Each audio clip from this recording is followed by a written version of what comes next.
Welcome to today's episode. We're diving into How to Win Friends and Influence People by Dale Carnegie, a timeless guide on building connections, earning trust, and inspiring others. Even though it was written decades ago, its lessons are just as powerful today. Let's explore how these simple principles can make a big difference in your life. Let's begin. Chapter 1.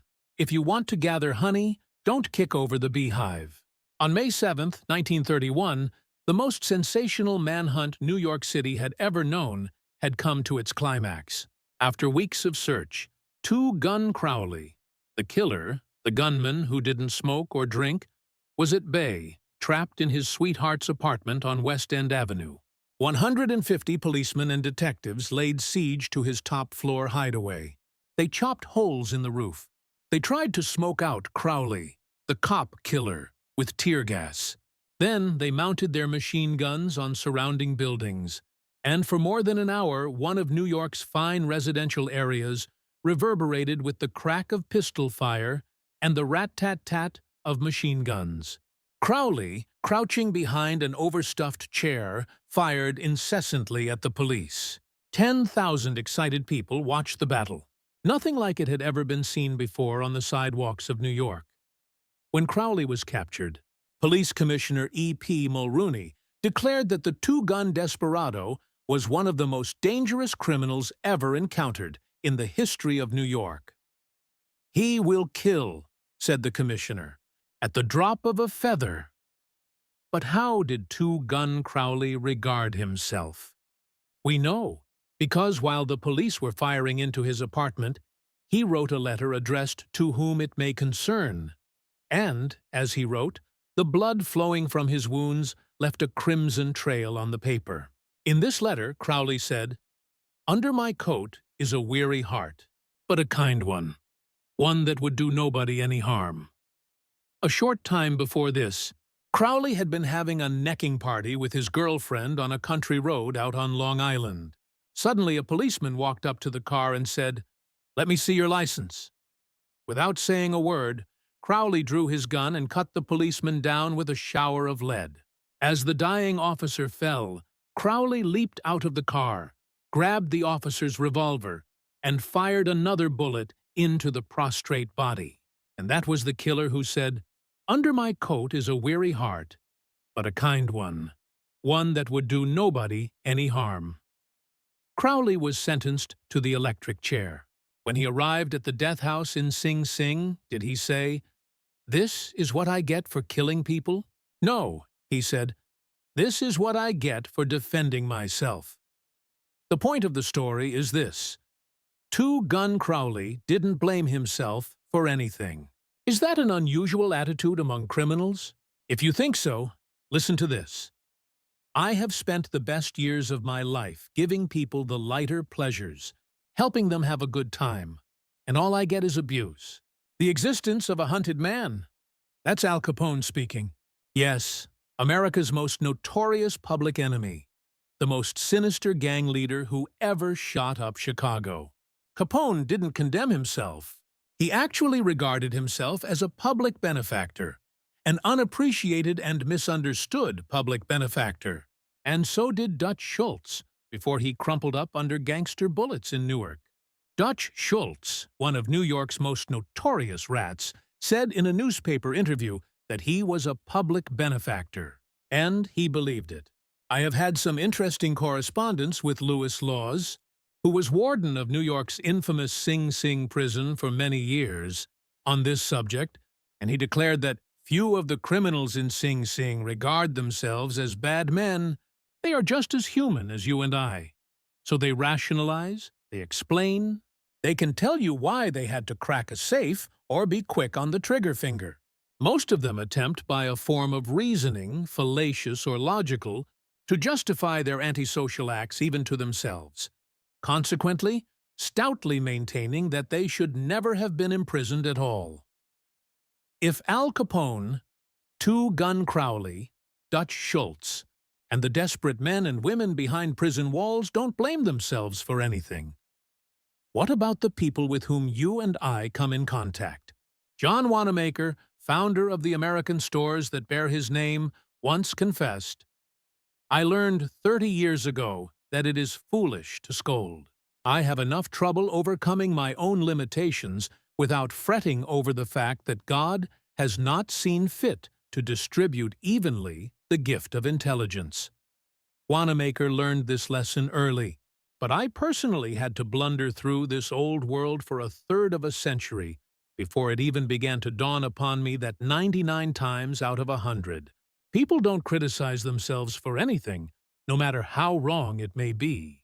Criticism is futile because it puts a person on the defensive and usually makes him strive to justify himself.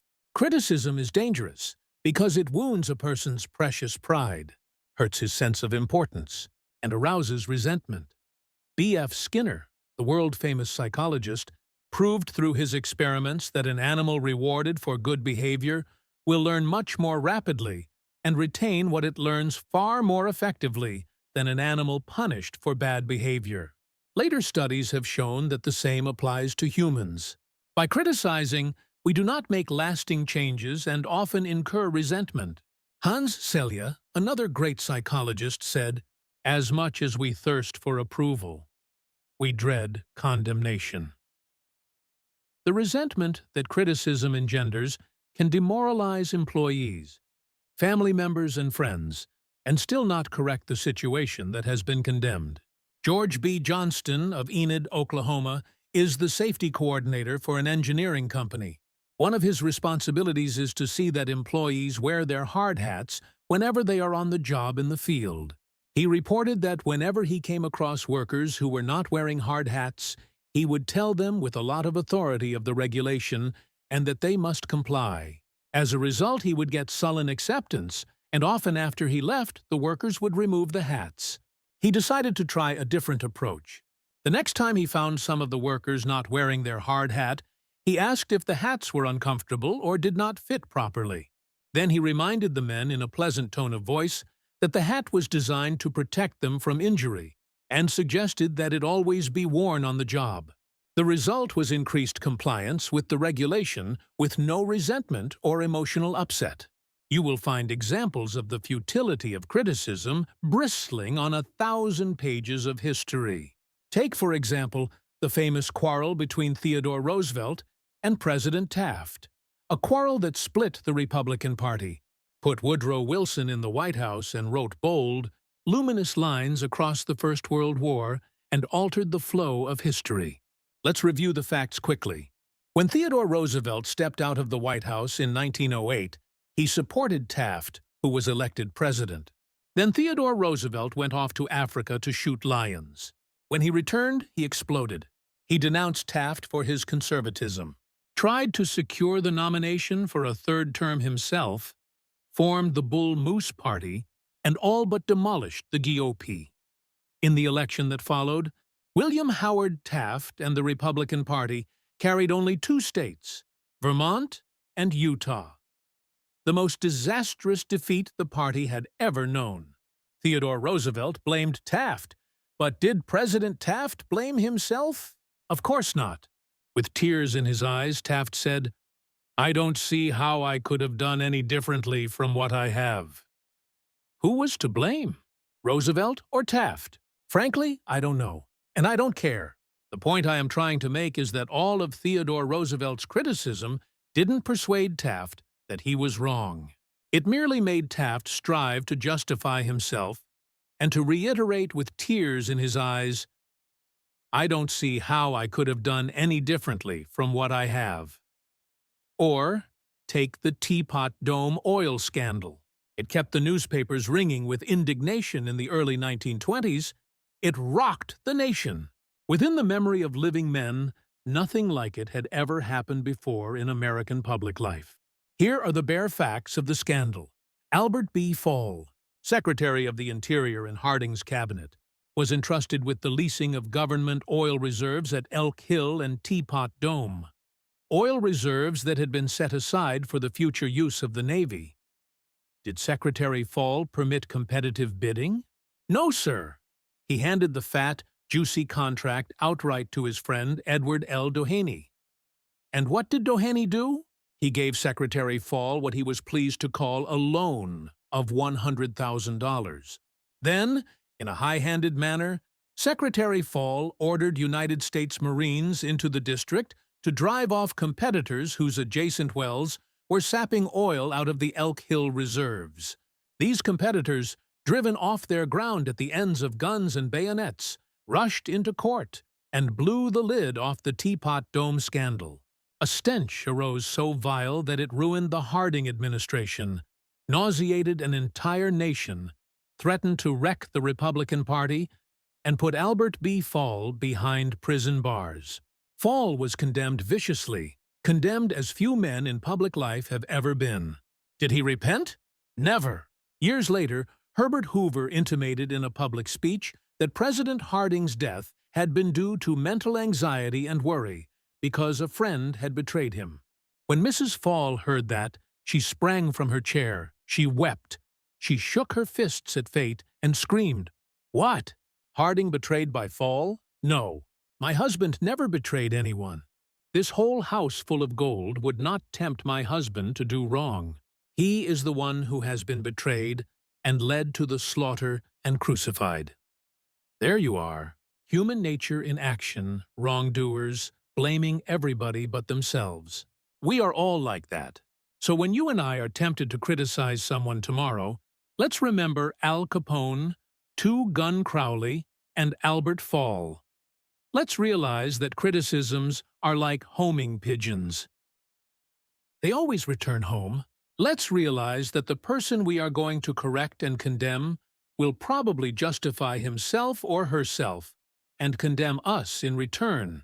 Or, like the gentle Taft, will say, "I don't see how I could have done any differently from what I have." On the morning of April 15, 1865, Abraham Lincoln lay dying in a hall bedroom of a cheap lodging house directly across the street from Ford's Theater, where John Wilkes Booth had shot him. Lincoln's long body lay stretched diagonally across a sagging bed that was too short for him. A cheap reproduction of Rosa Bonheur's famous painting, The Horse Fair, hung above the bed, and a dismal gas jet flickered yellow light. As Lincoln lay dying, Secretary of War Stanton said, "There lies the most perfect ruler of men that the world has ever seen." What was the secret of Lincoln's success in dealing with people? I studied the life of Abraham Lincoln for 10 years and devoted all of 3 years to writing and rewriting a book entitled Lincoln the Unknown. I believe I have made as detailed and exhaustive study of Lincoln's personality and home life as it is possible for any being to make. I made a special study of Lincoln's method of dealing with people. Did he indulge in criticism? Oh, yes. As a young man in the Pigeon Creek Valley of Indiana, he not only criticized, but he wrote letters and poems ridiculing people and dropped these letters on the country roads where they were sure to be found. One of these letters aroused resentments that burned for a lifetime. Even after Lincoln had become a practicing lawyer in Springfield, Illinois, he attacked his opponents openly in letters published in the newspapers. But he did this just once too often. In the autumn of 1842, he ridiculed a vain, pugnacious politician by the name of James Shields. Lincoln lampooned him through an anonymous letter published in the Springfield Journal. The town roared with laughter. Shields, sensitive and proud, boiled with indignation. He found out who wrote the letter, leaped on his horse, started after Lincoln, and challenged him to fight a duel. Lincoln didn't want to fight. He was opposed to dueling, but he couldn't get out of it and save his honor. He was given the choice of weapons. Since he had very long arms, he chose cavalry broadswords and took lessons in sword fighting from a West Point graduate. And, on the appointed day, he and Shields met on a sandbar in the Mississippi River, prepared to fight to the death. But, at the last minute, their seconds interrupted and stopped the duel. That was the most lurid personal incident in Lincoln's life. It taught him an invaluable lesson in the art of dealing with people. Never again did he write an insulting letter. Never again did he ridicule anyone. And, from that time on, he almost never criticized anybody for anything. Time after time, during the Civil War, Lincoln put a new general at the head of the Army of the Potomac, and each one in turn, McClellan, Pope, Burnside, Hooker, Meade blundered tragically and drove Lincoln to pacing the floor in despair. Half the nation savagely condemned these incompetent generals, but Lincoln, with malice toward none, with charity for all, held his peace. One of his favorite quotations was, "Judge not, that ye be not judged." And when Mrs. Lincoln and others spoke harshly of the Southern people, Lincoln replied, "Don't criticize them. They are just what we would be under similar circumstances." Yet if any man ever had occasion to criticize, surely it was Lincoln. Let's take just one illustration. The Battle of Gettysburg was fought during the first 3 days of July 1863. During the night of July 4th, Lee began to retreat southward, while storm clouds deluged the country with rain. When Lee reached the Potomac with his defeated army, he found a swollen, impassable river in front of him, and a victorious Union army behind him. Lee was in a trap. He couldn't escape. Lincoln saw that. Here was a golden, heaven-sent opportunity. The opportunity to capture Lee's army and end the war immediately. So, with a surge of hope, Lincoln ordered Meade not to call a council of war, but to attack Lee immediately. Lincoln telegraphed his orders and then sent a special messenger to Meade demanding immediate action. And what did General Meade do? He did the very opposite of what he was told to do. He called a council of war in direct violation of Lincoln's orders.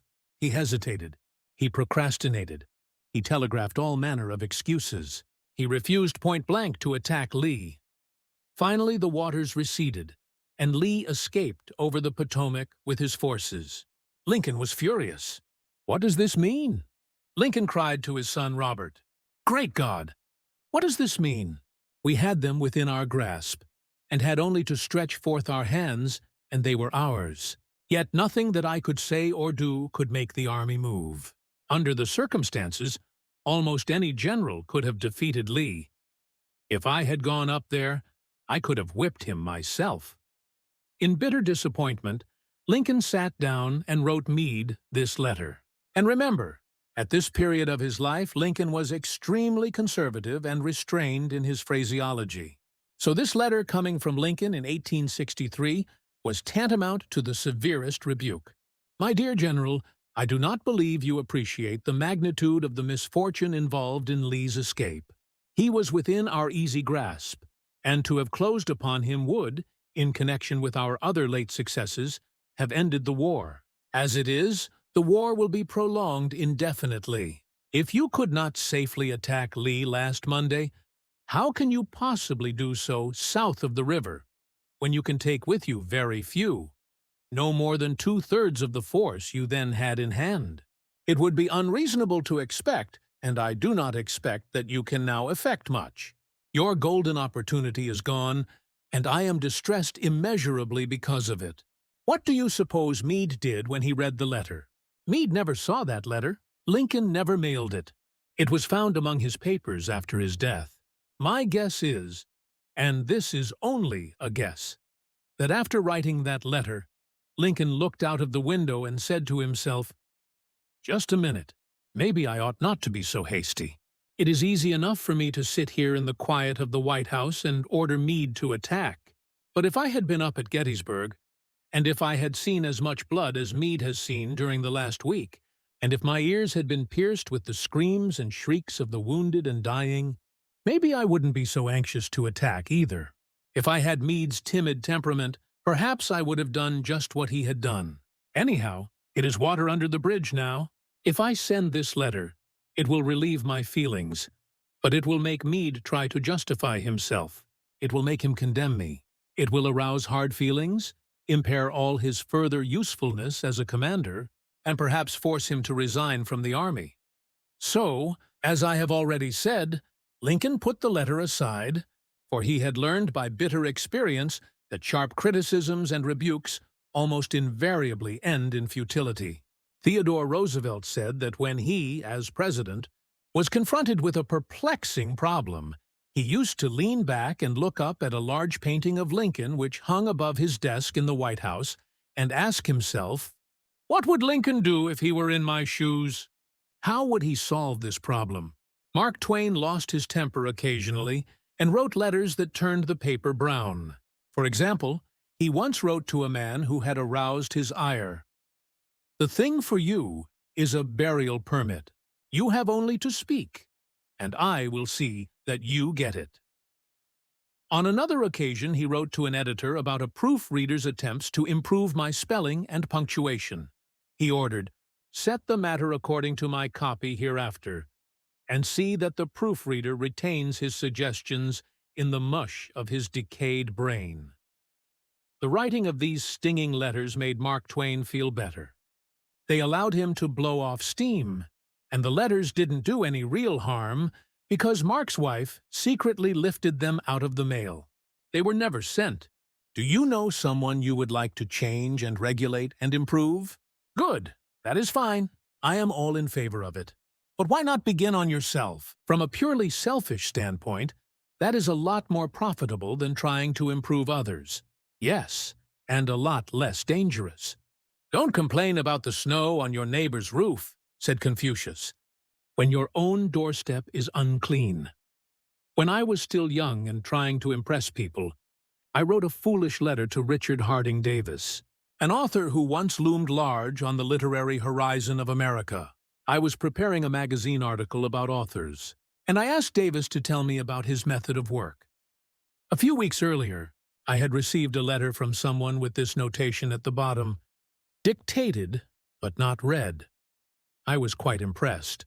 I felt that the writer must be very big and busy and important. I wasn't the slightest bit busy, but I was eager to make an impression on Richard Harding Davis, so I ended my short note with the words, "Dictated, but not read." He never troubled to answer the letter. He simply returned it to me with this scribbled across the bottom: "Your bad manners are exceeded only by your bad manners." True, I had blundered, and perhaps I deserved this rebuke. But, being human, I resented it.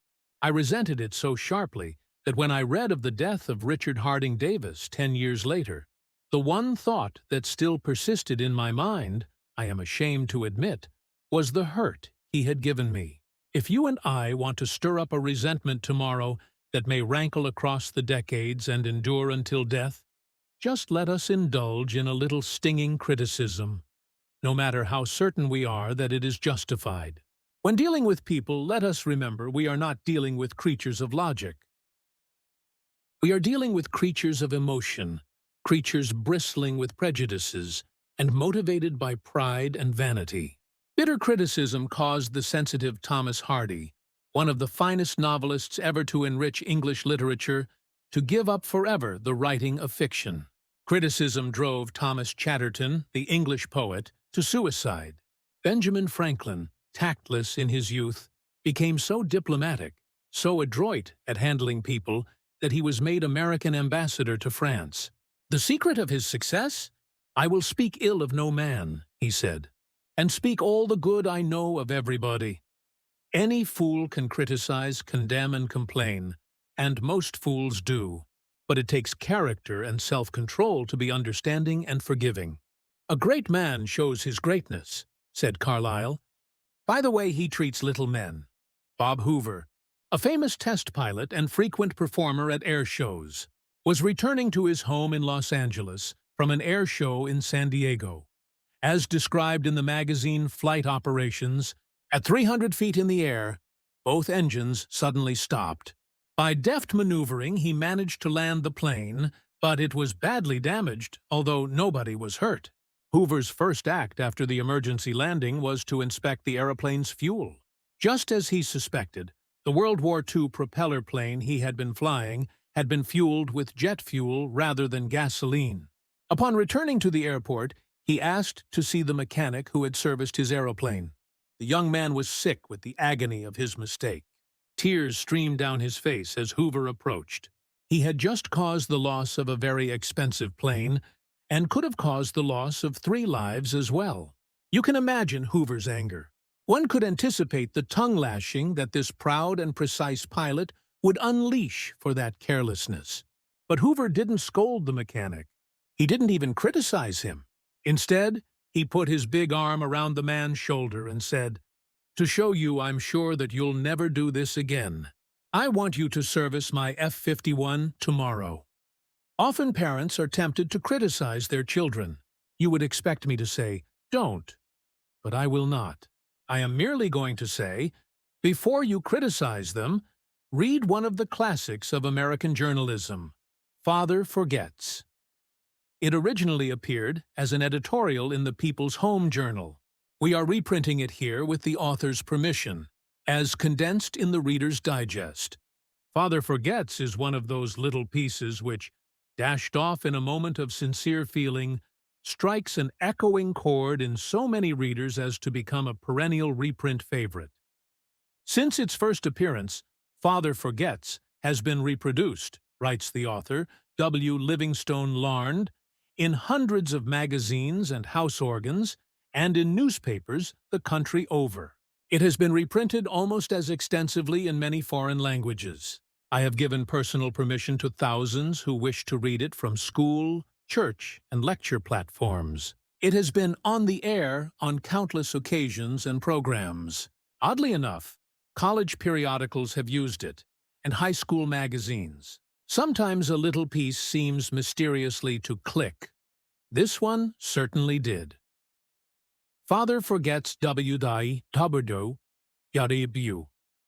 Livingston Larned Listen, son. I am saying this as you lie asleep, one little paw crumpled under your cheek, and the blonde curls stickily wet on your damp forehead. I have stolen into your room alone. Just a few minutes ago, as I sat reading my paper in the library, a stifling wave of remorse swept over me. Guiltily I came to your bedside. There are the things I was thinking, son. I had been cross to you. I scolded you as you were dressing for school because you gave your face merely a dab with a towel. I took you to task for not cleaning your shoes. I called out angrily when you threw some of your things on the floor. At breakfast, I found fault, too. You spilled things. You gulped down your food. You put your elbows on the table. You spread butter too thick on your bread. And as you started off to play, and I made for my train, you turned and waved a hand and called, "Goodbye, Daddy." And I frowned and said in reply, "Hold your shoulders back." Then it began all over again in the late afternoon. As I came up the road, I spied you, down on your knees, playing marbles. There were holes in your stockings. I humiliated you before your boyfriends by marching you ahead of me to the house. Stockings were expensive, and if you had to buy them, you would be more careful. Imagine that, son, from a father. Do you remember, later, when I was reading in the library, how you came in timidly, with a sort of hurt look in your eyes? When I glanced up over my paper, impatient at the interruption, you hesitated at the door. "What is it you want?" I snapped. You said nothing, but ran across in one tempestuous plunge, and threw your arms around my neck and kissed me, and your small arms tightened with an affection that God had set blooming in your heart, and which even neglect could not wither. And then you were gone, pattering up the stairs. Well, son, it was shortly afterwards that my paper slipped from my hands, and a terrible, sickening fear came over me. What has habit been doing to me? The habit of finding fault, of reprimanding. This was my reward to you for being a boy. It was not that I did not love you. It was that I expected too much of youth. I was measuring you by the yardstick of my own years, and there was so much that was good and fine and true in your character. The little heart of you was as big as the dawn itself over the wide hills. This was shown by your spontaneous impulse to rush in and kiss me good night. Nothing else matters tonight, son. I have come to your bedside in the darkness, and I have knelt there, ashamed. It is a feeble atonement. I know you would not understand these things if I told them to you during your waking hours. But tomorrow I will be a real daddy. I will chum with you and suffer when you suffer, and laugh when you laugh. I will bite my tongue when impatient words come. I will keep saying as if it were a ritual, "He is nothing but a boy, a little boy." I'm afraid I have visualized you as a man. Yet as I see you now, son, crumpled and weary in your cot, I see that you are still a baby. Yesterday you were in your mother's arms, your head on her shoulder.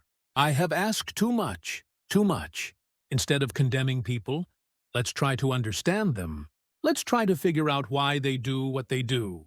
That's a lot more profitable and intriguing than criticism, and it breeds sympathy, tolerance, and kindness. To know all is to forgive all. As Dr. Johnson said, God himself, sir, does not propose to judge man until the end of his days. Why should you and I? Principle 1. Don't criticize, condemn, or complain. Chapter 2. The Big Secret of Dealing with People. There is only one way under high heaven to get anybody to do anything. Did you ever stop to think of that? Yes, just one way. And that is by making the other person want to do it. Remember, there is no other way. Of course, you can make someone want to give you his watch by sticking a revolver in his ribs. You can make your employees give you cooperation until your back is turned by threatening to fire them. You can make a child do what you want it to do by a whip or a threat. But these crude methods have sharply undesirable repercussions. The only way I can get you to do anything is by giving you what you want. What do you want? Sigmund Freud said that everything you and I do springs from two motives: the sex urge and the desire to be great. John Dewey, one of America's most profound philosophers, phrased it a bit differently. Dr. Dewey said that the deepest urge in human nature is the desire to be important. Remember that phrase, the desire to be important. It is significant. You are going to hear a lot about it in this book. What do you want? Not many things, but the few things that you do wish, you crave, with an insistence that will not be denied. Some of the things most people want include 1. Health and the preservation of life. 2. Food. 3. Sleep. 4. Money and the things money will buy. 5. Life in the hereafter. 6. Sexual gratification. 7. The well-being of our children. 8. A feeling of importance. Almost all these wants are usually gratified. All except one. But there is one longing, almost as deep, almost as imperious, as the desire for food or sleep, which is seldom gratified. It is what Freud calls the desire to be great. It is what Dewey calls the desire to be important. Lincoln once began a letter saying, "Everybody likes a compliment." William James said, "The deepest principle in human nature is the craving to be appreciated." He didn't speak, mind you, of the wish or the desire or the longing to be appreciated. He said the craving to be appreciated. Here is a gnawing and unfaltering human hunger, and the rare individual who honestly satisfies this heart. Hunger will hold people in the palm of his or her hand, and even the undertaker will be sorry when he dies. The desire for a feeling of importance is one of the chief distinguishing differences between mankind and the animals. To illustrate, when I was a farm boy out in Missouri, my father bred fine Duroc Jersey hogs and pedigreed white-faced cattle. We used to exhibit our hogs and white-faced cattle at the country fairs and livestock shows throughout the Middle West. We won first prizes by the score. My father pinned his blue ribbons on a sheet of white muslin, and when friends or visitors came to the house, he would get out the long sheet of muslin. He would hold one end and I would hold the other while he exhibited the blue ribbons. The hogs didn't care about the ribbons they had won, but Father did. These prizes gave him a feeling of importance. If our ancestors hadn't had this flaming urge for a feeling of importance, civilization would have been impossible. Without it, we should have been just about like animals.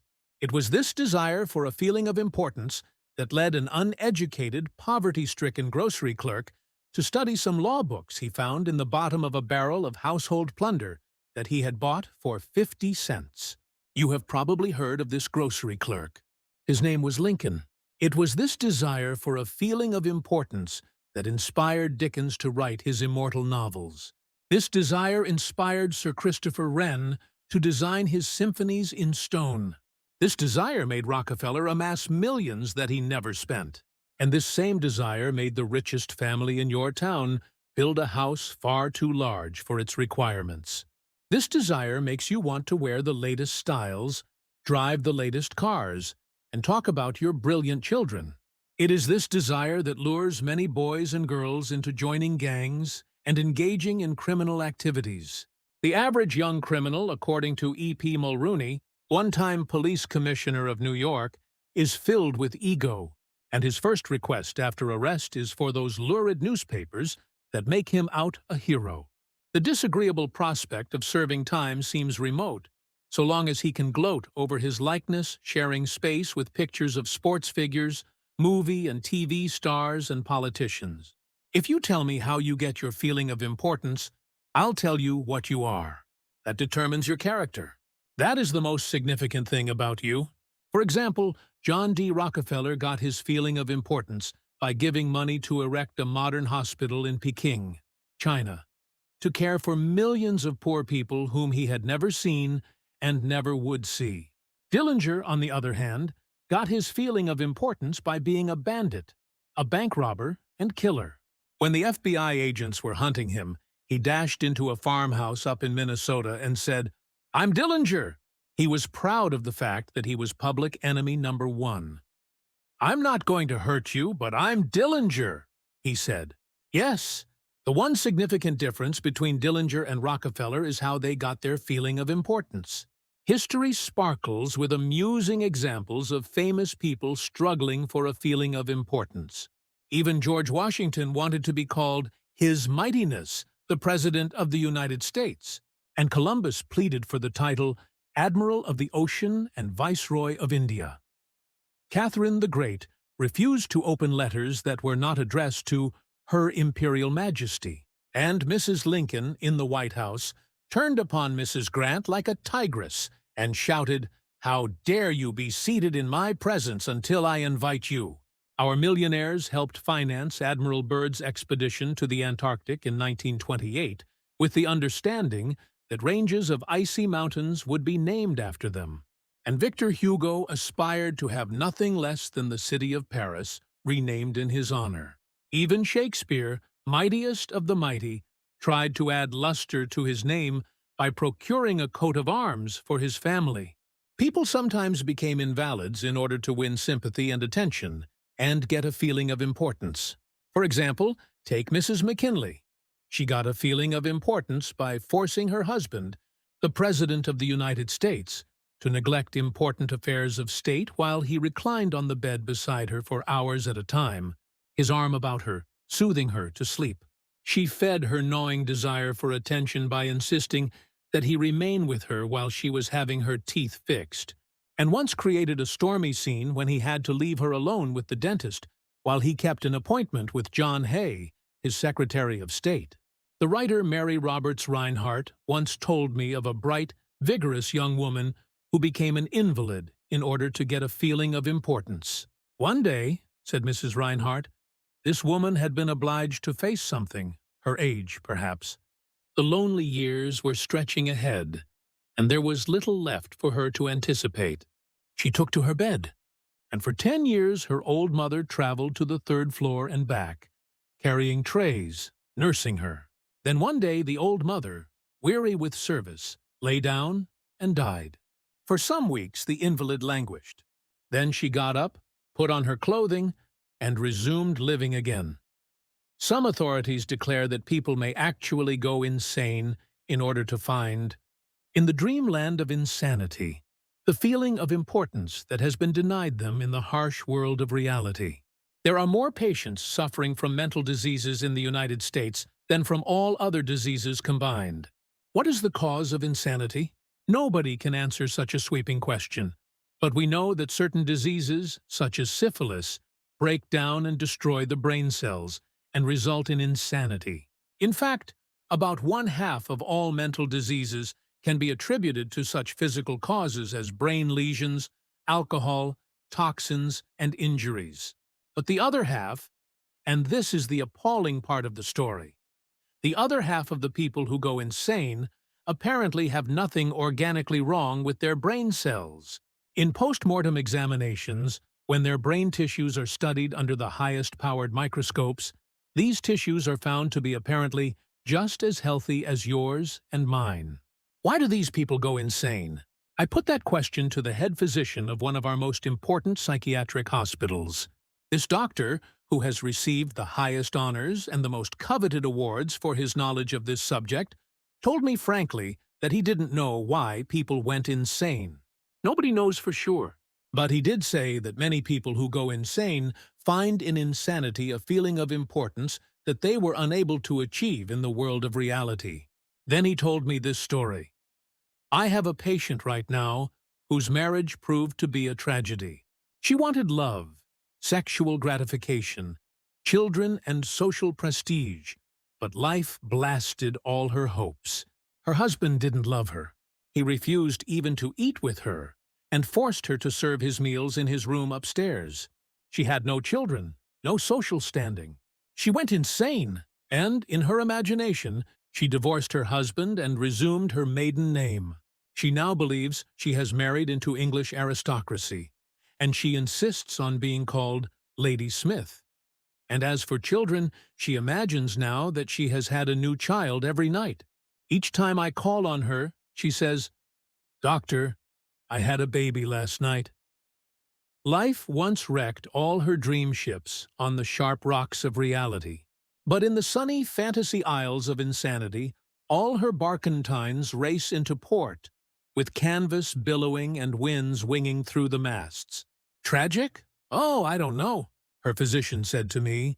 If I could stretch out my hand and restore her sanity, I wouldn't do it.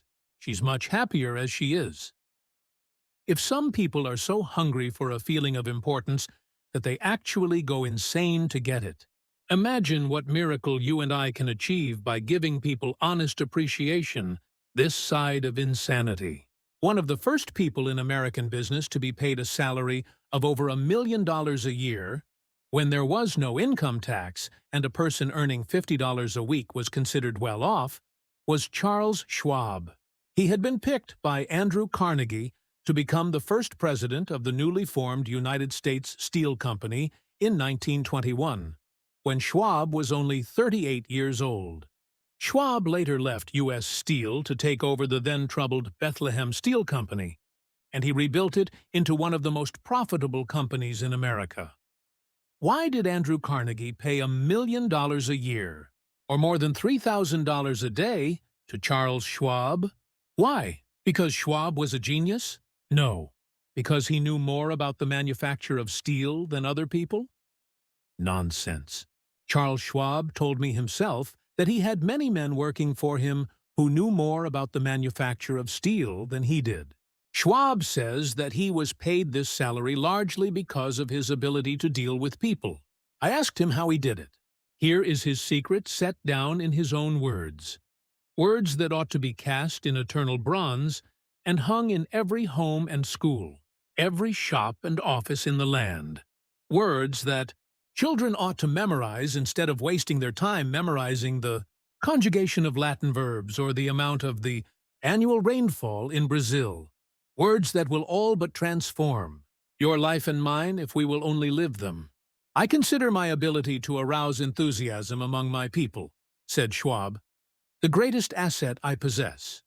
And the way to develop the best that is in a person is by appreciation and encouragement. There is nothing else that so kills the ambitions of a person as criticisms from superiors. I never criticize anyone. I believe in giving a person incentive to work. So I am anxious to praise but loath to find fault. If I like anything, I am hearty in my approbation and lavish in my praise. That is what Schwab did. But what do average people do? The exact opposite. If they don't like a thing, they bawl out their subordinates. If they do like it, they say nothing. As the old couplet says, once I did bad, and that I heard ever, twice I did good, but that I heard never. In my wide association in life, meeting with many and great people in various parts of the world, Schwab declared, I have yet to find the person, however great or exalted his station, who did not do better work and put forth greater effort under a spirit of approval than he would ever do under a spirit of criticism. That, he said, frankly, was one of the outstanding reasons for the phenomenal success of Andrew Carnegie. Carnegie praised his associates publicly as well as privately. Carnegie wanted to praise his assistants even on his tombstone. He wrote an epitaph for himself which read, "Here lies one who knew how to get around him men who were cleverer than himself." Sincere appreciation was one of the secrets of the first John D. Rockefeller's success in handling men. For example, when one of his partners, Edward T. Bedford, lost $1 million for the firm by a bad buy in South America, John D. might have criticized, but he knew Bedford had done his best, and the incident was closed. So Rockefeller found something to praise. He congratulated Bedford because he had been able to save 60% of the money he had invested. "That's splendid," said Rockefeller.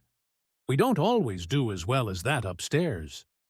I have among my clippings a story that I know never happened, but it illustrates a truth, so I'll repeat it.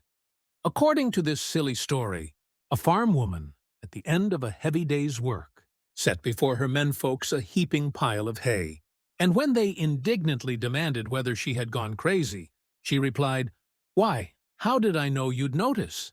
I've been cooking for you men for the last 20 years, and in all that time I ain't heard no word to let me know you wasn't just eating hay."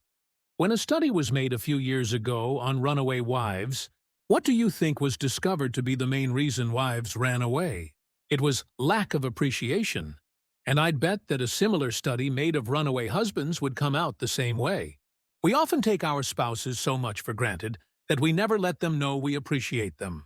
A member of one of our classes told of a request made by his wife. She and a group of other women in her church were involved in a self-improvement program. She asked her husband to help her by listing 6 things he believed she could do to help her become a better wife. He reported to the class, "I was surprised by such a request. Frankly, it would have been easy for me to list 6 things I would like to change about her." My heavens, she could have listed 1,000 things she would like to change about me, but I didn't. I said to her, "Let me think about it and give you an answer in the morning." The next morning I got up very early and called the florist and had them send 6 red roses to my wife, with a note saying, "I can't think of 6 things I would like to change about you. I love you the way you are." When I arrived at home that evening, who do you think greeted me at the door? That's right, my wife. She was almost in tears. Needless to say, I was extremely glad I had not criticized her as she had requested. The following Sunday at church, after she had reported the results of her assignment, several women with whom she had been studying came up to me and said, "That was the most considerate thing I have ever heard." It was then I realized the power of appreciation. Florenz Ziegfeld, the most spectacular producer who ever dazzled Broadway, gained his reputation by his subtle ability to glorify the American girl. Time after time, he took drab little creatures that no one ever looked at twice and transformed them on the stage into glamorous visions of mystery and seduction. Knowing the value of appreciation and confidence, he made women feel beautiful by the sheer power of his gallantry and consideration. He was practical. He raised the salary of chorus girls from $30 a week to as high as $175, and he was also chivalrous. On opening night at the Follies, he sent telegrams to the stars in the cast, and he deluged every chorus girl in the show with American Beauty roses. I once succumbed to the fad of fasting and went for 6 days and nights without eating. It wasn't difficult. I was less hungry at the end of the 6th day than I was at the end of the 2nd. Yet I know, as you know, people who would think they had committed a crime if they let their families or employees go for 6 days without food. But they will let them go for 6 days and 6 weeks, and sometimes 60 years, without giving them the hearty appreciation that they crave almost as much as they crave food. When Alfred Lunt, one of the great actors of his time, played the leading role in Reunion in Vienna, he said, "There is nothing I need so much as nourishment for my self-esteem." We nourish the bodies of our children and friends and employees, but how seldom do we nourish their self-esteem?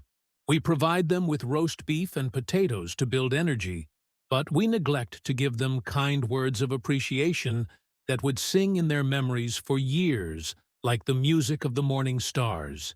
Paul Harvey, in one of his radio broadcasts, The Rest of the Story, told how showing sincere appreciation can change a person's life.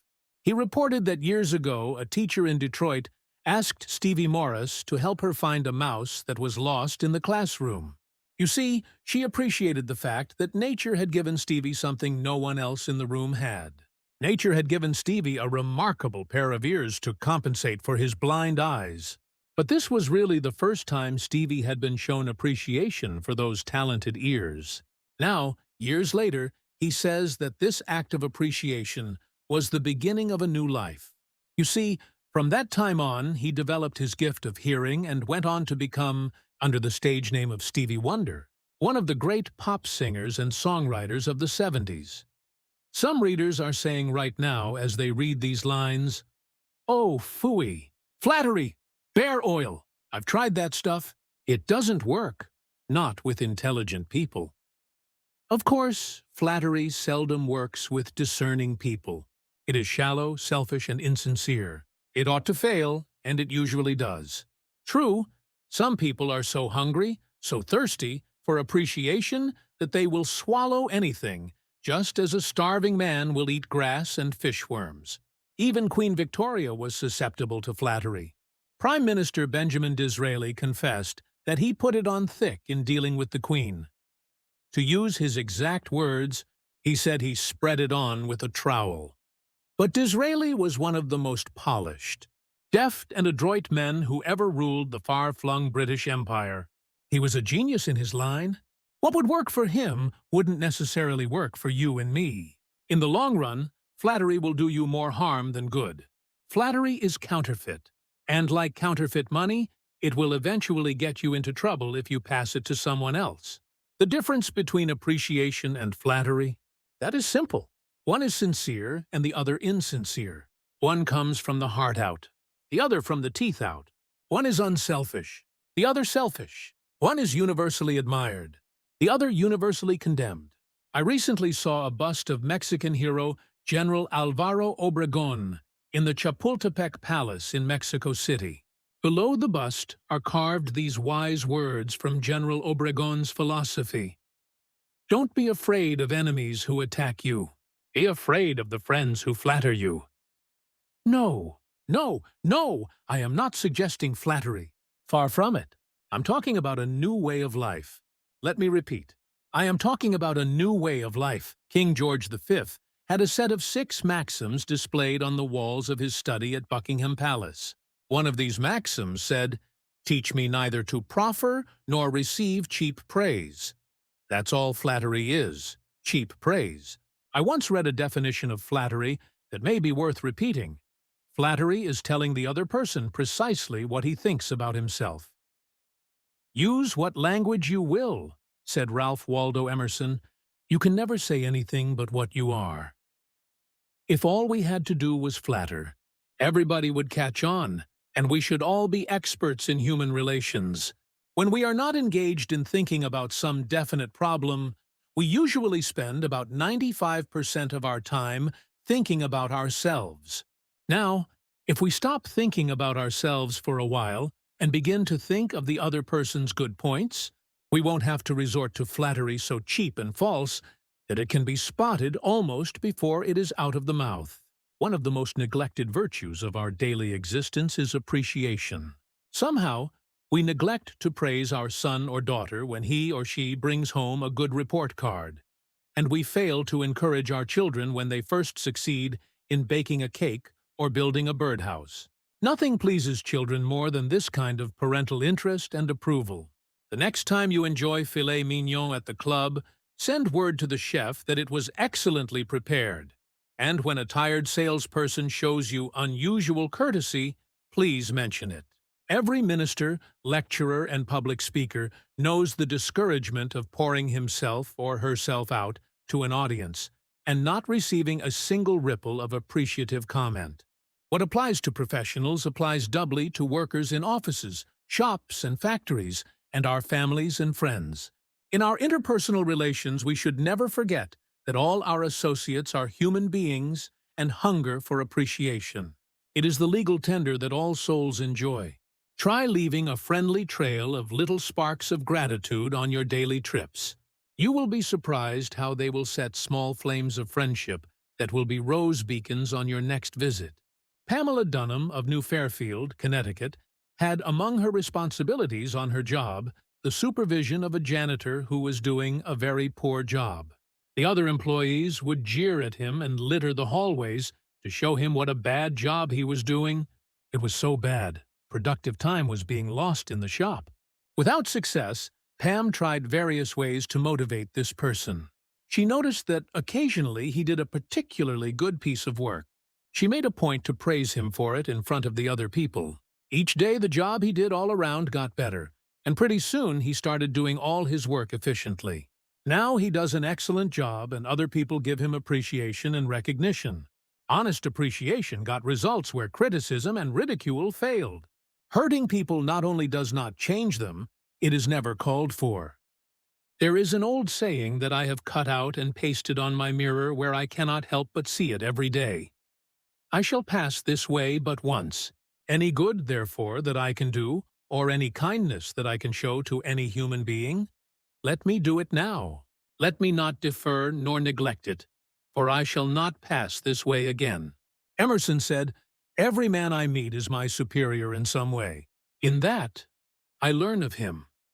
If that was true of Emerson, isn't it likely to be 1,000 times more true of you and me?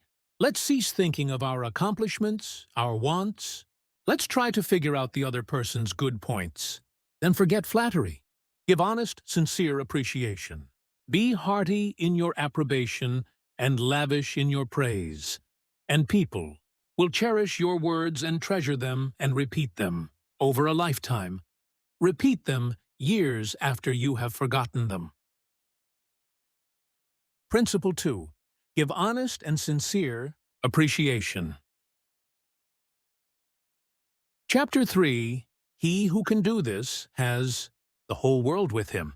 He who cannot walks a lonely way. I often went fishing up in Maine during the summer. Personally, I am very fond of strawberries and cream, but I have found that for some strange reason, fish prefer worms. So when I went fishing, I didn't think about what I wanted. I didn't bait the hook with strawberries and cream. Rather, I dangled a worm or a grasshopper in front of the fish and said, "Wouldn't you like to have that?" Why not use the same common sense when fishing for people? That is what Lloyd George, Great Britain's Prime Minister during World War I, did. When someone asked him how he managed to stay in power after the other wartime leaders, Wilson, Orlando, and Clemenceau, had been forgotten, he replied that if his staying on top might be attributed to any one thing, it would be to his having learned that it was necessary to bait the hook to suit the fish. Why talk about what we want? That is childish. Absurd. Of course, you are interested in what you want. You are eternally interested in it. But no one else is. The rest of us are just like you. We are interested in what we want. So the only way on earth to influence other people is to talk about what they want and show them how to get it. Remember that tomorrow when you are trying to get somebody to do something.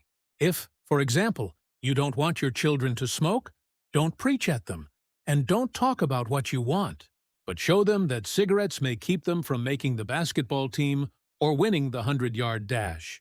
This is a good thing to remember regardless of whether you are dealing with children or calves or chimpanzees. For example, one day Ralph Waldo Emerson and his son tried to get a calf into the barn, but they made the common mistake of thinking only of what they wanted. Emerson pushed, and his son pulled. But the calf was doing just what they were doing. He was thinking only of what he wanted. So he stiffened his legs and stubbornly refused to leave the pasture. The Irish housemaid saw their predicament. She couldn't write essays and books, but On this occasion, at least, she had more horse sense or calf sense than Emerson had. She thought of what the calf wanted, so she put her maternal finger in the calf's mouth and let the calf suck her finger as she gently led him into the barn. Every act you have ever performed since the day you were born was performed because you wanted something. How about the time you gave a large contribution to the Red Cross? Yes, that is no exception to the rule. You gave the Red Cross the donation because you wanted to lend a helping hand. You wanted to do a beautiful, unselfish, divine act. Inasmuch as ye have done it unto one of the least of these my brethren, ye have done it unto me. If you hadn't wanted that feeling more than you wanted your money, you would not have made the contribution. Of course, you might have made the contribution because you were ashamed to refuse, or because a customer asked you to do it. But one thing is certain. You made the contribution because you wanted something. Harry A. Overstreet, in his illuminating book Influencing Human Behavior, said, "Action springs out of what we fundamentally desire."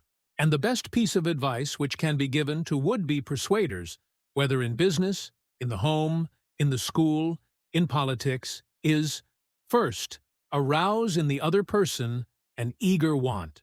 He who can do this has the whole world with him.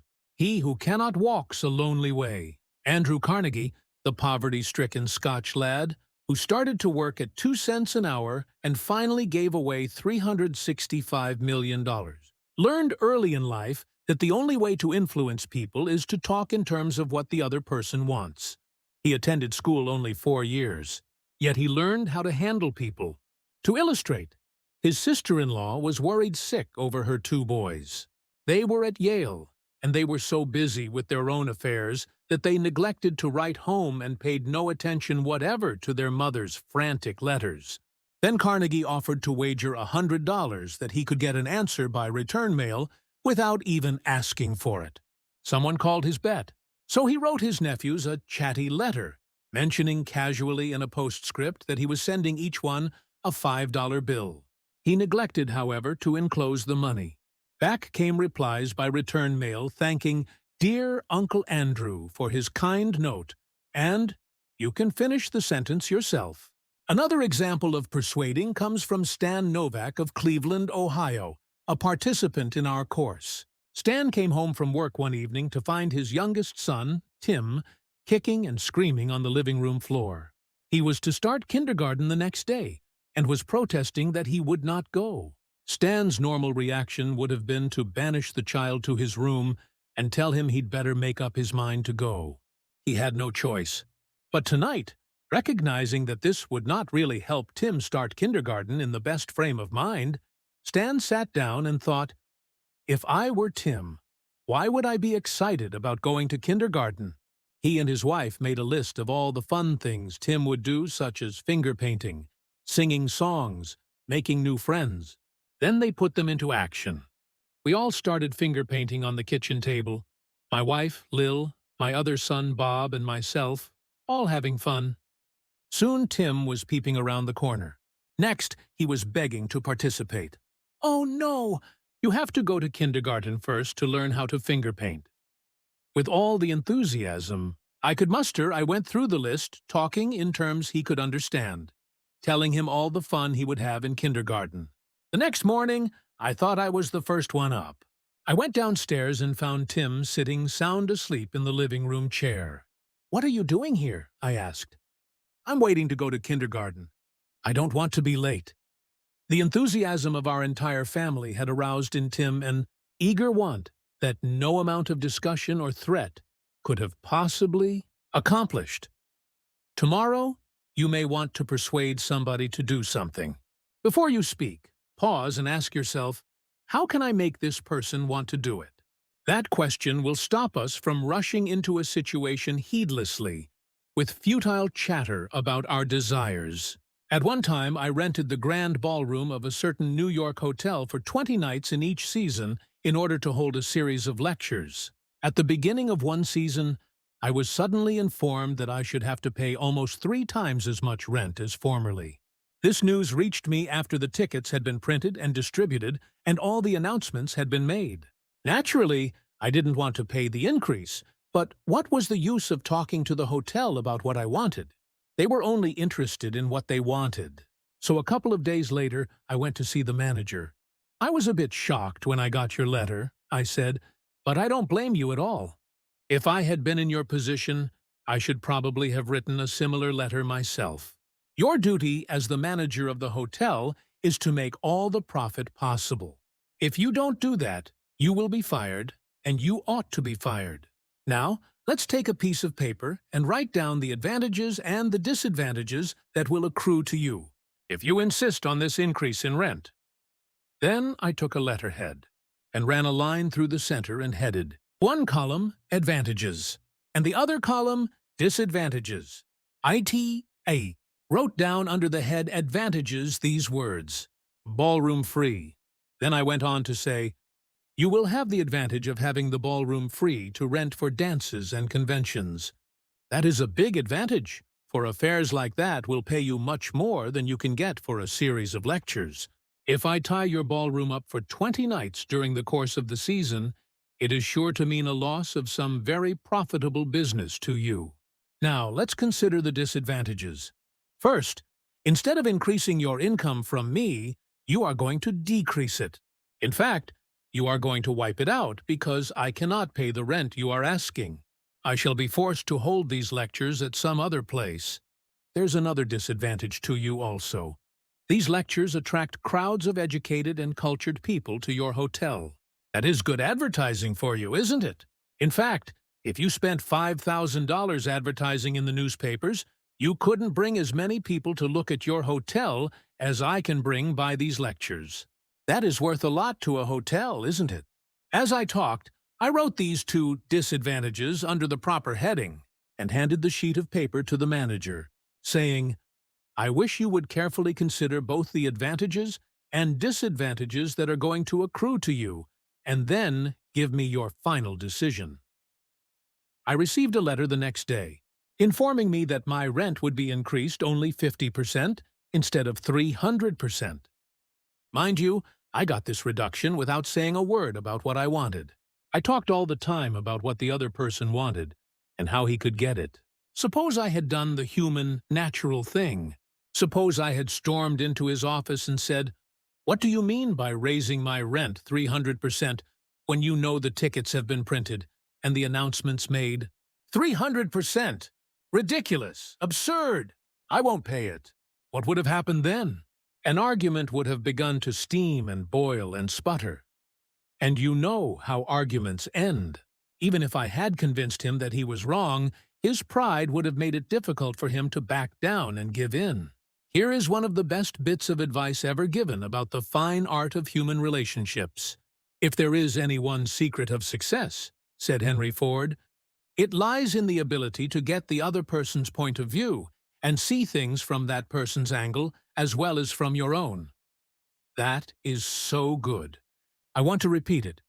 If there is any one secret of success, it lies in the ability to get the other person's point of view and see things from that person's angle as well as from your own. That is so simple, so obvious, that anyone ought to see the truth of it at a glance. Yet 90% of the people on this earth ignore it 90% of the time. An example? Look at the letters that come across your desk tomorrow morning, and you will find that most of them violate this important canon of common sense. Take this one, a letter written by the head of the radio department of an advertising agency with offices scattered across the continent. This letter was sent to the managers of local radio stations throughout the country. I have set down, in brackets, my reactions to each paragraph. Mr. John Blank, Blankville, Hondertitas, Settlement Tour D, Indiana. Dear Mr. Blank, the company desires to retain its position in advertising agency leadership in the radio field. Who cares about your company desires? I am worried about my own problems.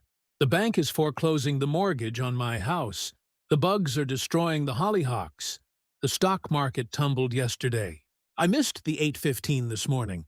I wasn't invited to the Joneses' dance last night. The doctor tells me I have high blood pressure and neuritis and dandruff. And then what happens?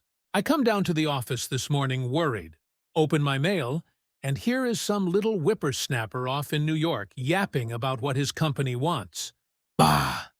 If he only realized what sort of impression his letter makes, he would get out of the advertising business and start manufacturing sheep dip. This agency's national advertising accounts were the bulwark of the network.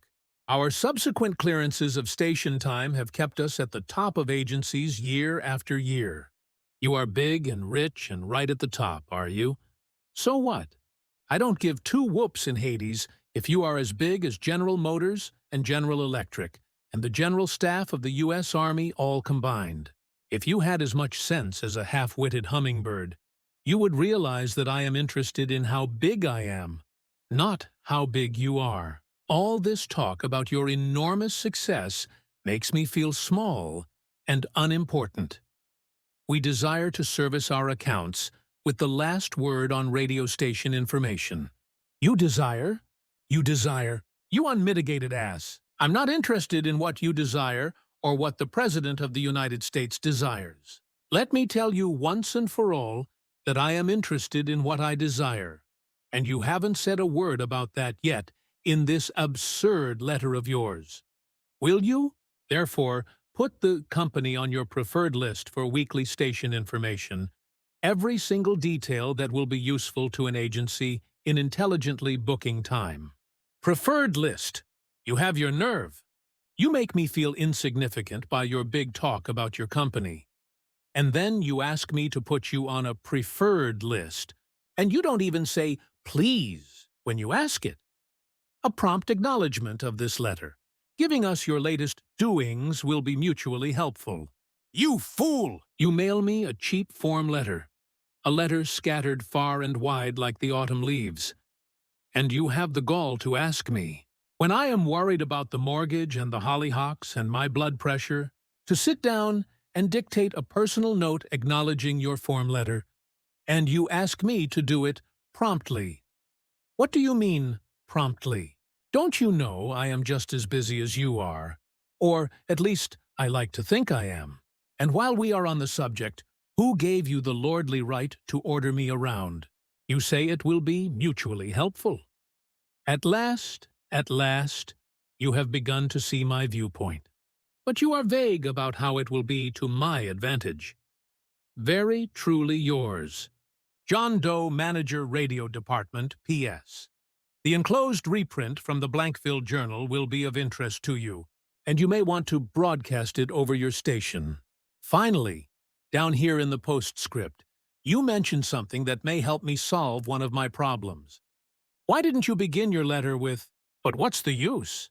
Any advertising man who is guilty of perpetrating such drivel as you have sent me has something wrong with his medulla oblongata. You don't need a letter giving our latest doings. What you need is a quart of iodine in your thyroid gland. Now, if people who devote their lives to advertising and who pose as experts in the art of influencing people to buy, if they write a letter like that, what can we expect from the butcher and baker or the auto mechanic? Here is another letter, written by the superintendent of a large freight terminal to a student of this course, Edward Vermeulen. What effect did this letter have on the man to whom it was addressed? Read it and then I'll tell you. A. Zarega's Sons. Incurred 28. Front St. Brooklyn, N.B. 11201. Attention! Mr. Edward Vermeulen, gentlemen. The operations at our outbound rail receiving station are handicapped because a material percentage of the total business is delivered us in the late afternoon. This condition results in congestion, overtime on the part of our forces, delays to trucks, and in some cases, delays to freight. On November 10th, we received from your company a lot of 510 pieces, which reached here at 4:20 p.m. We solicit your cooperation toward overcoming the undesirable effects arising from late receipt of freight. May we ask that, on days on which you ship the volume which was received on the above date, effort be made either to get the truck here earlier or to deliver us part of the freight during the morning. The advantage that would accrue to you under such an arrangement would be that of more expeditious discharge of your trucks and the assurance that your business would go forward on the date of its receipt. Very truly yours, J. B. Souped. After reading this letter, Mr. Vermeulen, sales manager for A. Zarega's Sons, Inc., sent it to me with the following comment. This letter had the reverse effect from that which was intended. The letter begins by describing the terminal's difficulties, in which we are not interested, generally speaking. Our cooperation is then requested without any thought as to whether it would inconvenience us, and then finally, in the last paragraph, the fact is mentioned that if we do cooperate, it will mean more expeditious discharge of our trucks, with the assurance that our freight will go forward on the date of its receipt. In other words, that in which we are most interested is mentioned last, and the whole effect is one of raising a spirit of antagonism rather than of cooperation. Let's see if we can't rewrite and improve this letter. Let's not waste any time talking about our problems. As Henry Ford admonishes, let's get the other person's point of view and see things from his or her angle, as well as from our own. Here is one way of revising the letter. It may not be the best way, but isn't it an improvement? Mr. Edward Vermeulen, CEO A. Zarega's Sons, Inc., 28 Front St. Brooklyn, NY 11201. Dear Mr. Vermeulen, your company has been one of our good customers for 14 years. Naturally, we are very grateful for your patronage and are eager to give you the speedy, efficient service you deserve. However, we regret to say that it isn't possible for us to do that when your trucks bring us a large shipment late in the afternoon, as they did on November 10th. Why? Because many other customers make late afternoon deliveries also. Naturally, that causes congestion. That means your trucks are held up unavoidably at the pier, and sometimes even your freight is delayed. That's bad, but it can be avoided. If you make your deliveries at the pier in the morning when possible, your trucks will be able to keep moving. Your freight will get immediate attention, and our workers will get home early at night to enjoy a dinner of the delicious macaroni and noodles that you manufacture. Regardless of when your shipments arrive, we shall always cheerfully do all in our power to serve you promptly. You're busy. Please don't trouble to answer this note. Yours truly, J. B. Souped.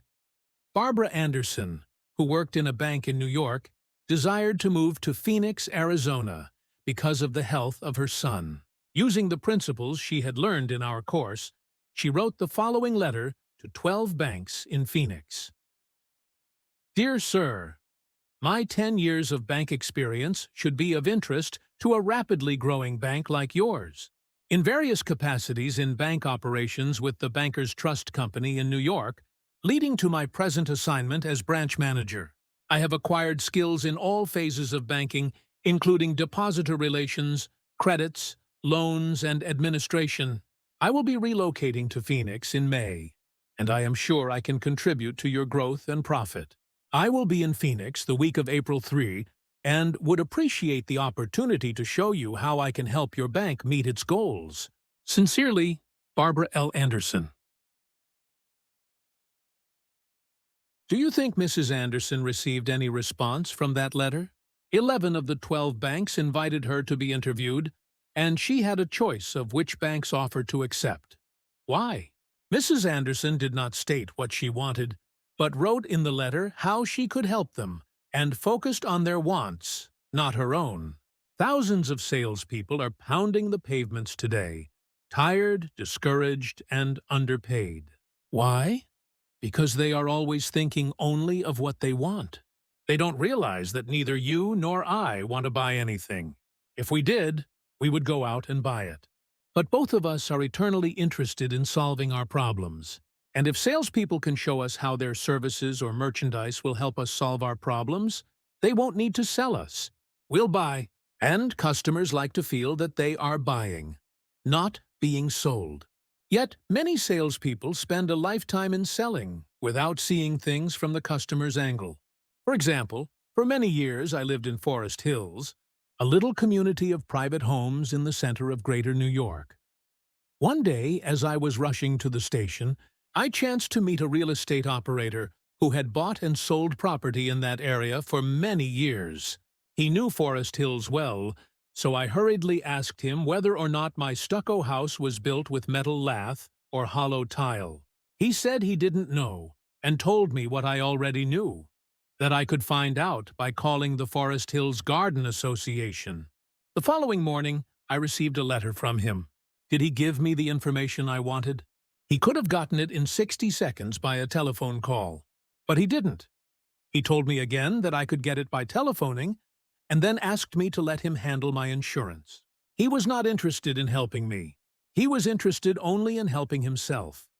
J. Howard Lucas of Birmingham, Alabama, tells how two salespeople from the same company handled the same type of situation. He reported, "Several years ago I was on the management team of a small company. Headquartered near us was the district office of a large insurance company. Their agents were assigned territories, and our company was assigned to two agents, whom I shall refer to as Carl and John. One morning, Carl dropped by our office and casually mentioned that his company had just introduced a new life insurance policy for executives and thought we might be interested later on, and he would get back to us when he had more information on it. The same day, John saw us on the sidewalk while returning from a coffee break, and he shouted, 'Hey, Luke, hold up! I have some great news for you fellows.' He hurried over and very excitedly told us about an executive life insurance policy his company had introduced that very day. It was the same policy that Carl had casually mentioned. He wanted us to have one of the first issued. He gave us a few important facts about the coverage and ended saying, 'The policy is so new, I'm going to have someone from the home office come out tomorrow and explain it. Now, in the meantime, let's get the applications signed and on the way, so he can have more information to work with.' His enthusiasm aroused in us an eager want for this policy, even though we still did not have details. When they were made available to us, they confirmed John's initial understanding of the policy, and he not only sold each of us a policy, but later doubled our coverage. Carl could have had those sales, but he made no effort to arouse in us any desire for the policies. The world is full of people who are grabbing and self-seeking, so the rare individual who unselfishly tries to serve others has an enormous advantage. He has little competition. Owen D. Young, a noted lawyer and one of America's great business leaders, once said, "People who can put themselves in the place of other people, who can understand the workings of their minds, need never worry about what the future has in store for them." If out of reading this book you get just one thing, an increased tendency to think always in terms of other people's point of view and see things from their angle. If you get that one thing out of this book, it may easily prove to be one of the building blocks of your career. Looking at the other person's point of view and arousing in him an eager want for something is not to be construed as manipulating that person so that he will do something that is only for your benefit and his detriment. Each party should gain from the negotiation. In the letters to Mr. Vermeulen, both the sender and the receiver of the correspondence gained by implementing what was suggested. Both the bank and Mrs. Anderson won by her letter, in that the bank obtained a valuable employee and Mrs. Anderson a suitable job. And in the example of John's sale of insurance to Mr. Lucas, both gained through this transaction. Another example in which everybody gains through this principle of arousing an eager want comes from Michael E. Whidden of Warwick, Rhode Island, who is a territory salesman for the Shell Oil Company. Mike wanted to become the #1 salesperson in his district, but one service station was holding him back. It was run by an older man who could not be motivated to clean up his station. It was in such poor shape that sales were declining significantly. This manager would not listen to any of Mike's pleas to upgrade the station. After many exhortations and heart-to-heart talks, all of which had no impact, Mike decided to invite the manager to visit the newest Shell station in his territory. The manager was so impressed by the facilities at the new station that when Mike visited him the next time, his station was cleaned up and had recorded a sales increase. This enabled Mike to reach the #1 spot in his district. All his talking and discussion hadn't helped, but by arousing an eager want in the manager, By showing him the modern station, he had accomplished his goal. And both the manager and Mike benefited. Most people go through college and learn to read Virgil and master the mysteries of calculus without ever discovering how their own minds function. For instance, I once gave a course in effective speaking for the young college graduates who were entering the employ of the Carrier Corporation, the large air conditioner manufacturer. One of the participants wanted to persuade the others to play basketball in their free time. And this is about what he said. "I want you to come out and play basketball. I like to play basketball, but the last few times I've been to the gymnasium, there haven't been enough people to get up a game. 2 or 3 of us got by throwing the ball around the other night, and I got a black eye. I wish all of you would come down tomorrow night. I want to play basketball." Did he talk about anything you want? You don't want to go to a gymnasium that no one else goes to, do you? You don't care about what he wants. You don't want to get a black eye. Could he have shown you how to get the things you want by using the gymnasium? Surely.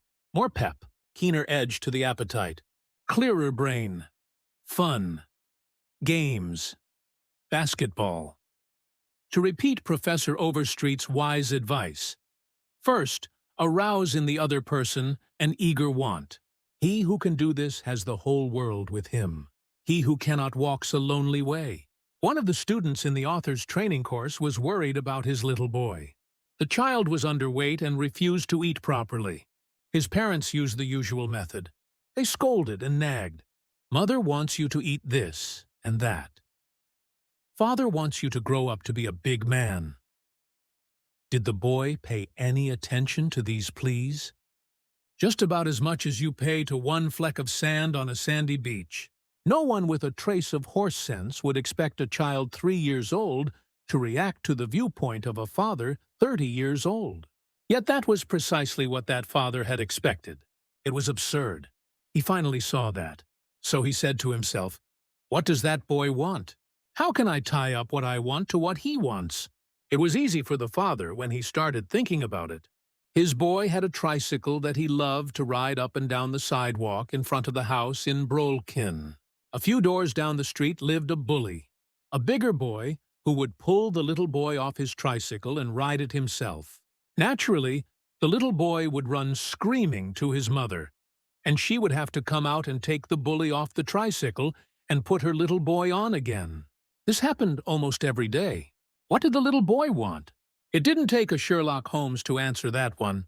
His pride, his anger, his desire for a feeling of importance, all the strongest emotions in his makeup, goaded him to get revenge, to smash the bully in the nose. And when his father explained that the boy would be able to wallop the daylights out of the bigger kid someday, if he would only eat the things his mother wanted him to eat, when his father promised him that, there was no longer any problem of dietetics. That boy would have eaten spinach, sauerkraut, salt mackerel, anything in order to be big enough to whip the bully who had humiliated him so often. After solving that problem, the parents tackled another. The little boy had the unholy habit of wetting his bed. He slept with his grandmother. In the morning, his grandmother would wake up and feel the sheet and say, "Look, Johnny, what you did again last night." He would say, "No, I didn't do it. You did it." Scolding, spanking, shaming him, reiterating that the parents didn't want him to do it, none of these things kept the bed dry. So the parents asked, "How can we make this boy want to stop wetting his bed?" What were his wants? First, he wanted to wear pajamas like Daddy instead of wearing a nightgown like Grandmother. Grandmother was getting fed up with his nocturnal iniquities, so she gladly offered to buy him a pair of pajamas if he would reform. Second, he wanted a bed of his own. Grandmother didn't object. His mother took him to a department store in Brooklyn, winked at the salesgirl, and said, "Here is a little gentleman who would like to do some shopping." The salesgirl made him feel important by saying, "Young man, what can I show you?" He stood a couple of inches taller and said, "I want to buy a bed for myself." When he was shown the one his mother wanted him to buy, she winked at the salesgirl and the boy was persuaded to buy it. The bed was delivered the next day, and that night When father came home, the little boy ran to the door shouting, "Daddy! Daddy! Come upstairs and see my bed that I bought." The father, looking at the bed, obeyed Charles Schwab's injunction. He was hearty in his approbation and lavish in his praise. "You are not going to wet this bed, are you?" the father said. "Oh, no, no, I am not going to wet this bed." The boy kept his promise, for his pride was involved. That was his bed. He and he alone had bought it. And he was wearing pajamas now, like a little man. He wanted to act like a man. And he did. Another father, K.T. Dutchman, a telephone engineer, a student of this course, couldn't get his 3-year-old daughter to eat breakfast food. The usual scolding, pleading, coaxing methods had all ended in futility. So the parents asked themselves, how can we make her want to do it? The little girl loved to imitate her mother, to feel big and grown up. So one morning they put her on a chair and let her make the breakfast food. At just the psychological moment, father drifted into the kitchen while she was stirring the cereal and she said, "Oh, look, Daddy, I am making the cereal this morning." She ate 2 helpings of the cereal without any coaxing because she was interested in it. She had achieved a feeling of importance. She had found in making the cereal an avenue of self-expression. William Winter once remarked that self-expression is the dominant necessity of human nature. Why can't we adapt this same psychology to business dealings? When we have a brilliant idea, instead of making others think it is ours, why not let them cook and stir the idea themselves? They will then regard it as their own. They will like it, and maybe eat a couple of helpings of it. Remember, first, arouse in the other person an eager want. He who can do this has the whole world with him. He who cannot walks a lonely way. Principle 3. Arouse in the other person an eager want. In a nutshell, fundamental techniques in handling people. Principle 1. Don't criticize, condemn, or complain. Principle 2. Give honest and sincere appreciation. Principle 3. Arouse in the other person an eager want. Part 2. 6 ways to make people like you. Chapter 1. Do this and you'll be welcome anywhere. Why read this book? To find out how to win friends? Why not study the technique of the greatest winner of friends the world has ever known? Who is he? You may meet him tomorrow, coming down the street. When you get within 10 feet of him, he will begin to wag his tail. If you stop and pat him, he will almost jump out of his skin to show you how much he likes you. And you know that behind this show of affection on his part, there are no ulterior motives. He doesn't want to sell you any real estate, and he doesn't want to marry you. Did you ever stop to think that a dog is the only animal that doesn't have to work for a living? A hen has to lay eggs, a cow has to give milk, and a canary has to sing. But a dog makes his living by giving you nothing but love. When I was 5 years old, my father bought a little yellow-haired pup for 50 cents. He was the light and joy of my childhood. Every afternoon about 4:30, he would sit in the front yard, with his beautiful eyes staring steadfastly at the path. And as soon as he heard my voice or saw me swinging my dinner pail through the buckbrush, he was off like a shot, racing breathlessly up the hill to greet me with leaps of joy and barks of sheer ecstasy. Tippy was my constant companion for 5 years. Then one tragic night, I shall never forget it.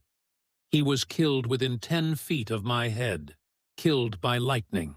Tippy's death was the tragedy of my boyhood. You never read a book on psychology, Tippy. You didn't need to. You knew by some divine instinct that you can make more friends in 2 months by becoming genuinely interested in other people than you can in 2 years by trying to get other people interested in you. Let me repeat that. You can make more friends in 2 months by becoming interested in other people than you can in 2 years by trying to get other people interested in you. Yet I know, and you know, people who blunder through life trying to wigwag other people into becoming interested in them. Of course, it doesn't work. People are not interested in you. They are not interested in me. They are interested in themselves. Morning, noon, and after dinner. The New York Telephone Company made a detailed study of telephone conversations to find out which word is the most frequently used. You have guessed it? It is the personal pronoun I. I. I. It was used 3,900 times in 500 telephone conversations. I. When you see a group photograph that you are in, whose picture do you look for first? If we merely try to impress people and get people interested in us, we will never have many true, sincere friends. Friends, real friends, are not made that way. Napoleon tried it, and in his last meeting with Josephine, he said, "Josephine, I have been as fortunate as any man ever was on this earth. And yet, at this hour, you are the only person in the world on whom I can rely." And historians doubt whether he could rely even on her. Alfred Adler, the famous Viennese psychologist, wrote a book entitled What Life Should Mean to You. In that book, he says, "It is the individual who is not interested in his fellow men, who has the greatest difficulties in life and provides the greatest injury to others. It is from among such individuals that all human failures spring." You may read scores of erudite tomes on psychology without coming across a statement more significant for you and me. Adler's statement is so rich with meaning that I am going to repeat it in italics. It is the individual who is not interested in his fellow men, who has the greatest difficulties in life and provides the greatest injury to others. It is from among such individuals that all human failures spring. I once took a course in short story writing at New York University, and during that course, the editor of a leading magazine talked to our class.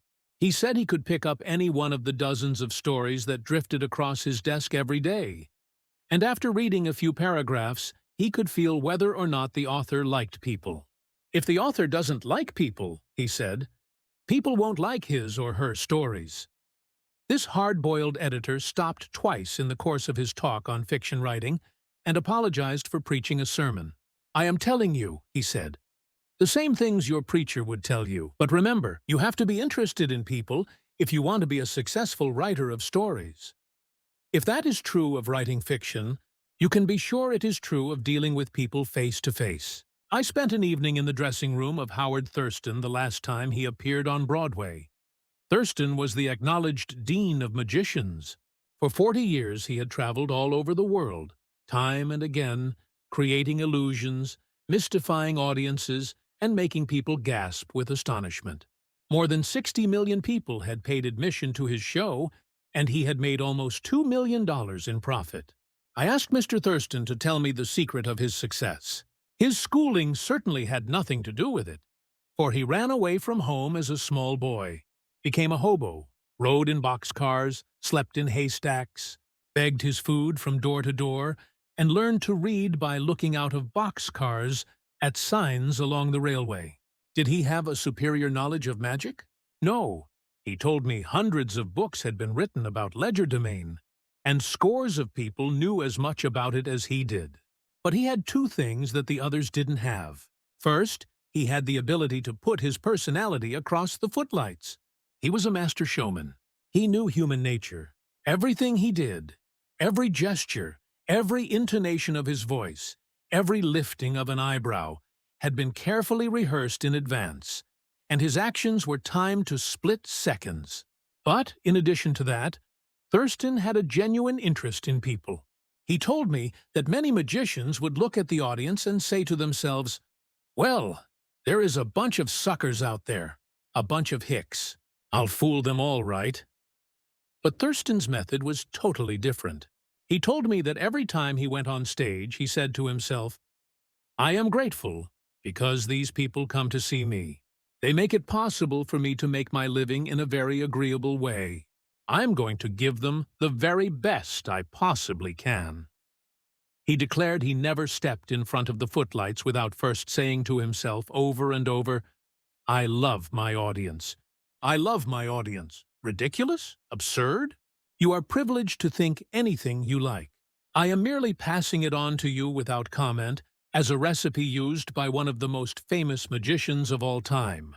George Dyke of North Warren, Pennsylvania, was forced to retire from his service station business after 30 years when a new highway was constructed over the site of his station. It wasn't long before the idle days of retirement began to bore him, so he started filling in his time trying to play music and talk with many of the accomplished fiddlers. In his humble and friendly way, he became generally interested in learning the background and interests of every musician he met. Although he was not a great fiddler himself, he made many friends in this pursuit. He attended competitions and soon became known to the country music fans in the eastern part of the United States as Uncle George, the fiddle scraper from Kinzua County. When we heard Uncle George, he was 72 and enjoying every minute of his life. By having a sustained interest in other people, he created a new life for himself at a time when most people consider their productive years over. That, too, was one of the secrets of Theodore Roosevelt's astonishing popularity. Even his servants loved him. His valet, James E. Amos, wrote a book about him entitled Theodore Roosevelt, Hero to His Valet. In that book, Amos relates this illuminating incident. My wife one time asked the president about a bob white. She had never seen one, and he described it to her fully. Sometime later, the telephone at our cottage rang. Amos and his wife lived in a little cottage on the Roosevelt estate at Oyster Bay. My wife answered it, and it was Mr. Roosevelt himself. He had called her, he said, to tell her that there was a bob white outside her window, and that if she would look out, she might see it. Little things like that were so characteristic of him. Whenever he went by our cottage, even though we were out of sight, we would hear him call out, "Ooh, ooh, ooh, Annie," or "Ooh, ooh, ooh, James." It was just a friendly greeting as he went by. How could employees keep from liking a man like that? How could anyone keep from liking him? Roosevelt called at the White House one day when the President and Mrs. Taft were away. His honest liking for humble people was shown by the fact that he greeted all the old White House servants by name, even the scullery maids. But when he saw Alice, the kitchen maid, writes Archie Butt, he asked her if she still made cornbread. Alice told him that she sometimes made it for the servants, but no one ate it upstairs. "They show bad taste," Roosevelt boomed, "and I'll tell the president so when I see him." Alice brought a piece to him on a plate, and he went over to the office, eating it as he went and greeting gardeners and laborers as he passed.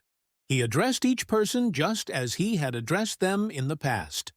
Ike Hoover, who had been head usher at the White House for 40 years, said with tears in his eyes, "It is the only happy day we had in nearly 2 years, and not one of us would exchange it for a $100 bill." The same concern for the seemingly unimportant people helped sales representative Edward M. Sykes, Jr. of Chatham, New Jersey, retain an account. "Many years ago," he reported, "I called on customers for Johnson & Johnson in the Massachusetts area. One account was a drugstore in Hingham. Whenever I went into this store, I would always talk to the soda clerk and sales clerk for a few minutes before talking to the owner to obtain his order. One day I went up to the owner of the store, and he told me to leave as he was not interested in buying J&J products anymore because he felt they were concentrating their activities on food and discount stores to the detriment of the small drugstore. I left with my tail between my legs and drove around the town for several hours. Finally, I decided to go back and try at least to explain our position to the owner of the store. When I returned, I walked in and, as usual, said hello to the soda clerk and sales clerk. When I walked up to the owner, he smiled at me and welcomed me back. He then gave me double the usual order. I looked at him with surprise and asked him what had happened since my visit only a few hours earlier. He pointed to the young man at the soda fountain and said that after I had left, the boy had come over and said that I was one of the few salespeople that called on the store that even bothered to say hello to him and to the others in the store. He told the owner that if any salesperson deserved his business, it was I. The owner agreed and remained a loyal customer. I never forgot that to be genuinely interested in other people is a most important quality for a salesperson to possess. For any person, for that matter. I have discovered from personal experience that one can win the attention and time and cooperation of even the most sought-after people by becoming genuinely interested in them. Let me illustrate. Years ago, I conducted a course in fiction writing at the Brooklyn Institute of Arts and Sciences, and we wanted such distinguished and busy authors as Kathleen Norris, Fannie Hurst, Ida Tarbell, Albert Payson Terhune, and Rupert Hughes to come to Brooklyn and give us the benefit of their experiences. So we wrote them, saying we admired their work and were deeply interested in getting their advice and learning the secrets of their success. Each of these letters was signed by about 150 students. We said we realized that these authors were busy, too busy to prepare a lecture. So we enclosed a list of questions for them to answer about themselves and their methods of work. They liked that. Who wouldn't like it? So they left their homes and traveled to Brooklyn to give us a helping hand.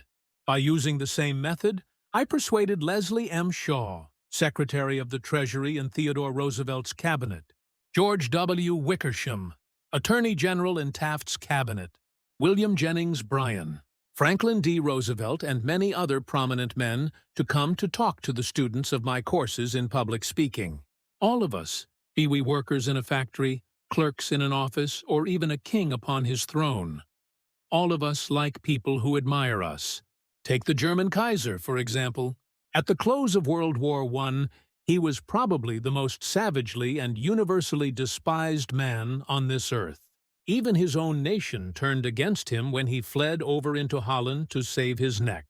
The hatred against him was so intense that millions of people would have loved to tear him limb from limb or burn him at the stake. In the midst of all this forest fire of fury, one little boy wrote the Kaiser a simple, sincere letter, glowing with kindliness and admiration. This little boy said that no matter what the others thought, he would always love Wilhelm as his emperor. The Kaiser was deeply touched by this letter and invited the little boy to come to see him. The boy came, so did his mother, and the Kaiser married her. That little boy didn't need to read a book on how to win friends and influence people. He knew how instinctively. If we want to make friends, let's put ourselves out to do things for other people. Things that require time, energy, unselfishness, and thoughtfulness. When the Duke of Windsor was Prince of Wales, he was scheduled to tour South America. And before he started out on that tour, he spent months studying Spanish so that he could make public talks in the language of the country. And the South Americans loved him for it. For years, I made it a point to find out the birthdays of my friends. How? Although I haven't the foggiest bit of faith in astrology, I began by asking the other party whether he believed the date of one's birth has anything to do with character and disposition. I then asked him or her to tell me the month and day of birth. If he or she said November 24th, for example, I kept repeating to myself, November 24th, November 24th. The minute my friend's back was turned, I wrote down the name and birthday, and later would transfer it to a birthday book. At the beginning of each year, I had these birthday dates scheduled in my calendar pad so that they came to my attention automatically. When the natal day arrived, there was my letter or telegram. What a hit it made! I was frequently the only person on earth who remembered. If we want to make friends, let's greet people with animation and enthusiasm. When somebody calls you on the telephone, use the same psychology. Say hello in tones that bespeak how pleased you are to have the person call. Many companies train their telephone operators to greet all callers in a tone of voice that radiates interest and enthusiasm. The caller feels the company is concerned about them. Let's remember that when we answer the telephone tomorrow. Showing a genuine interest in others not only wins friends for you, but may develop in its customers a loyalty to your company. In an issue of the publication of the National Bank of North America of New York, the following letter from Madeline Rosedale, a depositor, was published. I would like you to know how much I appreciate your staff. Everyone is so courteous, polite, and helpful. What a pleasure it is, after waiting on a long line, to have the teller greet you pleasantly. Last year, my mother was hospitalized for 5 months. Frequently, I went to Marie Petricello, a teller. She was concerned about my mother and inquired about her progress.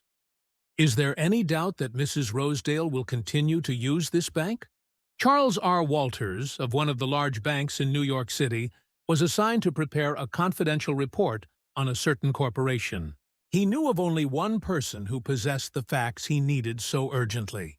As Mr. Walters was ushered into the president's office, a young woman stuck her head through a door and told the president that she didn't have any stamps for him that day. "I am collecting stamps for my 12-year-old son," the president explained to Mr. Walters. Mr. Walters stated his mission and began asking questions. The president was vague, general, nebulous. He didn't want to talk, and apparently nothing could persuade him to talk. The interview was brief and barren. "Frankly, I didn't know what to do," Mr. Walters said as he related the story to the class. Then I remembered what his secretary had said to him. Stamps, 12-year-old son. And I also recalled that the foreign department of our bank collected stamps. Stamps taken from letters pouring in from every continent washed by the 7 seas. The next afternoon I called on this man and sent in word that I had some stamps for his boy. Was I ushered in with enthusiasm? Yes, sir. He couldn't have shaken my hand with more enthusiasm if he had been running for Congress. He radiated smiles and goodwill. "My George will love this one," he kept saying as he fondled the stamps. "And look at this. This is a treasure." We spent half an hour talking stamps and looking at a picture of his boy, and then he devoted more than an hour of his time to giving me every bit of information I wanted, without my even suggesting that he do it. He told me all he knew, and then called in his subordinates and questioned them. He telephoned some of his associates. He loaded me down with facts, figures, reports, and correspondence. In the parlance of newspaper reporters, I had a scoop. Here is another illustration. C.M. Nafale, Jr. of Philadelphia, had tried for years to sell fuel to a large chain store organization. But the chain store company continued to purchase its fuel from an out-of-town dealer and haul it right past the door of Naffel's office. Mr. Naffel made a speech one night before one of my classes, pouring out his hot wrath upon chain stores, branding them as a curse to the nation. And still, he wondered why he couldn't sell them. I suggested that he try different tactics. To put it briefly, this is what happened. We staged a debate between members of the course on whether the spread of the chain store is doing the country more harm than good. Nafla, at my suggestion, took the negative side. He agreed to defend the chain store and then went straight to an executive of the chain store organization that he despised and said, "I am not here to try to sell fuel. I have come to ask you to do me a favor." He then told about his debate and said, "I have come to you for help because I can't think of anyone else who would be more capable of giving me the facts I want. I'm anxious to win this debate, and I'll deeply appreciate whatever help you can give me." Here is the rest of the story, in Mr. Naffel's own words.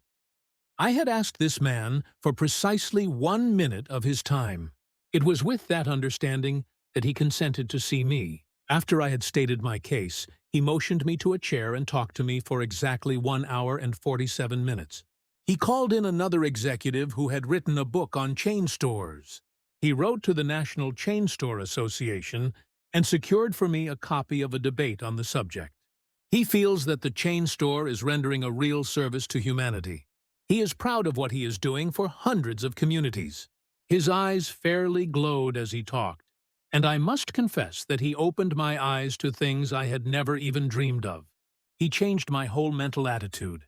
As I was leaving, he walked with me to the door, put his arm around my shoulder, wished me well in my debate, and asked me to stop in and see him again and let him know how I made out. The last words he said to me were, "Please see me again later in the spring. I should like to place an order with you for fuel." To me, that was almost a miracle. Here he was offering to buy fuel without my even suggesting it. I had made more headway in 2 hours by becoming genuinely interested in him and his problems than I could have made in 10 years trying to get him interested in me and my product. "You didn't discover a new truth, Mr. Tanavel. For a long time ago, 100 years before Christ was born, a famous old Roman poet, Publilius Cyrus, remarked, "We are interested in others when they are interested in us." A show of interest, as with every other principle of human relations, must be sincere. It must pay off not only for the person showing the interest, but for the person receiving the attention. It is a two-way street. Both parties benefit. Martin Ginsberg, who took our course in Long Island, New York, reported how the special interest a nurse took in him profoundly affected his life. It was Thanksgiving Day, and I was 10 years old. I was in a welfare ward of a city hospital and was scheduled to undergo major orthopedic surgery the next day. I knew that I could only look forward to months of confinement, convalescence, and pain. My father was dead. My mother and I lived alone in a small apartment, and we were on welfare. My mother was unable to visit me that day. As the day went on, I became overwhelmed with the feeling of loneliness, despair, and fear. I knew my mother was at home alone, worrying about me, not having anyone to be with, not having anyone to eat with, and not even having enough money to afford a Thanksgiving Day dinner. The tears welled up in my eyes, and I stuck my head under the pillow and pulled the covers over it. I cried silently, but oh so bitterly, so much that my body racked with pain. A young student nurse heard my sobbing and came over to me.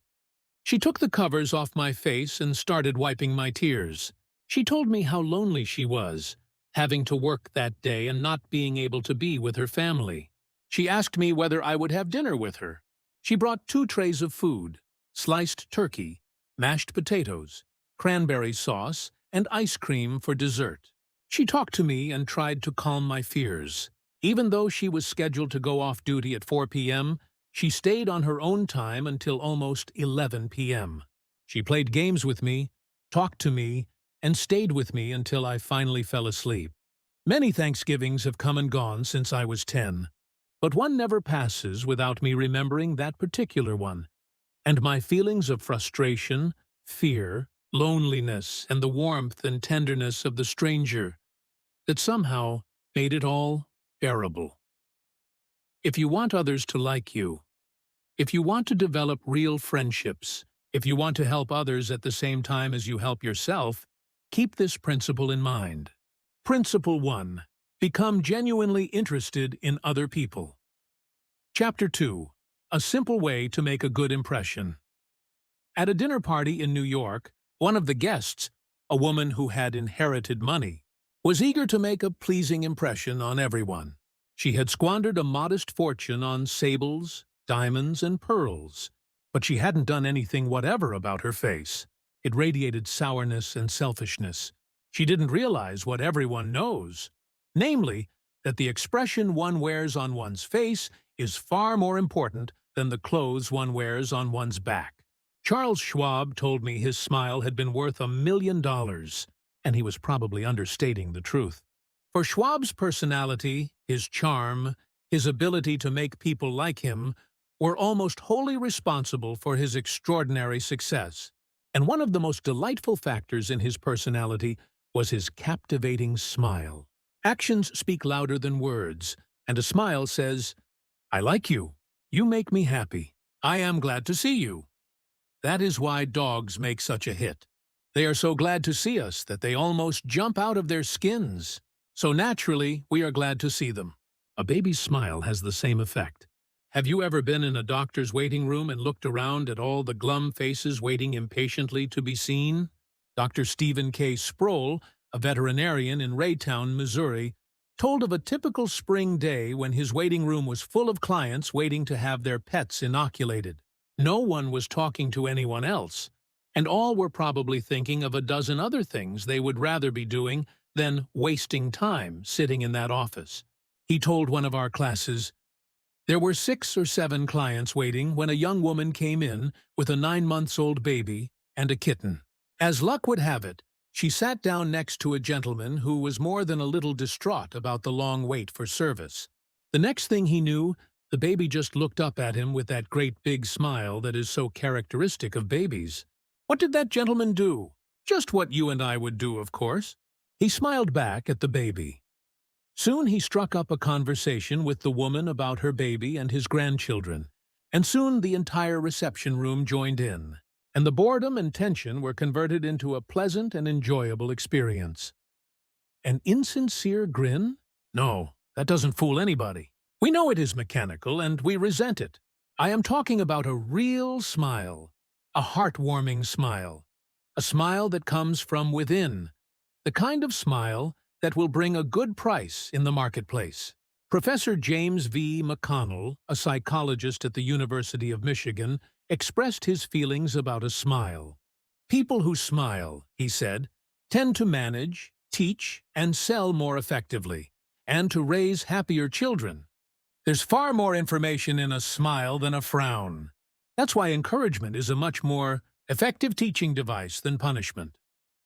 The employment manager of a large New York department store told me she would rather hire a sales clerk who hadn't finished grade school if he or she has a pleasant smile than to hire a doctor of philosophy with a somber face. The effect of a smile is powerful, even when it is unseen. Telephone companies throughout the United States have a program called Phone Power, which is offered to employees who use the telephone for selling their services or products. In this program, they suggest that you smile when talking on the phone. Your smile comes through in your voice. Robert Cryer, manager of a computer department for a Cincinnati, Ohio company, told how he had successfully found the right applicant for a hard-to-fill position. I was desperately trying to recruit a PhD in computer science for my department. I finally located a young man with ideal qualification who was about to be graduated from Purdue University. After several phone conversations, I learned that he had several offers from other companies, many of them larger and better known than mine. I was delighted when he accepted my offer. After he started on the job, I asked him why he had chosen us over the others. He paused for a moment, and then he said, "I think it was because managers in the other companies spoke on the phone in a cold, businesslike manner, which made me feel like just another business transaction. Your voice sounded as if you were glad to hear from me, that you really wanted me to be part of your organization. You can be assured I am still answering my phone with a smile." The chairman of the board of directors of one of the largest rubber companies in the United States told me that, according to his observations, people rarely succeed at anything unless they have fun doing it. This industrial leader doesn't put much faith in the old adage that hard work alone is the magic key that will unlock the door to our desires. I have known people, he said, who succeeded because they had a rip-roaring good time conducting their business. Later, I saw those people change as the fun became work. The business had grown dull. They lost all joy in it, and they failed. You must have a good time meeting people if you expect them to have a good time meeting you. I have asked thousands of business people to smile at someone every hour of the day for a week, and then come to class and talk about the results. How did it work? Let's see. Here is a letter from William B. Steinhardt, a New York stockbroker. His case isn't isolated. In fact, it is typical of hundreds of cases. "I have been married for over 18 years, wrote Mr. Steinhardt, and in all that time I seldom smiled at my wife or spoke 24 words to her from the time I got up until I was ready to leave for business. I was one of the worst grouches who ever walked down Broadway. When you asked me to make a talk about my experience with smiles, I thought I would try it for a week. So the next morning, while combing my hair, I looked at my glum mug in the mirror and said to myself, 'Bill, you are going to wipe the scowl off that sour puss of yours today. You are going to smile, and you are going to begin right now.' As I sat down to breakfast, I greeted my wife with a 'Good morning, my dear,' and smiled as I said it. You warned me that she might be surprised. Well, you underestimated her reaction. She was bewildered. She was shocked. I told her that in the future she could expect this as a regular occurrence, and I kept it up every morning. This changed attitude of mine brought more happiness into our home in the 2 months since I started than there was during the last year. As I leave for my office, I greet the elevator operator in the apartment house with a good morning and a smile. I greet the doorman with a smile. I smile at the cashier in the subway booth when I ask for change. As I stand on the floor of the stock exchange, I smile at people who, until recently, never saw me smile. I soon found that everybody was smiling back at me. I treat those who come to me with complaints or grievances in a cheerful manner. I smile as I listen to them, and I find that adjustments are accomplished much easier. I find that smiles are bringing me dollars, many dollars every day. I share my office with another broker. One of his clerks is a likable young chap, and I was so elated about the results I was getting that I told him recently about my new philosophy of human relations. He then confessed that when I first came to share my office with his firm, he thought me a terrible grouch, and only recently changed his mind. He said I was really human when I smiled. I have also eliminated criticism from my system. I give appreciation and praise now instead of condemnation. I have stopped talking about what I want. I am now trying to see the other person's viewpoint. And these things have literally revolutionized my life. I am a totally different man, a happier man, a richer man, richer in friendships and happiness. The only things that matter much after all. You don't feel like smiling? Then what? Two things. First, force yourself to smile. If you are alone, force yourself to whistle or hum a tune or sing. Act as if you were already happy, and that will tend to make you happy.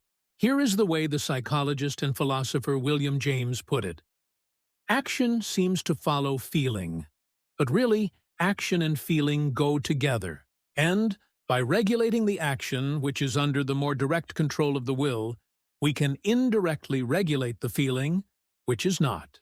Thus, the sovereign voluntary path to cheerfulness, if our cheerfulness be lost, is to sit up cheerfully and to act and speak as if cheerfulness were already there. Everybody in the world is seeking happiness, and there is one sure way to find it. That is by controlling your thoughts. Happiness doesn't depend on outward conditions. It depends on inner conditions. It isn't what you have, or who you are, or where you are, or what you are doing that makes you happy or unhappy. It is what you think about it.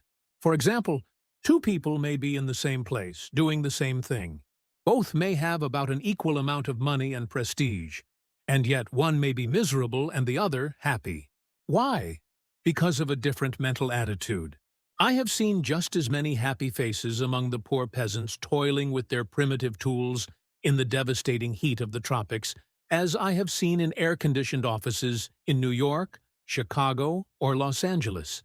There is nothing either good or bad, said Shakespeare, but thinking makes it so. Abe Lincoln once remarked that most folks are about as happy as they make up their minds to be. He was right. I saw a vivid illustration of that truth as I was walking up the stairs of the Long Island Railroad station in New York. Directly in front of me, 30 or 40 crippled boys on canes and crutches were struggling up the stairs. One boy had to be carried up. I was astonished at their laughter and gaiety. I spoke about it to one of the men in charge of the boys. "Oh yes," he said. "When a boy realizes that he is going to be a cripple for life, he is shocked at first. But after he gets over the shock, he usually resigns himself to his fate, and then becomes as happy as normal boys." I felt like taking my hat off to those boys. They taught me a lesson I hope I shall never forget. Working all by oneself in a closed-off room in an office not only is lonely, but it denies one the opportunity of making friends with other employees in the company.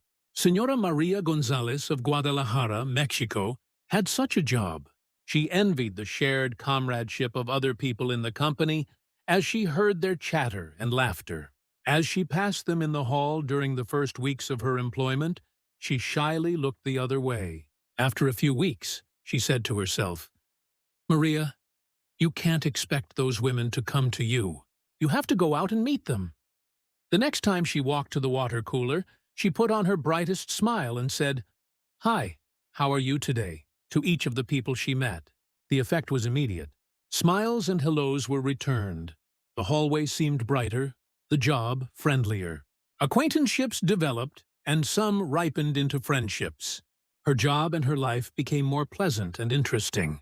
Peruse this bit of sage advice from the essayist and publisher Elbert Hubbard.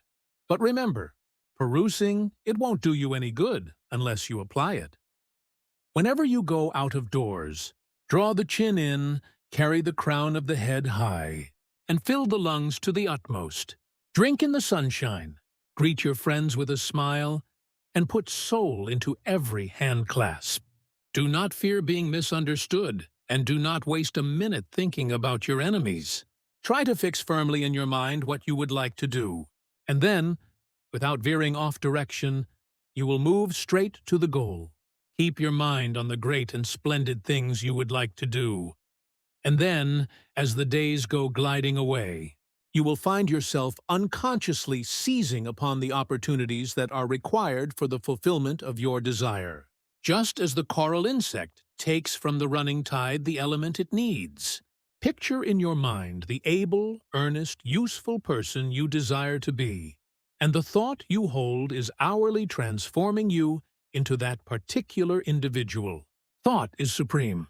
Preserve a right mental attitude, the attitude of courage, frankness, and good cheer. To think rightly is to create. All things come through desire, and every sincere prayer is answered. We become like that on which our hearts are fixed. Carry your chin in, and the crown of your head high. We are gods in the chrysalis. The ancient Chinese were a wise lot, wise in the ways of the world, and they had a proverb that you and I ought to cut out and paste inside our hats.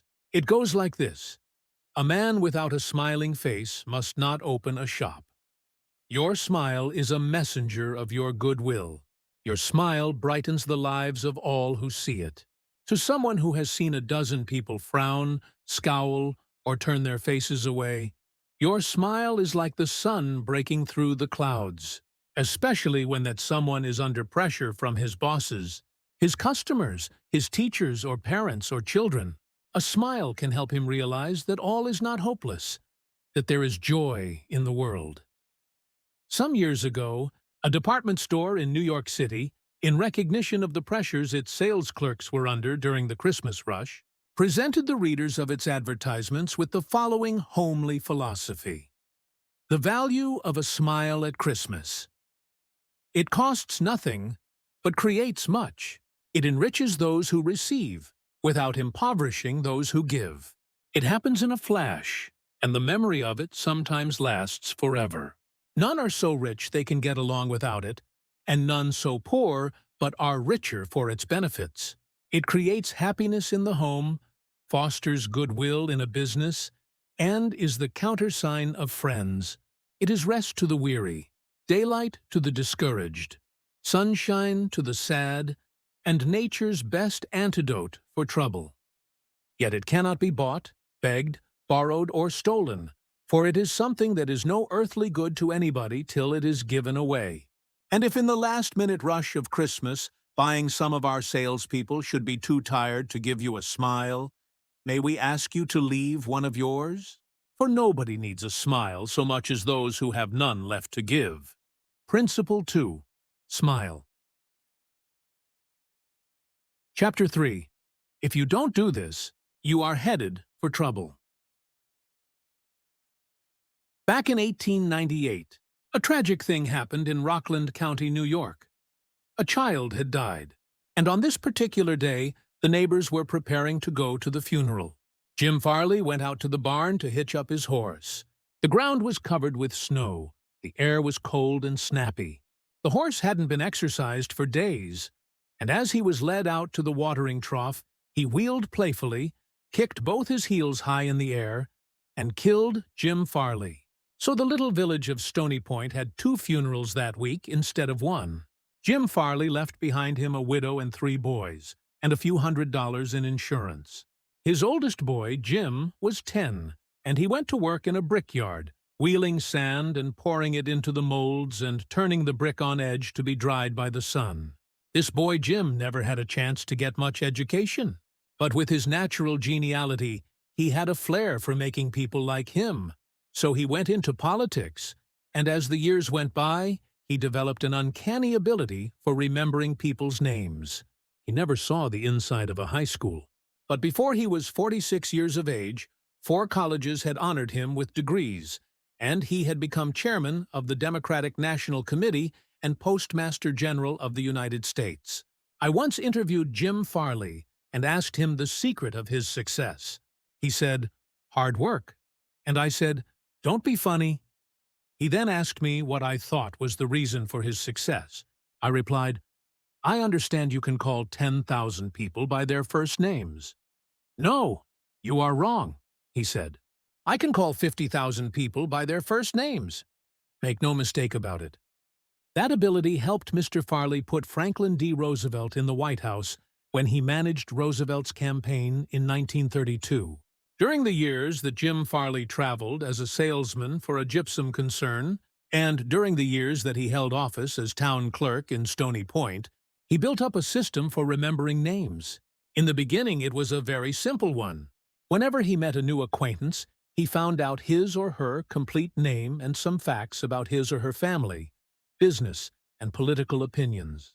He fixed all these facts well in mind as part of the picture, and the next time he met that person, even if it was a year later, he was able to shake hands, inquire after the family, and ask about the hollyhocks in the backyard. No wonder he developed a following. For months before Roosevelt's campaign for president began, Jim Farley wrote hundreds of letters a day to people all over the western and northwestern states. Then he hopped onto a train and in 19 days covered 20 states and 12,000 miles, traveling by buggy, train, automobile, and boat.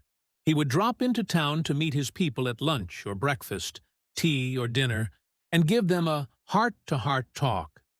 Then he'd dash off again on another leg of his journey. As soon as he arrived back east, he wrote to one person in each town he had visited, asking for a list of all the guests to whom he had talked. The final list contained thousands and thousands of names, yet each person on that list was paid the subtle flattery of getting a personal letter from James Farley. These letters began, "Dear Bill," or "Dear Jane," and they were always signed Jim. Jim Farley discovered early in life that the average person is more interested in his or her own name than in all the other names on earth put together. Remember that name and call it easily, and you have paid a subtle and very effective compliment. But forget it or misspell it, and you have placed yourself at a sharp disadvantage. For example, I once organized a public speaking course in Paris and sent form letters to all the American residents in the city. French typists with apparently little knowledge of English filled in the names, and naturally they made blunders. One man, the manager of a large American bank in Paris, wrote me a scathing rebuke because his name had been misspelled. Sometimes it is difficult to remember a name, particularly if it is hard to pronounce. Rather than even try to learn it, many people ignore it or call the person by an easy nickname. Sid Levy called on a customer for some time whose name was Nicodemus Papadoulos. Most people just called him Nick. Levy told us, "I made a special effort to say his name over several times to myself before I made my call. When I greeted him by his full name, 'Good afternoon, Mr. Nicodemus Papadoulos,' he was shocked. For what seemed like several minutes, there was no reply from him at all. Finally, he said with tears rolling down his cheeks, 'Mr. Levy, in all the 15 years I have been in this country, nobody has ever made the effort to call me by my right name.'" What was the reason for Andrew Carnegie's success? He was called the Steel King. Yet he himself knew little about the manufacture of steel. He had hundreds of people working for him who knew far more about steel than he did. But he knew how to handle people. And that is what made him rich. Early in life, he showed a flair for organization, a genius for leadership. By the time he was 10, he too had discovered the astounding importance people place on their own name. And he used that discovery to win cooperation. To illustrate, when he was a boy back in Scotland, he got hold of a rabbit, a mother rabbit. Presto! He soon had a whole nest of little rabbits, and nothing to feed them. But he had a brilliant idea. He told the boys and girls in the neighborhood that if they would go out and pull enough clover and dandelions to feed the rabbits, he would name the bunnies in their honor. The plan worked like magic, and Carnegie never forgot it. Years later, he made millions by using the same psychology in business. For example, he wanted to sell steel rails to the Pennsylvania Railroad. J. Edgar Thompson was the president of the Pennsylvania Railroad then. So Andrew Carnegie built a huge steel mill in Pittsburgh and called it the Edgar Thompson Steel Works. Here is a riddle. See if you can guess it. When the Pennsylvania Railroad needed steel rails, where do you suppose J. Edgar Thompson bought them? From Sears, Roebuck. No, you're wrong. Guess again? When Carnegie and George Pullman were battling each other for supremacy in the railroad sleeping car business, the Steel King again remembered the lesson of the rabbits. The Central Transportation Company, which Andrew Carnegie controlled, was fighting with the company that Pullman owned. Both were struggling to get the sleeping car business of the Union Pacific Railroad, bucking each other, slashing prices, and destroying all chance of profit. Both Carnegie and Pullman had gone to New York to see the board of directors of the Union Pacific.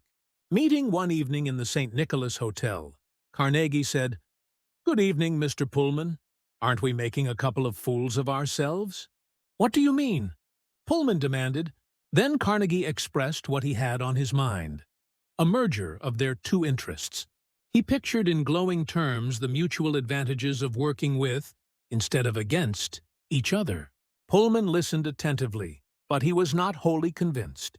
Finally he asked, "What would you call the new company?" And Carnegie replied promptly, "Why, the Pullman Palace Car Company, of course."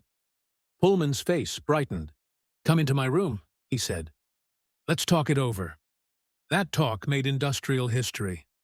This policy of remembering and honoring the names of his friends and business associates was one of the secrets of Andrew Carnegie's leadership. He was proud of the fact that he could call many of his factory workers by their first names. And he boasted that while he was personally in charge, no strike ever disturbed his flaming steel mills. Benton Love, chairman of Texas Commerce Bank Shares, believes that the bigger a corporation gets, the colder it becomes.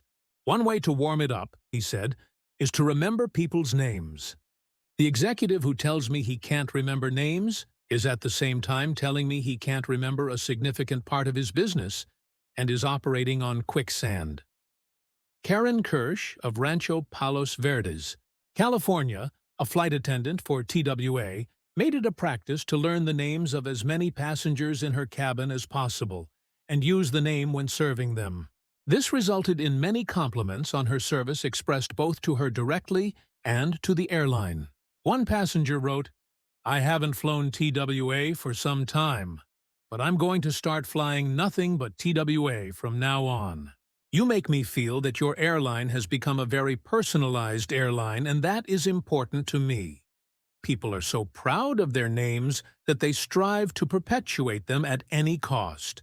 Even blustering, hard-boiled old P.T. Barnum, the greatest showman of his time, disappointed because he had no sons to carry on his name, offered his grandson, C.H. Seeley, $25,000 if he would call himself Barnum Seeley.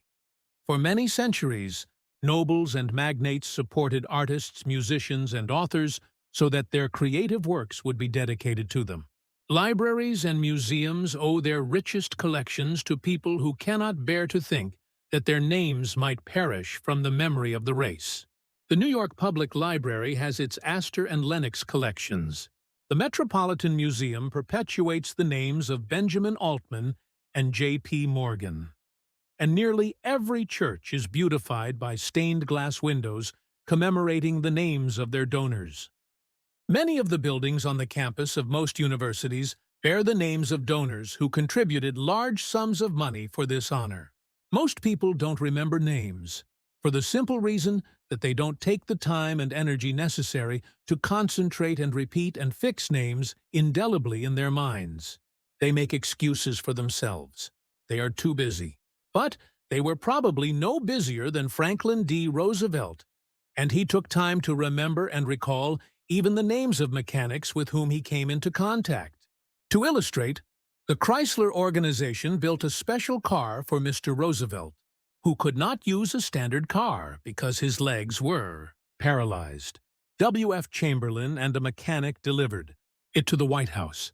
I have in front of me a letter from Mr. Chamberlain relating his experiences. I taught President Roosevelt how to handle a car with a lot of unusual gadgets, but he taught me a lot about the fine art of handling people. When I called at the White House, Mr. Chamberlain writes, the president was extremely pleasant and cheerful. He called me by name, made me feel very comfortable, and particularly impressed me with the fact that he was vitally interested in things I had to show him and tell him. The car was so designed that it could be operated entirely by hand. A crowd gathered around to look at the car, and he remarked, I think it is marvelous. All you have to do is to touch a button and it moves away, and you can drive it without effort. I think it is grand. I don't know what makes it go. I'd love to have the time to tear it down and see how it works. When Roosevelt's friends and associates admired the machine, he said in their presence, Mr. Chamberlain, I certainly appreciate all the time and effort you have spent in developing this car. It is a mighty fine job.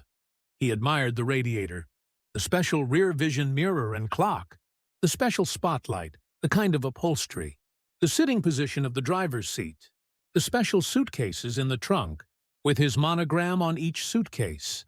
In other words, he took notice of every detail to which he knew I had given considerable thought. He made a point of bringing these various pieces of equipment to the attention of Mrs. Roosevelt, Miss Perkins, the Secretary of Labor, and his secretary. He even brought the old White House porter into the picture by saying, George, you want to take particularly good care of the suitcases. When the driving lesson was finished, the president turned to me and said, Well, Mr. Chamberlain, I have been keeping the Federal Reserve Board waiting 30 minutes. I guess I had better get back to work. I took a mechanic with me to the White House. He was introduced to Roosevelt when he arrived. He didn't talk to the president, and Roosevelt heard his name only once. He was a shy chap, and he kept in the background. But before leaving us, the president looked for the mechanic, shook his hand, called him by name, and thanked him for coming to Washington. And there was nothing perfunctory about his thanks. He meant what he said. I could feel that. A few days after returning to New York, I got an autographed photograph of President Roosevelt and a little note of thanks again expressing his appreciation for my assistance. How he found time to do it is a mystery to me. Franklin D. Roosevelt knew that one of the simplest, most obvious, and most important ways of gaining goodwill was by remembering names and making people feel important. Yet how many of us do it? Half the time we are introduced to a stranger. We chat a few minutes and can't even remember his or her name by the time we say goodbye. One of the first lessons a politician learns is this. To recall a voter's name is statesmanship. To forget it is oblivion. And the ability to remember names is almost as important in business and social contacts as it is in politics. Napoleon III, Emperor of France and nephew of the great Napoleon, boasted that in spite of all his royal duties, he could remember the name of every person he met. His technique? Simple. If he didn't hear the name distinctly, he said, So sorry, I didn't get the name clearly. Then, if it was an unusual name, he would say, How is it spelled? During the conversation, he took the trouble to repeat the name several times and tried to associate it in his mind with the person's features, expression, and general appearance. If the person was someone of importance, Napoleon went to even further pains. As soon as His Royal Highness was alone, he wrote the name down on a piece of paper, looked at it, concentrated on it, fixed it securely in his mind, and then tore up the paper. In this way, he gained an eye impression of the name as well as an ear impression. All this takes time. But good manners, said Emerson, are made up of petty sacrifices. The importance of remembering and using names is not just the prerogative of kings and corporate executives. It works for all of us. Ken Nottingham, an employee of General Motors in Indiana, usually had lunch at the company cafeteria. He noticed that the woman who worked behind the counter always had a scowl on her face. She had been making sandwiches for about 2 hours, and I was just another sandwich to her. I told her what I wanted. She weighed out the ham on a little scale, then she gave me 1 leaf of lettuce, a few potato chips, and handed them to me. The next day I went through the same line. Same woman, same scowl. I smiled and said, "Hello, Eunice," and then told her what I wanted. Well, she forgot the scale, piled on the ham, gave me 3 leaves of lettuce, and heaped on the potato chips until they fell off the plate. We should be aware of the magic contained in a name and realize that this single item is wholly and completely owned by the person with whom we are dealing, and nobody else. The name sets the individual apart. It makes him or her unique among all others. The information we are imparting or the request we are making takes on a special importance when we approach the situation with the name of the individual. From the waitress to the senior executive, the name will work magic as we deal with others. Principle. Thridobadi kin, Robert and Kirster Treen, Harabi Trantri Kri. Remember that a person's name is to that person the sweetest and most important sound in any language. Chapter 4. An Easy Way to Become a Good Conversationalist. Some time ago, I attended a bridge party. I don't play bridge, and there was a woman there who didn't play bridge either. She had discovered that I had once been Lowell, Thomas's manager before he went on the radio, and that I had traveled in Europe a great deal while helping him prepare the illustrated travel talks he was then delivering. So she said, "Oh, Mr. Carnegie, I do want you to tell me about all the wonderful places you have visited and the sights you have seen." As we sat down on the sofa, she remarked that she and her husband had recently returned from a trip to Africa. "Africa!" I exclaimed. "How interesting. I've always wanted to see Africa, but I never got there except for a 24-hour stay once in Algiers. Tell me, did you visit the Big Game country?" "Yes? How fortunate. I envy you. Do tell me about Africa." That kept her talking for 45 minutes. She never again asked me where I had been or what I had seen. She didn't want to hear me talk about my travels. All she wanted was an interested listener, so she could expand her ego and tell about where she had been. Was she unusual? No. Many people are like that. For example, I met a distinguished botanist at a dinner party given by a New York book publisher. I had never talked with a botanist before, and I found him fascinating.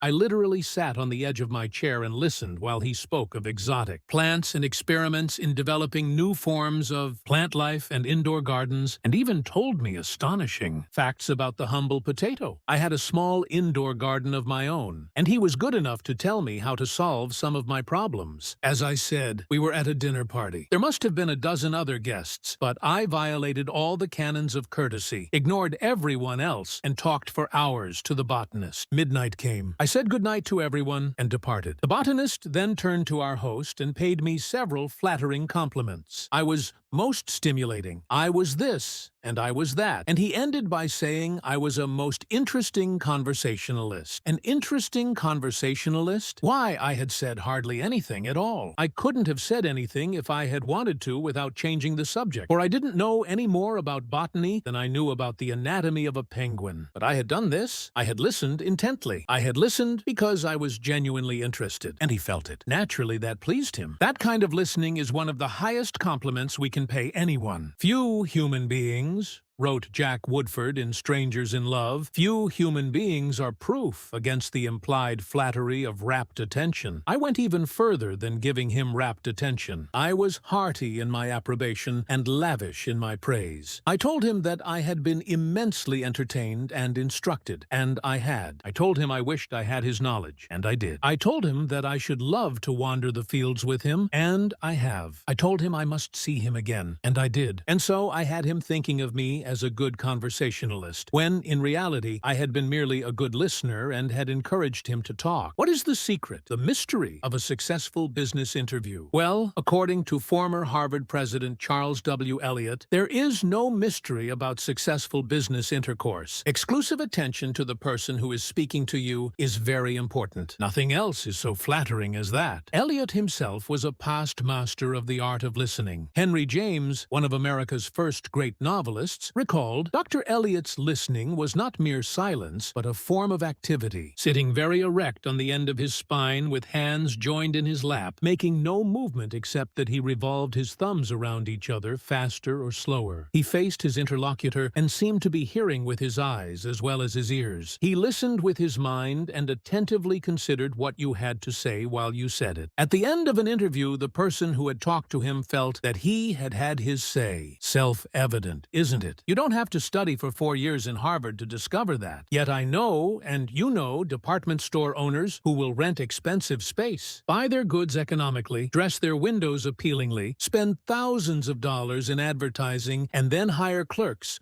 who haven't the sense to be good listeners. Clerks who interrupt customers, contradict them, irritate them, and all but drive them from the store. A department store in Chicago almost lost a regular customer who spent several $1,000s each year in that store because a sales clerk wouldn't listen. Mrs. Henrietta Douglas, who took our course in Chicago, had purchased a coat at a special sale. After she had brought it home, she noticed that there was a tear in the lining. She came back the next day and asked the sales clerk to exchange it. The clerk refused even to listen to her complaint. You bought this at a special sale, she said. She pointed to a sign on the wall. Read that, she exclaimed. All sales are final. Once you bought it, you have to keep it. Sew up the lining yourself. But this was damaged merchandise, Mrs. Douglas complained. Makes no difference, the clerk interrupted. Final's final. Mrs. Douglas was about to walk out indignantly, swearing never to return to that store ever, when she was greeted by the department manager, who knew her from her many years of patronage. Mrs. Douglas told her what had happened. The manager listened attentively to the whole story, examined the coat, and then said, Special sales are final, so we can dispose of merchandise at the end of the season. But this no-return policy does not apply to damaged goods. We will certainly repair or replace the lining, or if you prefer, give you your money back. What a difference in treatment. If that manager had not come along and listened to the customer, a long-term patron of that store could have been lost forever. Listening is just as important in one's home life as in the world of business. Millie Esposito of Croton-on-Hudson, New York, made it her business to listen carefully when one of her children wanted to speak with her. One evening,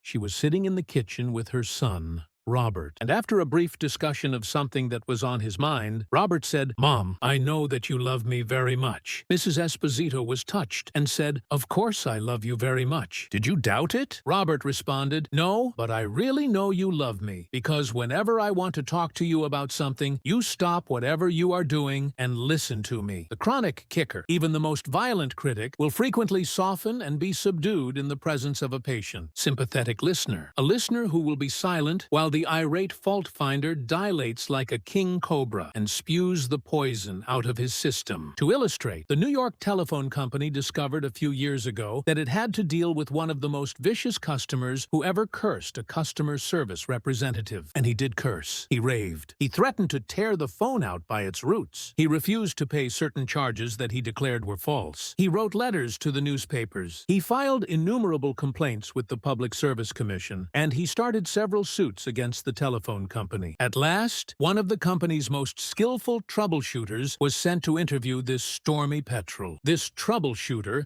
listened and let the cantankerous customer enjoy himself, pouring out his tirade. The telephone representative listened and said yes, and sympathized with his grievance. He raved on, and I listened for nearly 3 hours, the troubleshooter said, as he related his experiences before one of the author's classes. Then I went back and listened some more. I interviewed him 4 times, and before the 4th visit was over, I had become a charter member of an organization he was starting. He called it the Telephone Subscribers Protective Association. I am still a member of this organization, and, so far as I know, I'm the only member in the world today, besides Mr. CC. I listened and sympathized with him on every point that he had made during these interviews. He had never had a telephone representative talk with him that way before, and he became almost friendly. The point on which I went to see him was not even mentioned on the first visit, nor was it mentioned on the second or third, but upon the fourth interview. I closed the case completely. He paid all his bills in full, and for the first time in the history of his difficulties with the telephone company, he voluntarily withdrew his complaints from the Public Service Commission. Doubtless Mr. had considered himself a holy crusader, defending the public rights against callous exploitation. But in reality, what he had really wanted was a feeling of importance. He got this feeling of importance at first by kicking and complaining, but as soon as he got his feeling of importance from a representative of the company, his imagined grievances vanished into thin air. One morning, years ago,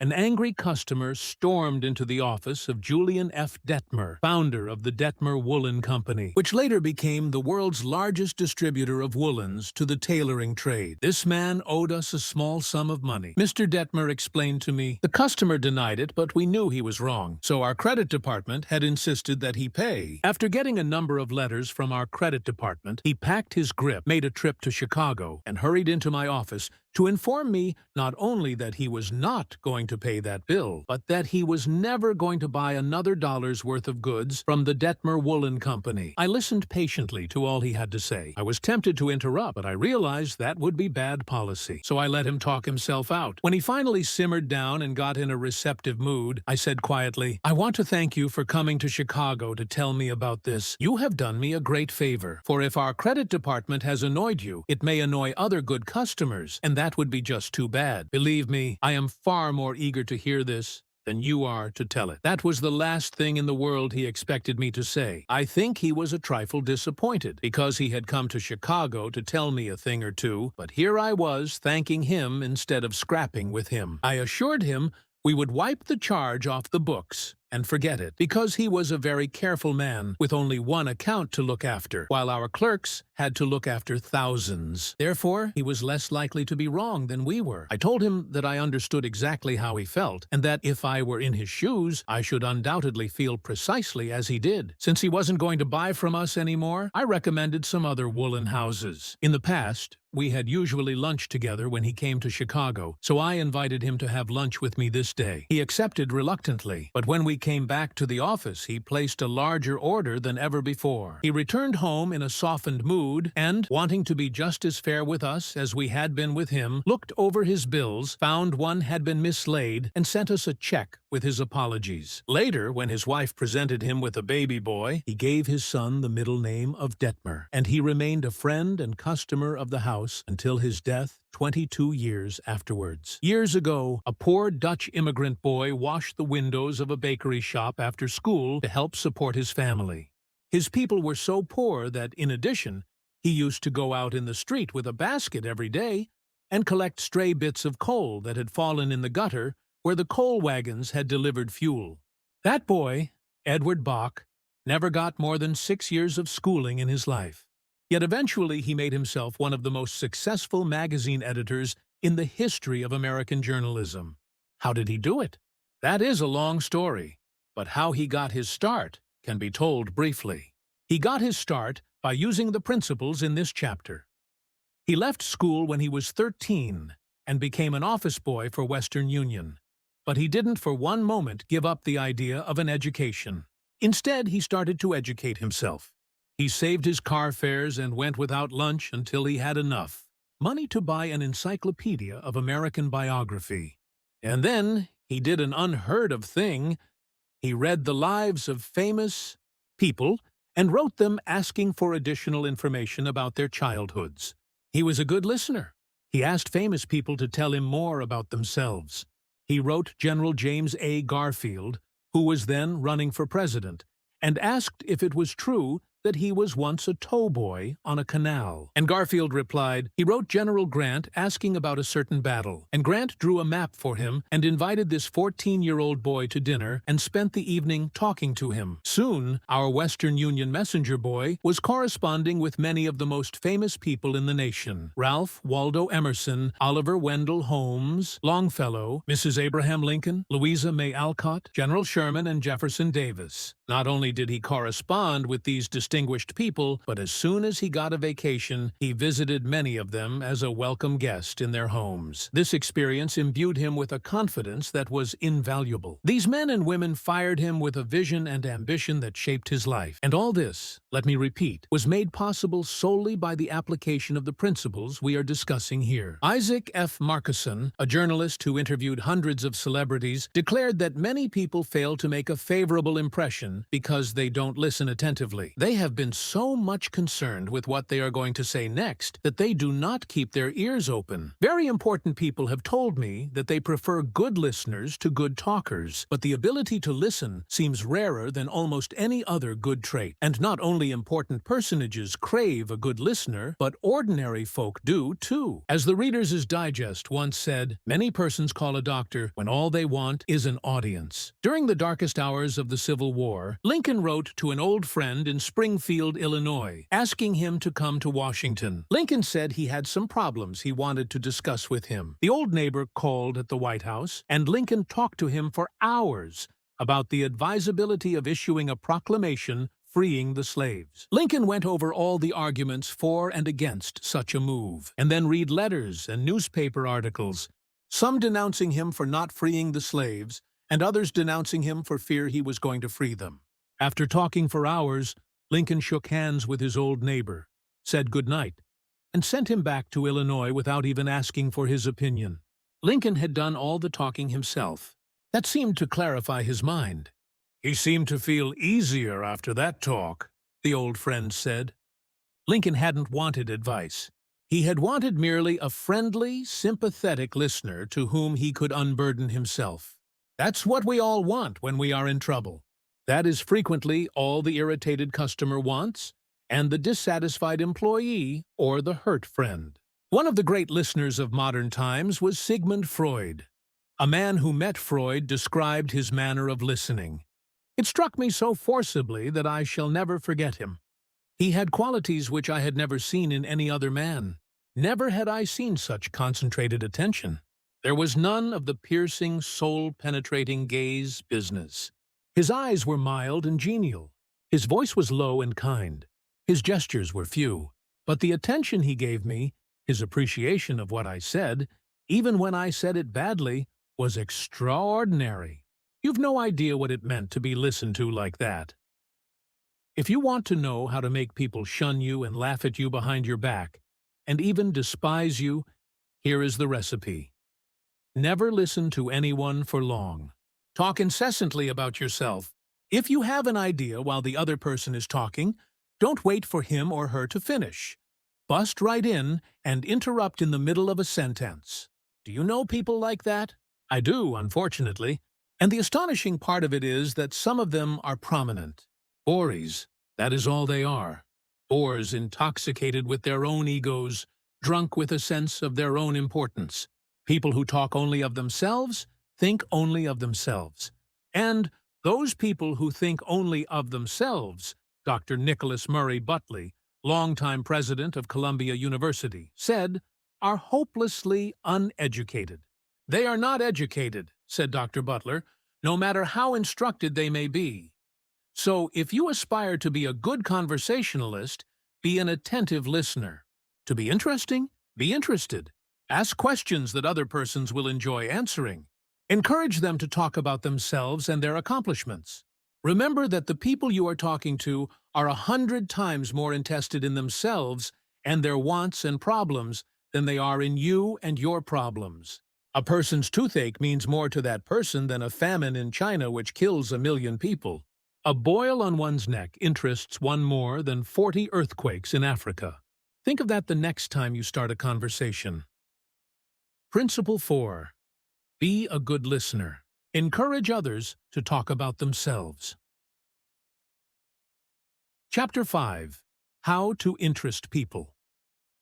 Everyone who was ever a guest of Theodore Roosevelt was astonished at the range and diversity of his knowledge.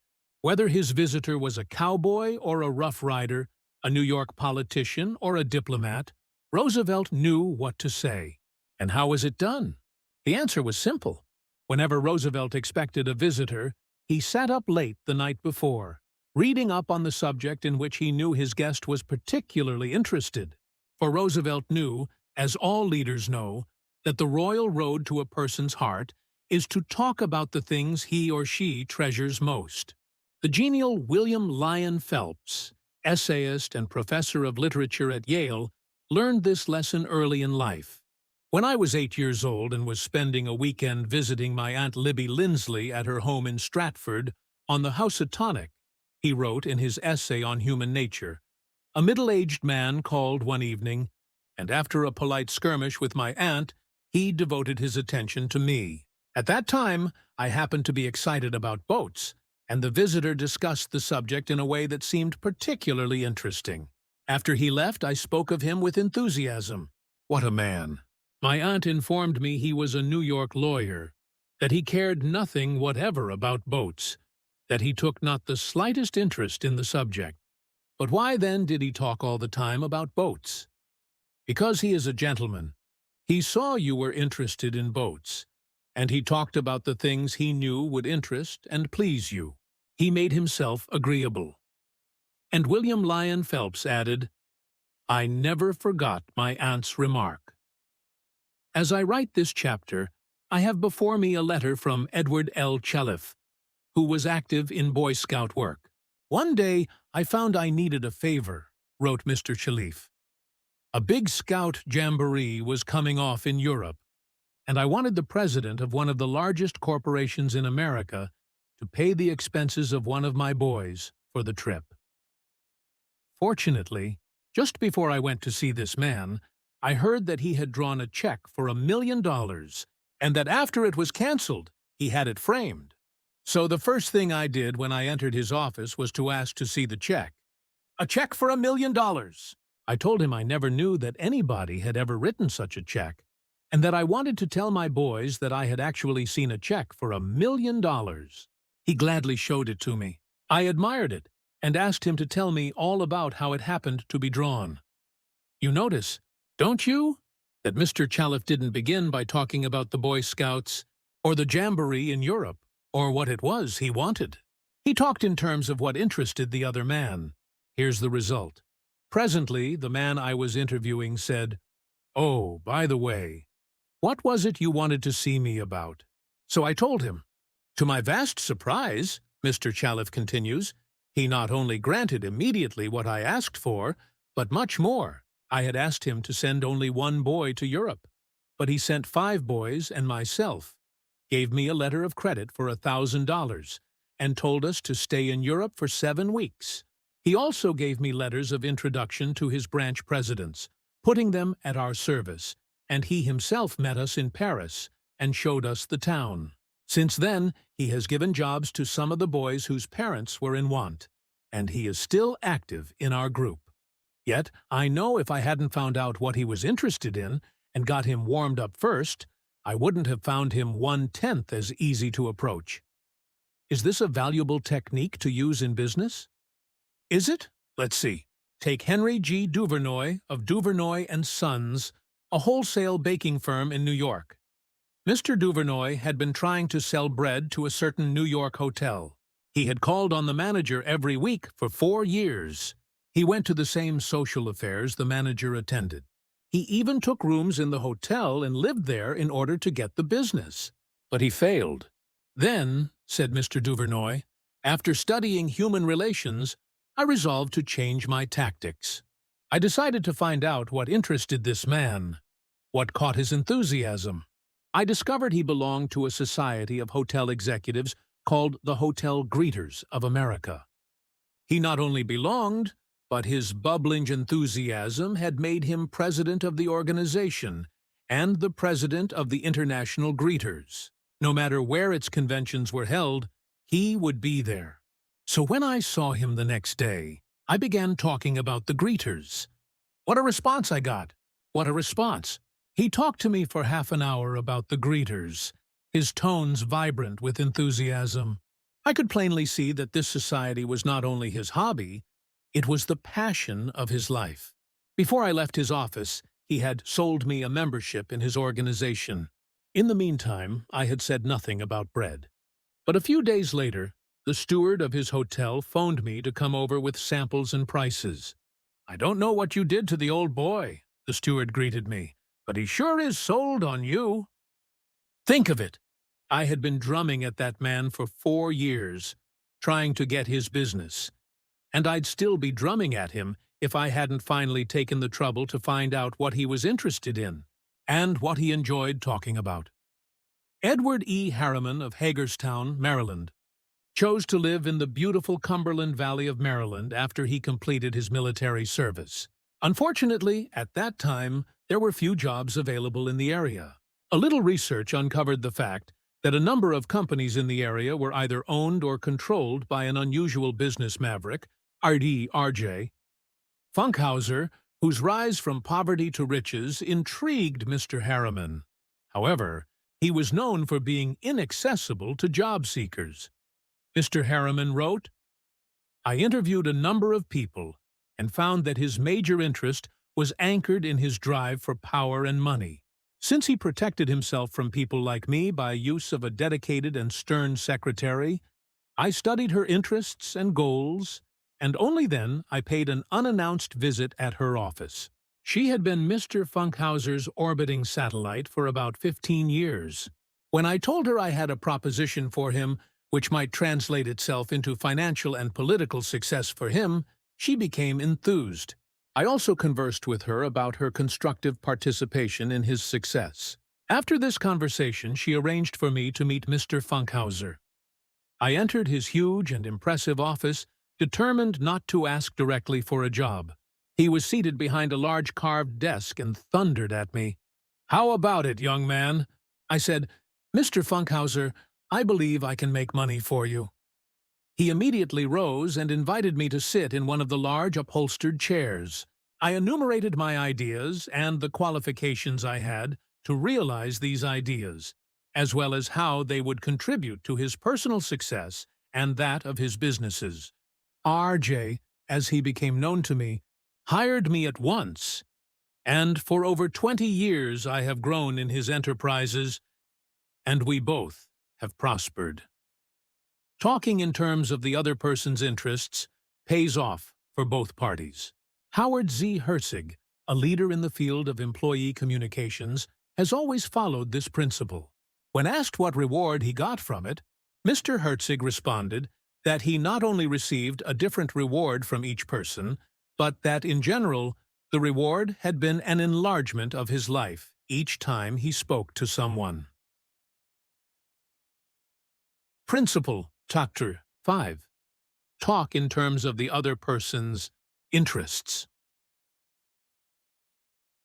Chapter 6. How to make people like you instantly. I was waiting in line to register a letter in the post office at 33rd Street and 8th Avenue. In New York, I noticed that the clerk appeared to be bored with the job, weighing envelopes, handing out stamps, making change, issuing receipts, the same monotonous grind year after year. So I said to myself, I am going to try to make that clerk like me. Obviously, to make him like me, I must say something nice, not about myself, but about him. So I asked myself, what is there about him that I can honestly admire? That is sometimes a hard question to answer, especially with strangers. But in this case, it happened to be easy. I instantly saw something I admired no end. So while he was weighing my envelope, I remarked with enthusiasm, "I wish I had your head of hair." He looked up, half startled, his face beaming with smiles. "Well, it isn't as good as it used to be," he said modestly. I assured him that although it might have lost some of its pristine glory, nevertheless it was still magnificent. He was immensely pleased. We carried on a pleasant little conversation, and the last thing he said to me was, "Many people have admired my hair. I'll bet that person went to lunch that day walking on air. I'll bet he went home that night and told his wife about it. I'll bet he looked in the mirror and said, 'It is a beautiful head of hair.'" I told this story once in public, and a man asked me afterwards, "What did you want to get out of him?" What was I trying to get out of him? What was I trying to get out of him? If we are so contemptibly selfish that we can't radiate a little happiness and pass on a bit of honest appreciation without trying to get something out of the other person in return. If our souls are no bigger than sour crab apples, we shall meet with the failure we so richly deserve. Oh yes, I did want something out of that chap. I wanted something priceless, and I got it. I got the feeling that I had done something for him without his being able to do anything whatever in return for me. That is a feeling that flows and sings in your memory long after the incident is past.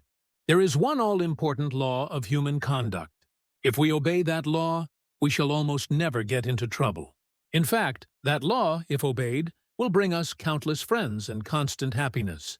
But the very instant we break the law, we shall get into endless trouble. The law is this: always make the other person feel important. John Dewey, as we have already noted, said that the desire to be important is the deepest urge in human nature. And William James said, the deepest principle in human nature is the craving to be appreciated. As I have already pointed out, it is this urge that differentiates us from the animals. It is this urge that has been responsible for civilization itself. Philosophers have been speculating on the rules of human relationships for thousands of years. And out of all that speculation, there has evolved only one important precept. It is not new. It is as old as history. Zoroaster taught it to his followers in Persia 2,500 years ago. Confucius preached it in China 24 centuries ago. Lao Tse, the founder of Taoism, taught it to his disciples in the valley of the Han. Buddha preached it on the bank of the holy Ganges 500 years before Christ. The sacred books of Hinduism taught it among the stony hills of Judea 19 centuries ago. Jesus summed it up in one thought, probably the most important rule in the world. Do unto others as you would have others do unto you. You want the approval of those with whom you come in contact. You want recognition of your true worth. You want a feeling that you are important in your little world. You don't want to listen to cheap, insincere flattery, but you do crave sincere appreciation. You want your friends and associates to be, as Charles Schwab put it, hearty in their approbation and lavish in their praise. All of us want that. So let's obey the golden rule and give unto others what we would have others give unto us. How? When? Where? The answer is all the time, everywhere. David G. Smith of Eau Claire, Wisconsin, told one of our classes how he handled a delicate situation when he was asked to take charge of the refreshment booth at a charity concert. Settur. The night of the concert, I arrived at the park and found two elderly ladies in a very bad humor standing next to the refreshment stand. Apparently, each thought that she was in charge of this project. As I stood there pondering what to do, one of the members of the sponsoring committee appeared and handed me a cash box and thanked me for taking over the project. She introduced Rose and Jane as my helpers and then ran off. A great silence ensued. Realizing that the cash box was a symbol of authority, of sorts, I gave the box to Rose and explained that I might not be able to keep the money straight, and that if she took care of it, I would feel better. I then suggested to Jane that she show two teenagers who had been assigned to refreshments how to operate the soda machine, and asked her to be responsible for that part of the project. The whole evening was very enjoyable, with Rose happily counting the money, Jane supervising the teenagers, and me enjoying the concert. You don't have to wait until you are ambassador to France or chairman of the clambake committee of your lodge before you use this philosophy of appreciation. You can work magic with it almost every day. If, for example, the waitress brings us mashed potatoes when we have ordered French fried, let's say, "I'm sorry to trouble you, but I prefer the French fried." She'll probably reply, "No trouble at all," and will be glad to change the potatoes because we have shown respect for her.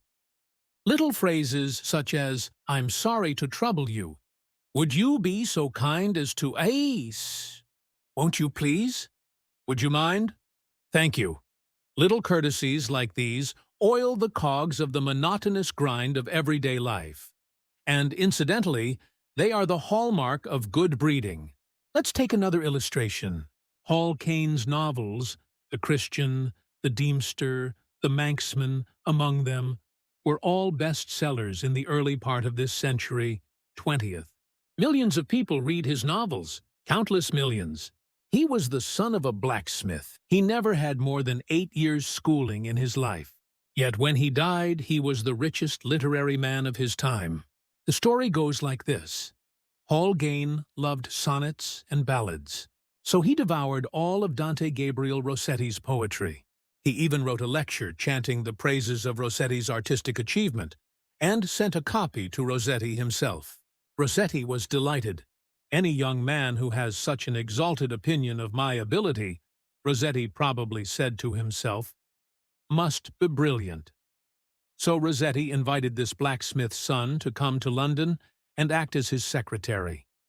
That was the turning point in Hall Caine's life, for in his new position he met the literary artists of the day. Profiting by their advice and inspired by their encouragement, he launched upon a career that emblazoned his name across the sky. His home, Greba Castle on the Isle of Man, became a mecca for tourists from the far corners of the world, and he left a multi-million-dollar estate. Yet, who knows, he might have died poor and unknown had he not written an essay expressing his admiration for a famous man. Such is the power, the stupendous power, of sincere, heartfelt appreciation. Rossetti considered himself important. That is not strange. Almost everyone considers himself important, very important. The life of many a person could probably be changed if only someone would make him feel important. Ronald J. Rowland, who is one of the instructors of our course in California, is also a teacher of arts and crafts. He wrote to us about a student named Chris in his beginning crafts class. Chris was a very quiet, shy boy lacking in self-confidence, the kind of student that often does not receive the attention he deserves. I also teach an advanced class that had grown to be somewhat of a status symbol, and a privilege for a student to have earned the right to be in it. On Wednesday, Chris was diligently working at his desk. I really felt there was a hidden fire deep inside him.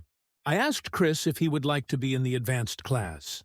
How I wish I could express the look in Chris's face, the emotions in that shy 14-year-old boy, trying to hold back his tears. Who me, Mr. Rowland? Am I good enough? Yes, Chris, you are good enough. I had to leave at that point because tears were coming to my eyes. As Chris walked out of class that day, seemingly 2 inches taller, he looked at me with bright blue eyes and said in a positive voice, "Thank you, Mr. Rowland." Chris taught me a lesson I will never forget. Our deep desire to feel important. To help me never forget this rule, I made a sign which reads, "You are important." This sign hangs in the front of the classroom for all to see, and to remind me that each student I face is equally important. The unvarnished truth is that almost all the people you meet feel themselves superior to you in some way, and a sure way to their hearts is to let them realize in some subtle way that you realize their importance and recognize it sincerely. Remember what Emerson said, "Every man I meet is my superior in some way. In that, I learn of him." And the pathetic part of it is that frequently those who have the least justification for a feeling of achievement bolster up their egos by a show of tumult and conceit, which is truly nauseating. As Shakespeare put it, "Man, proud man, dressed in a little brief authority." Socrates plays such fantastic tricks before high heaven as make the angels weep. I am going to tell you how business people in my own courses have applied these principles with remarkable results. Let's take the case of a Connecticut attorney. Because of his relatives, he prefers not to have his name mentioned. Shortly after joining the course, Mr. R. drove to Long Island with his wife to visit some of her relatives. She left him to chat with an old aunt of hers, and then rushed off by herself to visit some of the younger relatives. Since he soon had to give a speech professionally on how he applied the principles of appreciation, He thought he would gain some worthwhile experience talking with the elderly lady. So he looked around the house to see what he could honestly admire. "This house was built about 1890, wasn't it?" he inquired. "Yes," she replied. "That is precisely the year it was built." "It reminds me of the house I was born in," he said. "It's beautiful. Well built, roomy. You know, they don't build houses like this anymore."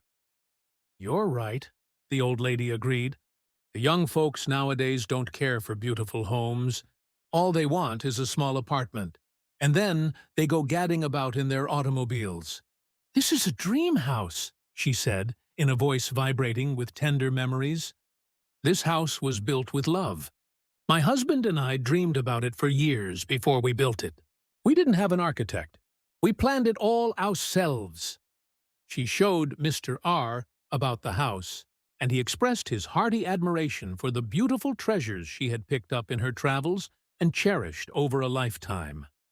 Paisley shawls, an old English tea set, Wedgwood china, French beds and chairs, Italian paintings, and silk draperies that had once hung in a French chateau.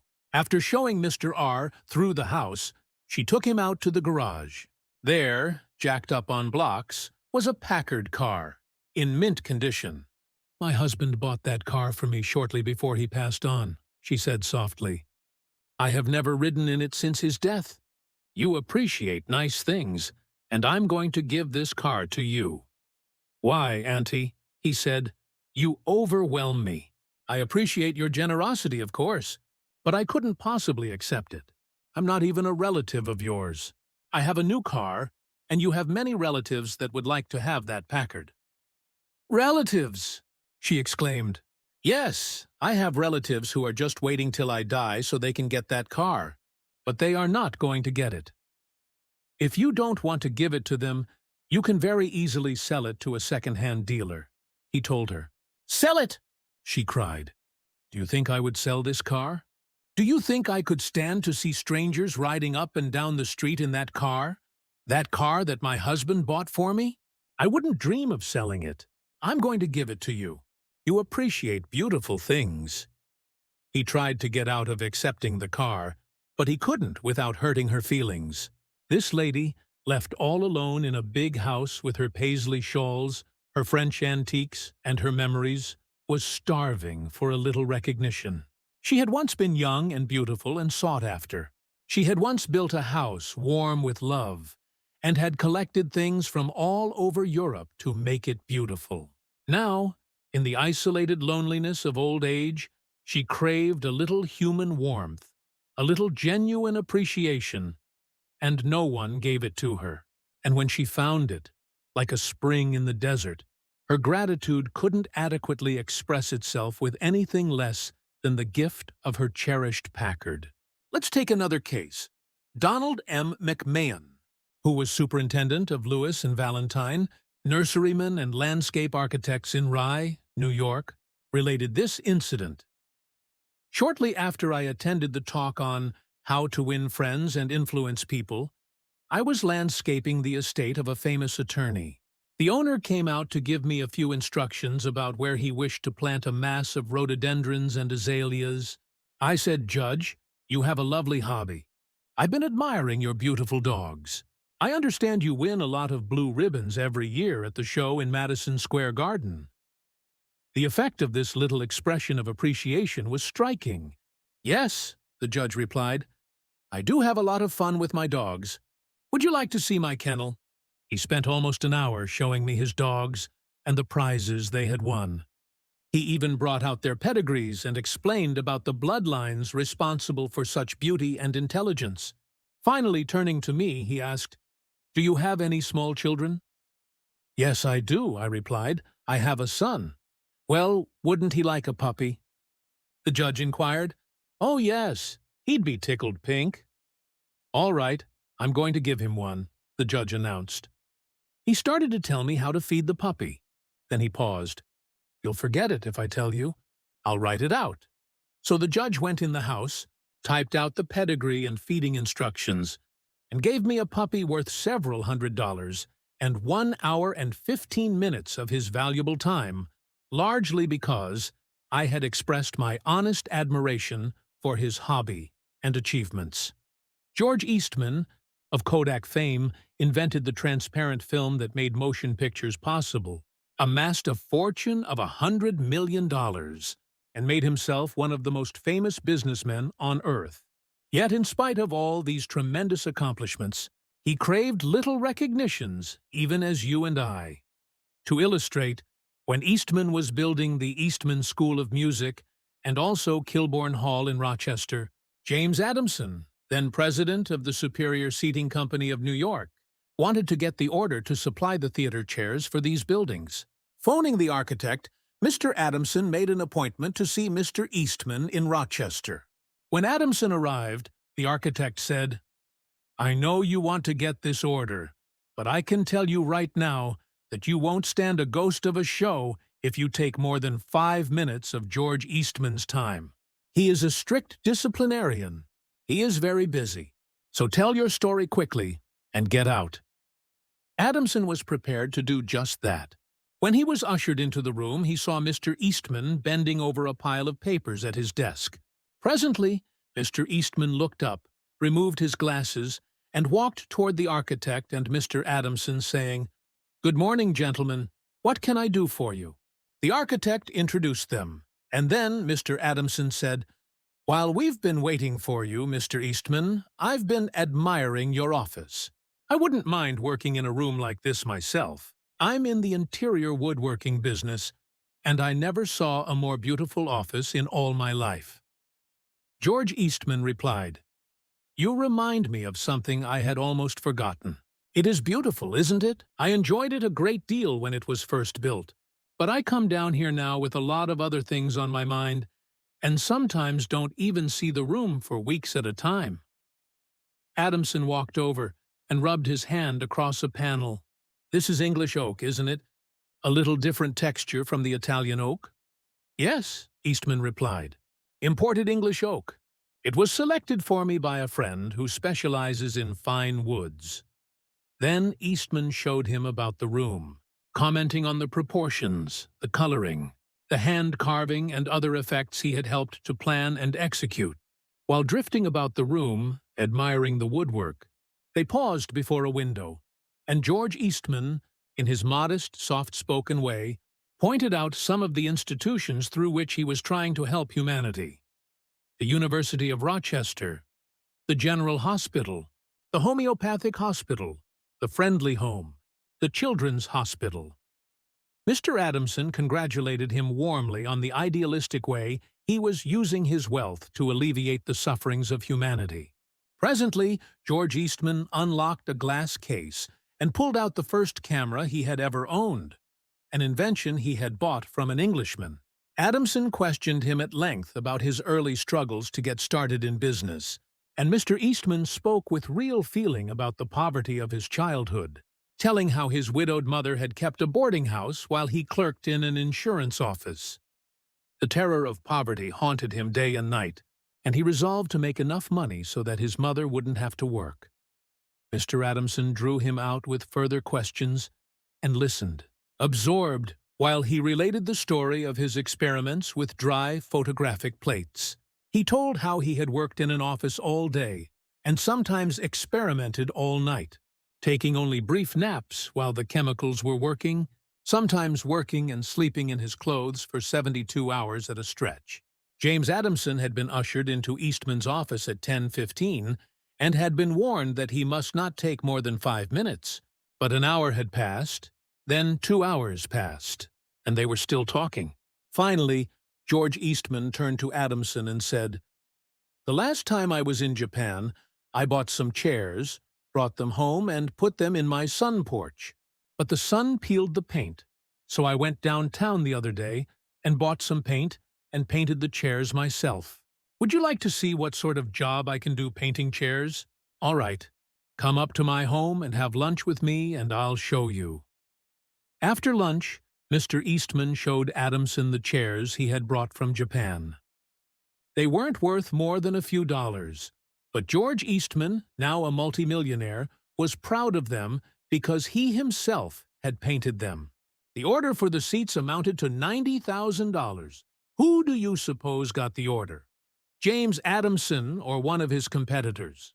From the time of this story until Mr. Eastman's death, he and James Adamson were close friends.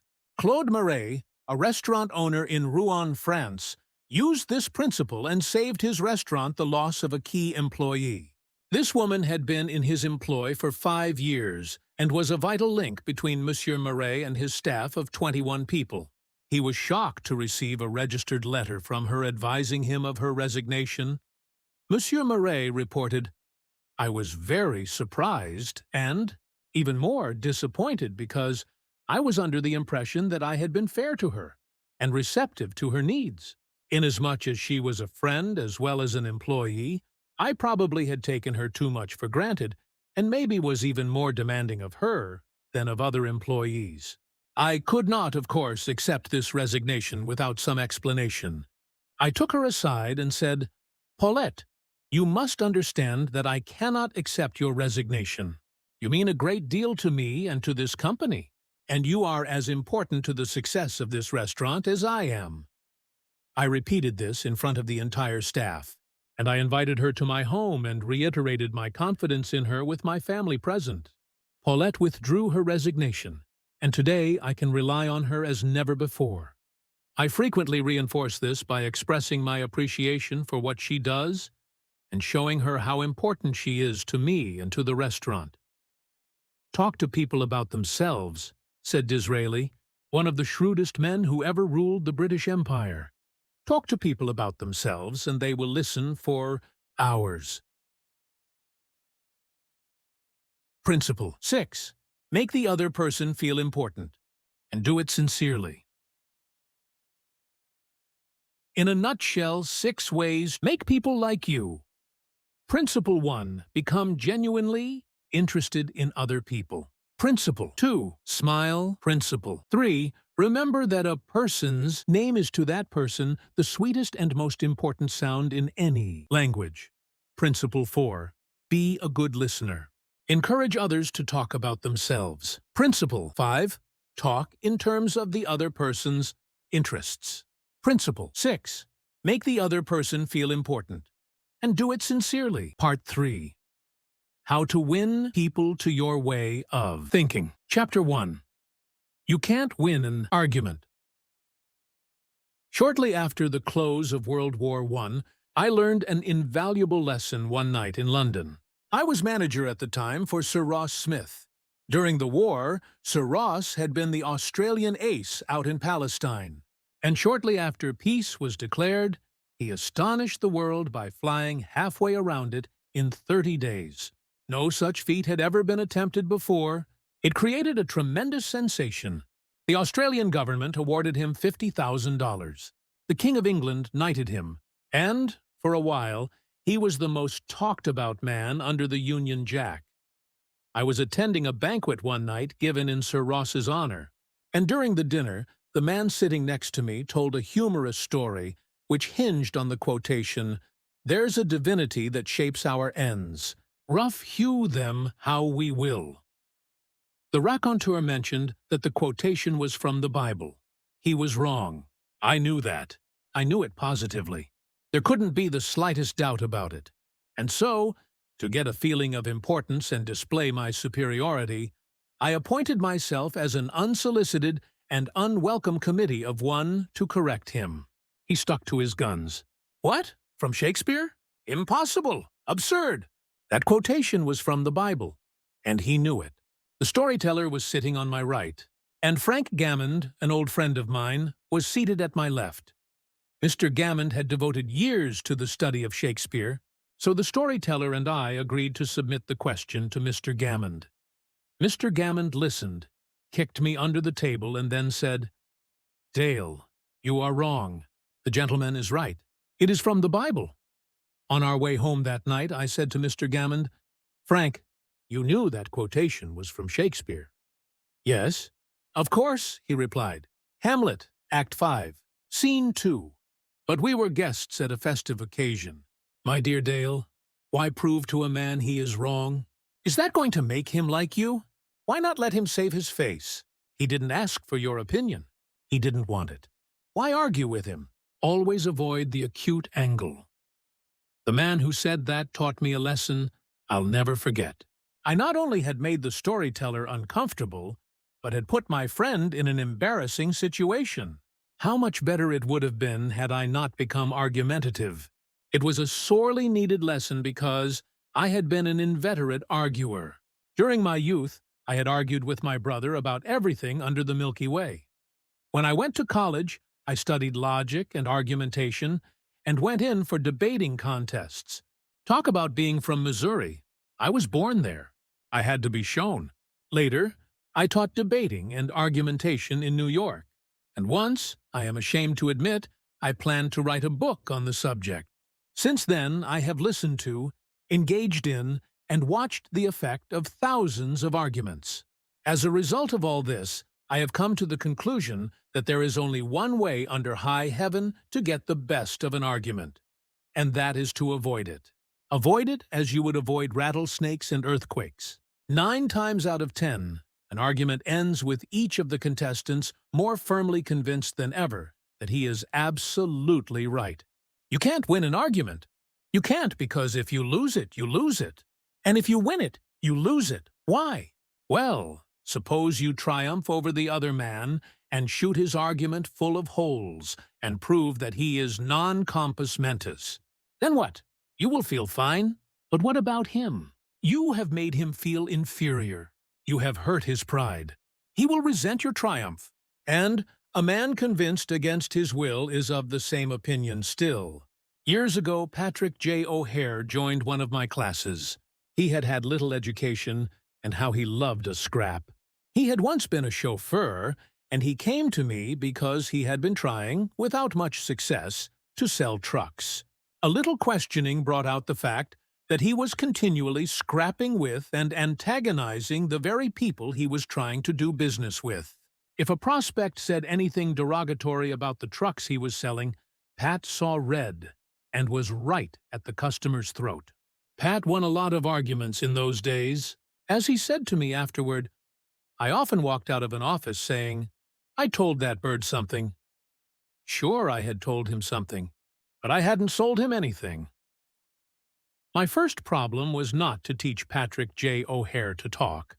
My immediate task was to train him to refrain from talking and to avoid verbal fights. Mr. O'Hare became one of the star salesmen for the White Motor Company in New York. How did he do it? Here is his story in his own words. If I walk into a buyer's office now and he says, What? A white truck? They're no good. I wouldn't take one if you gave it to me. I'm going to buy the Who's It truck, I say. The Who's It is a good truck. If you buy the Who's It, you'll never make a mistake. The Who's Its are made by a fine company and sold by good people. He is speechless then. There is no room for an argument. If he says the Who's It is best, and I say sure it is, he has to stop. He can't keep on all afternoon saying, it's the best, when I'm agreeing with him. We then get off the subject of Who's It, and I begin to talk about the good points of the white truck. There was a time when a remark like his first one would have made me see scarlet and red and orange. I would start arguing against the Who's It, and the more I argued against it, the more my prospect argued in favor of it. And the more he argued, the more he sold himself on my competitor's product. As I look back now, I wonder how I was ever able to sell anything. I lost years of my life in scrapping and arguing. I keep my mouth shut now. It pays. As wise old Ben Franklin used to say, if you argue and rankle and contradict, you may achieve a victory sometimes, but it will be an empty victory, because you will never get your opponent's goodwill. So figure it out for yourself. Which would you rather have? An academic, theatrical victory, or a person's goodwill? You can seldom have both. The Boston Transcript once printed this bit of significant doggerel. Here lies the body of William J., who died maintaining his right of way. He was right, dead right, as he sped along.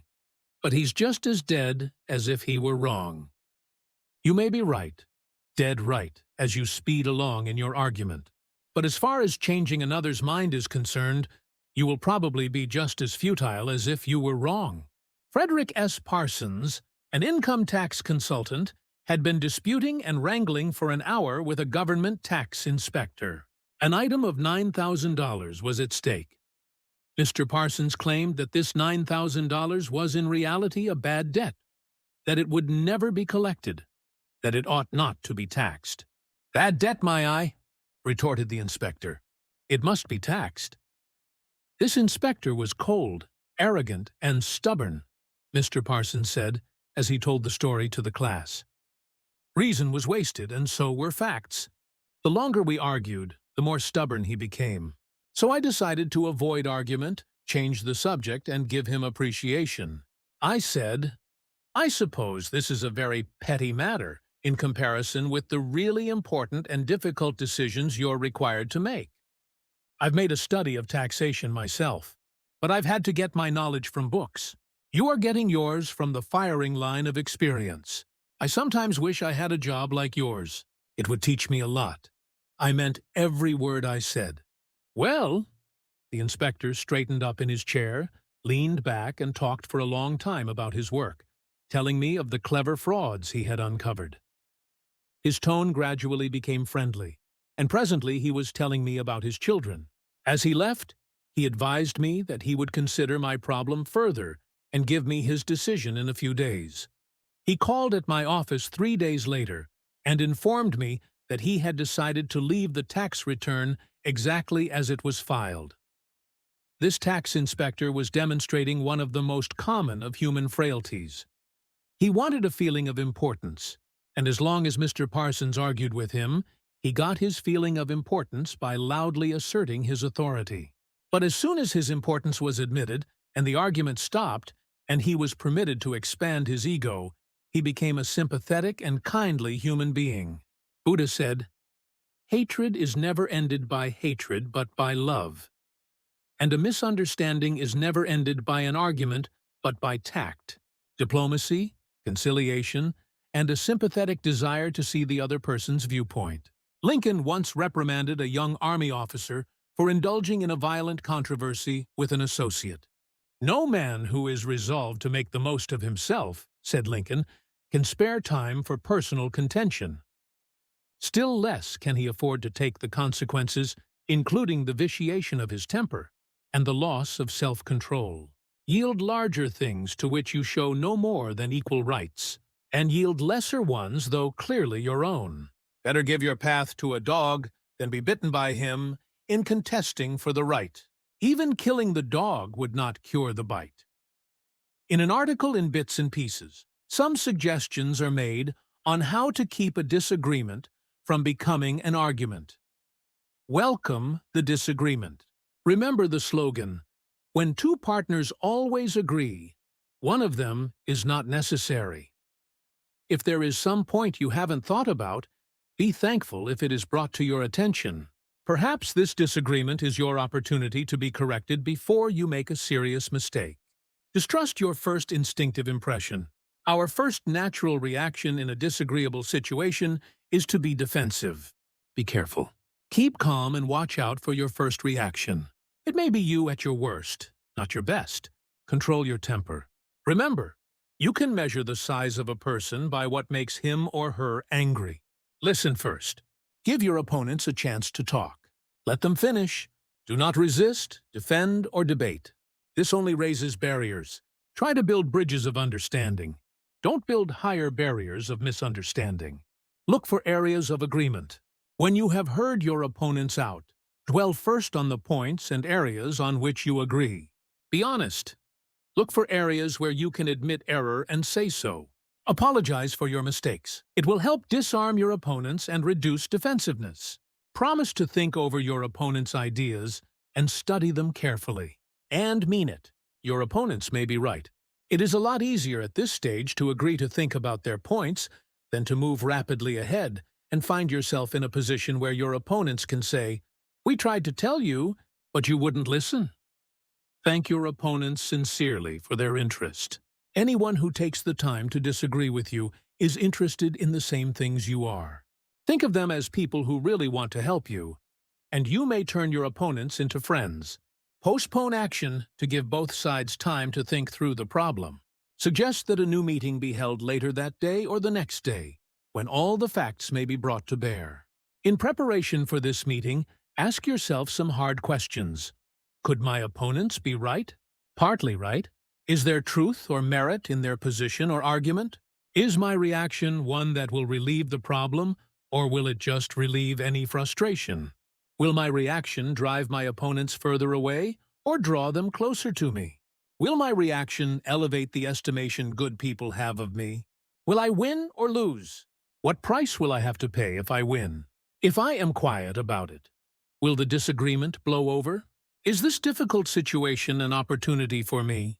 Opera tenor Jan Pierce, after he was married nearly 50 years, once said, "My wife and I made a pact a long time ago, and we've kept it no matter how angry we've grown with each other. When one yells, the other should listen, because when two people yell, there is no communication, just noise and bad vibrations." Principle 1. The only way to get the best of an argument is to avoid it. Chapter 2. A sure way of making enemies, and how to avoid it.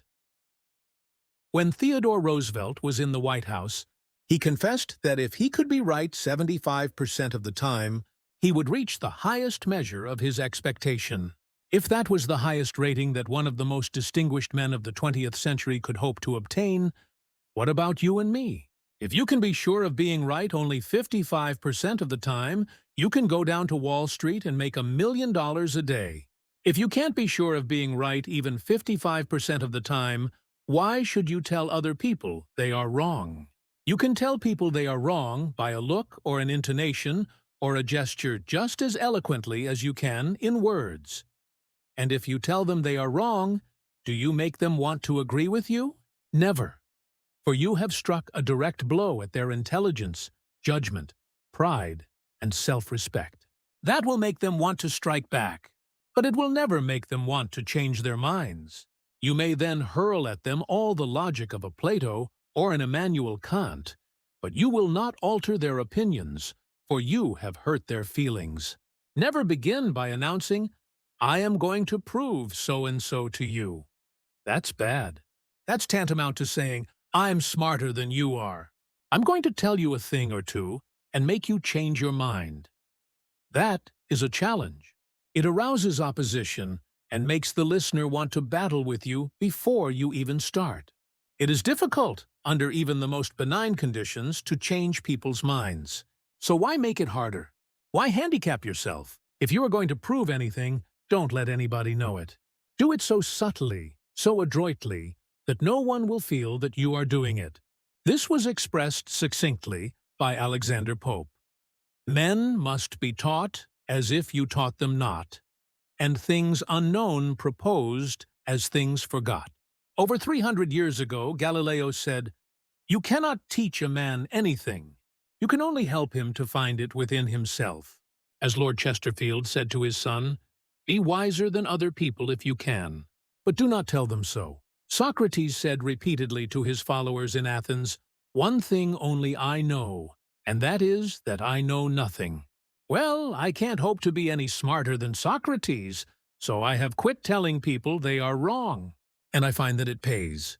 If a person makes a statement that you think is wrong, yes, even that you know is wrong, isn't it better to begin by saying, "Well, now look, I thought otherwise, but I may be wrong. I frequently am. And if I am wrong, I want to be put right. Let's examine the facts." There's magic, positive magic, in such phrases as, "I may be wrong, I frequently am. Let's examine the facts." Nobody in the heavens above, or on the earth beneath, or in the waters under the earth will ever object to your saying, "I may be wrong. Let's examine the facts." One of our class members who used this approach in dealing with customers was Harold Reinke, a Dodge dealer in Billings, Montana. He reported that because of the pressures of the automobile business, he was often hard-boiled and callous when dealing with customers' complaints. This caused flared tempers, loss of business, and general unpleasantness. he told his class. Recognizing that this was getting me nowhere fast, I tried a new tack. I would say something like this. Our dealership has made so many mistakes that I am frequently ashamed. We may have erred in your case. Tell me about it. This approach becomes quite disarming, and by the time the customer releases his feelings, he is usually much more reasonable when it comes to settling the matter. In fact, several customers have thanked me for having such an understanding attitude, and 2 of them have even brought in friends to buy new cars. In this highly competitive market, we need more of this type of customer, and I believe that showing respect for all customers' opinions and treating them diplomatically and courteously will help beat the competition. You will never get into trouble by admitting that you may be wrong. That will stop all argument and inspire your opponent to be just as fair and open and broad-minded as you are. It will make him want to admit that he, too, may be wrong. If you know positively that a person is wrong, and you bluntly tell him or her so, what happens? Let me illustrate. Mr. S., a young New York attorney, once argued a rather important case before the United States Supreme Court. Lustgarten versus Fleet Corporation, 280 U.S. 320. The case involved a considerable sum of money and an important question of law. During the argument, one of the Supreme Court justices said to him, "The statute of limitations in admiralty law is 6 years, is it not?" Mr. S. stopped, stared at the justice for a moment, and then said bluntly, "Your Honor, there is no statute of limitations in admiralty." A hush fell on the court, said Mr. S., as he related his experience to one of the author's classes, and the temperature in the room seemed to drop to 0. I was right. Justice was wrong, and I had told him so. But did that make him friendly? No. I still believe that I had the law on my side, and I know that I spoke better than I ever spoke before. But I didn't persuade. I made the enormous blunder of telling a very learned and famous man that he was wrong. Few people are logical. Most of us are prejudiced and biased. Most of us are blighted with preconceived notions, with jealousy, suspicion, fear, envy, and pride. And most citizens don't want to change their minds about their religion, or their haircut, or communism, or their favorite movie star. So if you are inclined to tell people they are wrong, please read the following paragraph every morning before breakfast. It is from James Harvey Robinson's enlightening book, The Mind in the Making. We sometimes find ourselves changing our minds without any resistance or heavy emotion, but if we are told we are wrong, we resent the imputation and harden our hearts. We are incredibly heedless in the formation of our beliefs, but find ourselves filled with an illicit passion for them when anyone proposes to rob us of their companionship.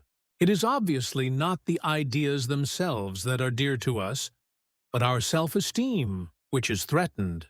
The little word "my" is the most important one in human affairs, and properly to reckon with it is the beginning of wisdom.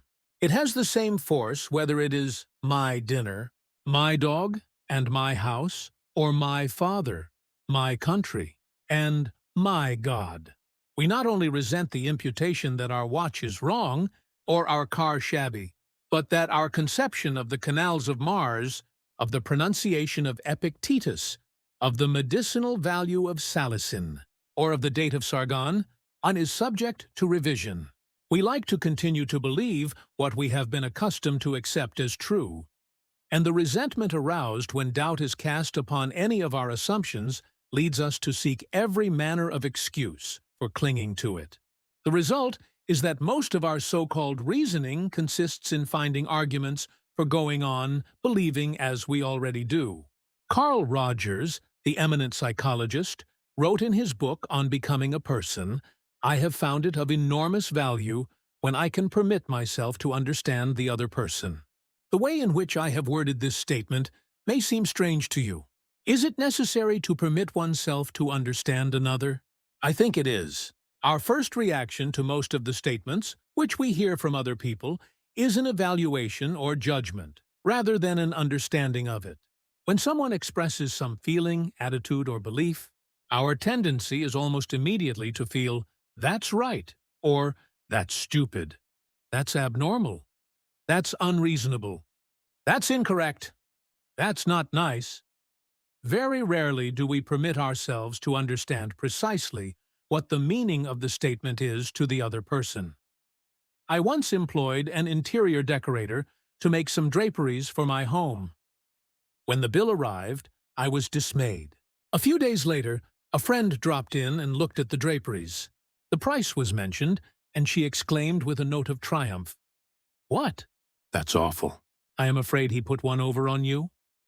True. Yes, she had told the truth, but few people like to listen to truths that reflect on their judgment. So being human, I tried to defend myself.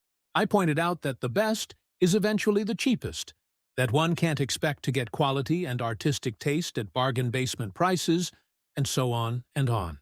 The next day, another friend dropped in, admired the draperies, bubbled over with enthusiasm, and expressed a wish that she could afford such exquisite creations for her home. My reaction was totally different. "Well, to tell the truth," I said, "I can't afford them myself. I paid too much. I'm sorry I ordered them." When we are wrong, we may admit it to ourselves, and if we are handled gently and tactfully, we may admit it to others and even take pride in our frankness and broad-mindedness. But not if someone else is trying to ram the unpalatable fact down our esophagus. Horace Greeley, the most famous editor in America during the time of the Civil War, disagreed violently with Lincoln's policies. He believed that he could drive Lincoln into agreeing with him by a campaign of argument, ridicule, and abuse. He waged this bitter campaign month after month, year after year. In fact, he wrote a brutal, bitter, sarcastic, and personal attack on President Lincoln the night Booth shot him. But did all this bitterness make Lincoln agree with Greeley? Not at all. Ridicule and abuse never do. If you want some excellent suggestions about dealing with people and managing yourself and improving your personality, read Benjamin Franklin's autobiography, one of the most fascinating life stories ever written, one of the classics of American literature. Ben Franklin tells how he conquered the iniquitous habit of argument and transformed himself into one of the most able, suave, and diplomatic men in American history. One day, when Ben Franklin was a blundering youth, an old Quaker friend took him aside and lashed him with a few stinging truths. Something like this: "Ben, you are impossible. Your opinions have a slap in them for everyone who differs with you. They have become so offensive that nobody cares for them. Your friends find they enjoy themselves better when you are not around. You know so much that no man can tell you anything. Indeed, no man is going to try, for the effort would lead only to discomfort and hard work. So you are not likely ever to know any more than you do now, which is very little." One of the finest things I know about Ben Franklin is the way he accepted that smarting rebuke. He was big enough and wise enough to realize that it was true, to sense that he was headed for failure and social disaster. So he made a right-about face. He began immediately to change his insolent, opinionated ways. "I made it a rule," said Franklin, "to forbear all direct contradiction to the sentiment of others, and all positive assertion of my own. I even forbade myself the use of every word or expression in the language that imported a fixed opinion, such as certainly, undoubtedly, etc. And I adopted, instead of them, I conceive, I apprehend, or I imagine a thing to be so, or it so appears to me at present." When another asserted something that I thought an error, I denied myself the pleasure of contradicting him abruptly, and of showing immediately some absurdity in his proposition. And in answering, I began by observing that in certain cases or circumstances his opinion would be right, but in the present case there appeared or seemed to me some difference, etc. I soon found the advantage of this change in my manner. The conversations I engaged in went on more pleasantly. The modest way in which I proposed my opinions procured them a readier reception and less contradiction. I had less mortification when I was found to be in the wrong, and I more easily prevailed with others to give up their mistakes and join with me when I happened to be in the right. And this mode, which I at first put on with some violence to natural inclination, became at length so easy and so habitual to me, that perhaps for these 50 years past, no one has ever heard a dogmatical expression escape me. And to this habit, after my character of integrity, I think it principally owing that I had earned so much weight with my fellow citizens when I proposed new institutions, or alterations in the old, and so much influence in public councils when I became a member, for I was but a bad speaker, never eloquent, subject to much hesitation in my choice of words, hardly correct in language, and yet I generally carried my points. How do Ben Franklin's methods work in business? Let's take 2 examples. Catherine A. Allred of Kings Mountain, North Carolina, is an industrial engineering supervisor for a yarn processing plant. She told one of our classes how she handled a sensitive problem before and after taking our training. Part of my responsibility, she reported, deals with setting up and maintaining incentive systems and standards for our operators so they can make more money by producing more yarn. The system we were using had worked fine when we had only 2 or 3 different types of yarn, but recently we had expanded our inventory and capabilities to enable us to run more than 12 different varieties. The present system was no longer adequate to pay the operators fairly for the work being performed and give them an incentive to increase production. I had worked up a new system which would enable us to pay the operator by the class of yarn she was running at any one particular time. With my new system in hand, I entered the meeting determined to prove to the management that my system was the right approach. I told them in detail how they were wrong and showed where they were being unfair and how I had all the answers they needed. To say the least, I failed miserably. I had become so busy defending my position on the new system that I had left them no opening to graciously admit their problems on the old one. The issue was dead. After several sessions of this course, I realized all too well where I had made my mistakes. I called another meeting, and this time I asked where they felt their problems were. We discussed each point, and I asked them their opinions on which was the best way to proceed. With a few low-keyed suggestions, at proper intervals, I let them develop my system themselves. At the end of the meeting, when I actually presented my system, they enthusiastically accepted it. I am convinced now that nothing good is accomplished, and a lot of damage can be done if you tell a person straight out that he or she is wrong. You only succeed in stripping that person of self-dignity and making yourself an unwelcome part of any discussion. Let's take another example. And remember, these cases I am citing are typical of the experiences of thousands of other people. R.V. Crowley was a salesman for a lumber company in New York.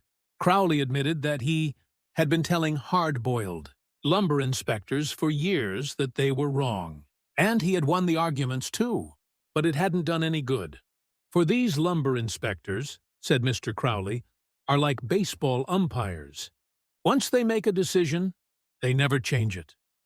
Mr. Crowley saw that his firm was losing thousands of dollars through the arguments he won. So while taking my course, he resolved to change tactics and abandon arguments. With what results? Here is the story as he told it to the fellow members of his class.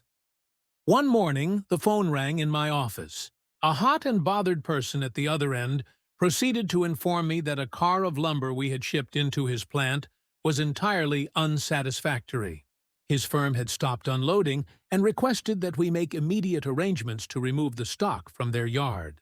After about 1/4 of the car had been unloaded, their lumber inspector reported that the lumber was running 55% below grade. Under the circumstances, they refused to accept it. I immediately started for his plant, and on the way turned over in my mind the best way to handle the situation.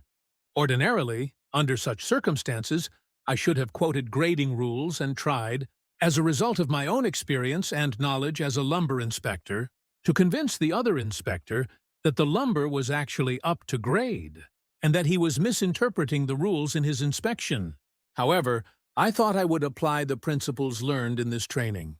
When I arrived at the plant, I found the purchasing agent and the lumber inspector in a wicked humor, both set for an argument and a fight.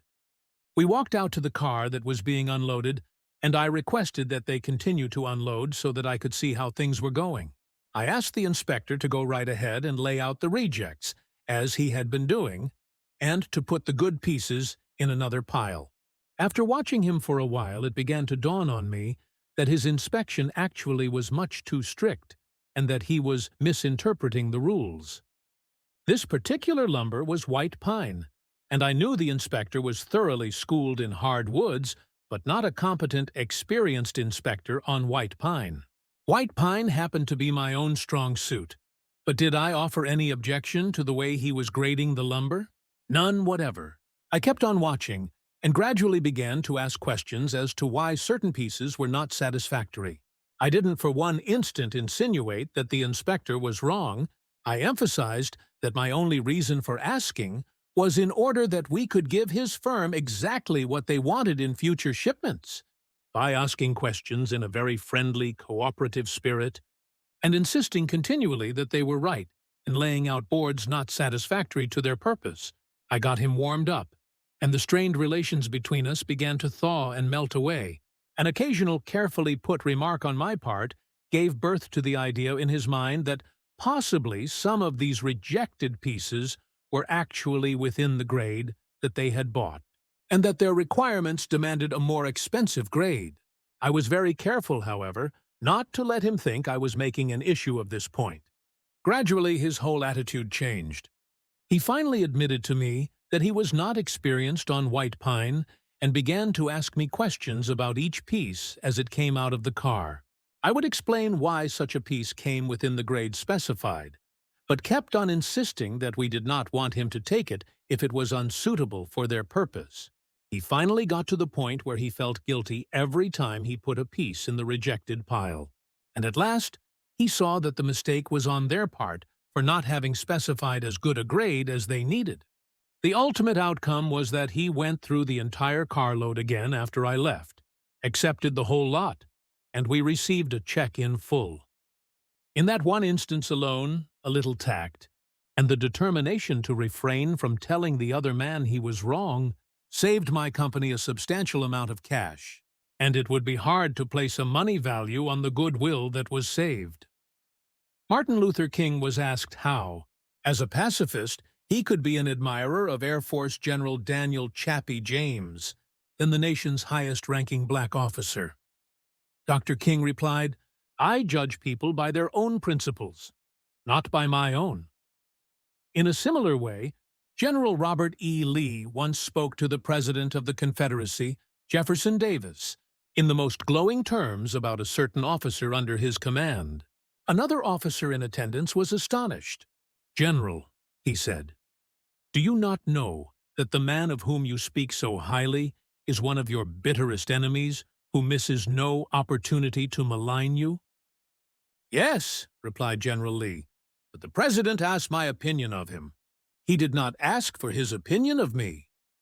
By the way, I am not revealing anything new in this chapter. 2,000 years ago, Jesus said, 'Agree with thine adversary quickly.'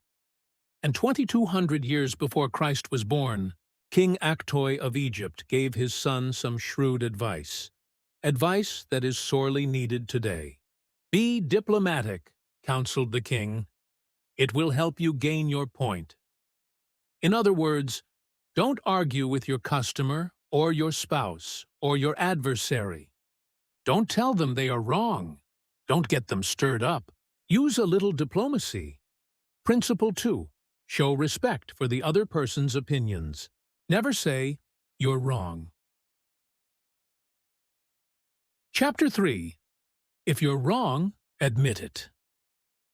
Within a minute's walk of my house, there was a wild stretch of virgin timber, where the blackberry thickets foamed white in the springtime, where the squirrels nested and reared their young, and the horseweeds grew as tall as a horse's head.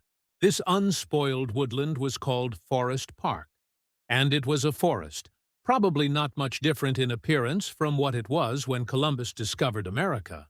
I frequently walked in this park with Rex, my little Boston bulldog. He was a friendly, harmless little hound, and since we rarely met anyone in the park, I took Rex along without a leash or a muzzle. One day we encountered a mounted policeman in the park, a policeman itching to show his authority. "What do you mean by letting that dog run loose in the park without a muzzle and leash?" He reprimanded me. "Don't you know it's against the law?" "Yes, I know it is," I replied softly. "But I didn't think he would do any harm out here." "You didn't think. You didn't think. The law doesn't give a tinker's damn about what you think. That dog might kill a squirrel or bite a child. Now, I'm going to let you off this time. But if I catch this dog out here again without a muzzle and a leash, you'll have to tell it to the judge." I meekly promised to obey. And I did obey, for a few times. But Rex didn't like the muzzle, and neither did I. So we decided to take a chance. Everything was lovely for a while, and then we struck a snag. Rex and I raced over the brow of a hill one afternoon, and there, suddenly, to my dismay, I saw the majesty of the law, astride a bay horse. Rex was out in front, heading straight for the officer. I was in for it. I knew it. So I didn't wait until the policeman started talking. I beat him to it. I said, "Officer, you've caught me red-handed. I'm guilty. I have no alibis, no excuses. You warned me last week that if I brought the dog out here again without a muzzle, you would fine me." "Well, now," the policeman responded in a soft tone, "I know it's a temptation to let a little dog like that have a run out here when nobody is around." "Sure it's a temptation," I replied, "but it is against the law." "Well, a little dog like that isn't going to harm anybody," the policeman remonstrated. "No, but he may kill squirrels," I said. "Well now, I think you are taking this a bit too seriously," he told me. "I'll tell you what you do. You just let him run over the hill there where I can't see him, and we'll forget all about it."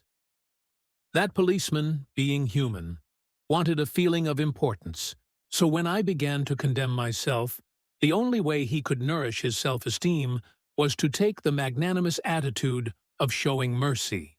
But suppose I had tried to defend myself? Well, did you ever argue with a policeman?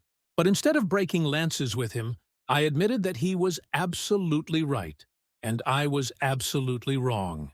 I admitted it quickly, openly, and with enthusiasm. The affair terminated graciously in my taking his side and his taking my side. Lord Chesterfield himself could hardly have been more gracious than this mounted policeman, who, only a week previously, had threatened to have the law on me. If we know we are going to be rebuked anyhow, isn't it far better to beat the other person to it and do it ourselves? Isn't it much easier to listen to self-criticism than to bear condemnation from alien lips? Say about yourself all the derogatory things you know the other person is thinking or wants to say or intends to say, and say them before that person has a chance to say them. The chances are 100 to 1 that a generous, forgiving attitude will be taken, and your mistakes will be minimized, just as the mounted policeman did with me and Rex. Ferdinand E. Warren, a commercial artist, used this technique to win the goodwill of a petulant, scolding buyer of art. It is important, in making drawings for advertising and publishing purposes, to be precise and very exact, Mr. Warren said as he told the story. Some art editors demand that their commissions be executed immediately, and in these cases, some slight error is liable to occur. I knew one art director in particular who was always delighted to find fault with some little thing. I have often left his office in disgust, not because of the criticism, but because of his method of attack. Recently, I delivered a rush job to this editor, and he phoned me to call at his office immediately. He said something was wrong. When I arrived, I found just what I had anticipated and dreaded. He was hostile, gloating over his chance to criticize. He demanded with heat why I had done so and so. My opportunity had come to apply the self-criticism I had been studying about.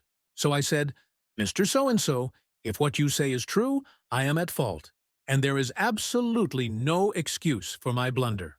I have been doing drawings for you long enough to know better. I'm ashamed of myself." Immediately he started to defend me. "Yes, you're right. But after all, this isn't a serious mistake. It is only— I interrupted him. Any mistake, I said, may be costly, and they are all irritating. He started to break in, but I wouldn't let him. I was having a grand time. For the first time in my life, I was criticizing myself, and I loved it. I should have been more careful, I continued. You give me a lot of work, and you deserve the best. So I'm going to do this drawing all over. No, no, he protested. I wouldn't think of putting you to all that trouble. He praised my work, assured me that he wanted only a minor change and that my slight error hadn't cost his firm any money. And, after all, it was a mere detail, not worth worrying about. My eagerness to criticize myself took all the fight out of him. He ended up by taking me to lunch, and before we parted, he gave me a check and another commission. There is a certain degree of satisfaction in having the courage to admit one's errors. It not only clears the air of guilt and defensiveness, but often helps solve the problem created by the error. Bruce Harvey of Albuquerque, New Mexico, had incorrectly authorized payment of full wages to an employee on sick leave. When he discovered his error, he brought it to the attention of the employee and explained that to correct the mistake he would have to reduce his next paycheck by the entire amount of the overpayment. The employee pleaded that as that would cause him a serious financial problem, could the money be repaid over a period of time? In order to do this, Harvey explained, he would have to obtain his supervisor's approval. And this, I knew, reported Harvey, would result in a boss-type explosion. While trying to decide how to handle this situation better, I realized that the whole mess was my fault, and I would have to admit it to my boss. I walked into his office, told him that I had made a mistake, and then informed him of the complete facts. He replied in an explosive manner that it was the fault of the personnel department. I repeated that it was my fault. He exploded again about carelessness in the accounting department. Again I explained it was my fault. He blamed 2 other people in the office. But each time I reiterated it was my fault. Finally, he looked at me and said, "Okay, it was your fault. Now, straighten it out." The error was corrected, and nobody got into trouble. I felt great because I was able to handle a tense situation and had the courage not to seek alibis. My boss has had more respect for me ever since. Any fool can try to defend his or her mistakes, and most fools do, but it raises one above the herd and gives one a feeling of nobility and exultation to admit one's mistakes. For example, one of the most beautiful things that history records about Robert E. Lee is the way he blamed himself, and only himself, for the failure of Pickett's charge at Gettysburg. Pickett's charge was undoubtedly the most brilliant and picturesque attack that ever occurred in the Western world. General George E. Pickett himself was picturesque. He wore his hair so long that his auburn locks almost touched his shoulders. And, like Napoleon in his Italian campaigns, he wrote ardent love letters almost daily while on the battlefield.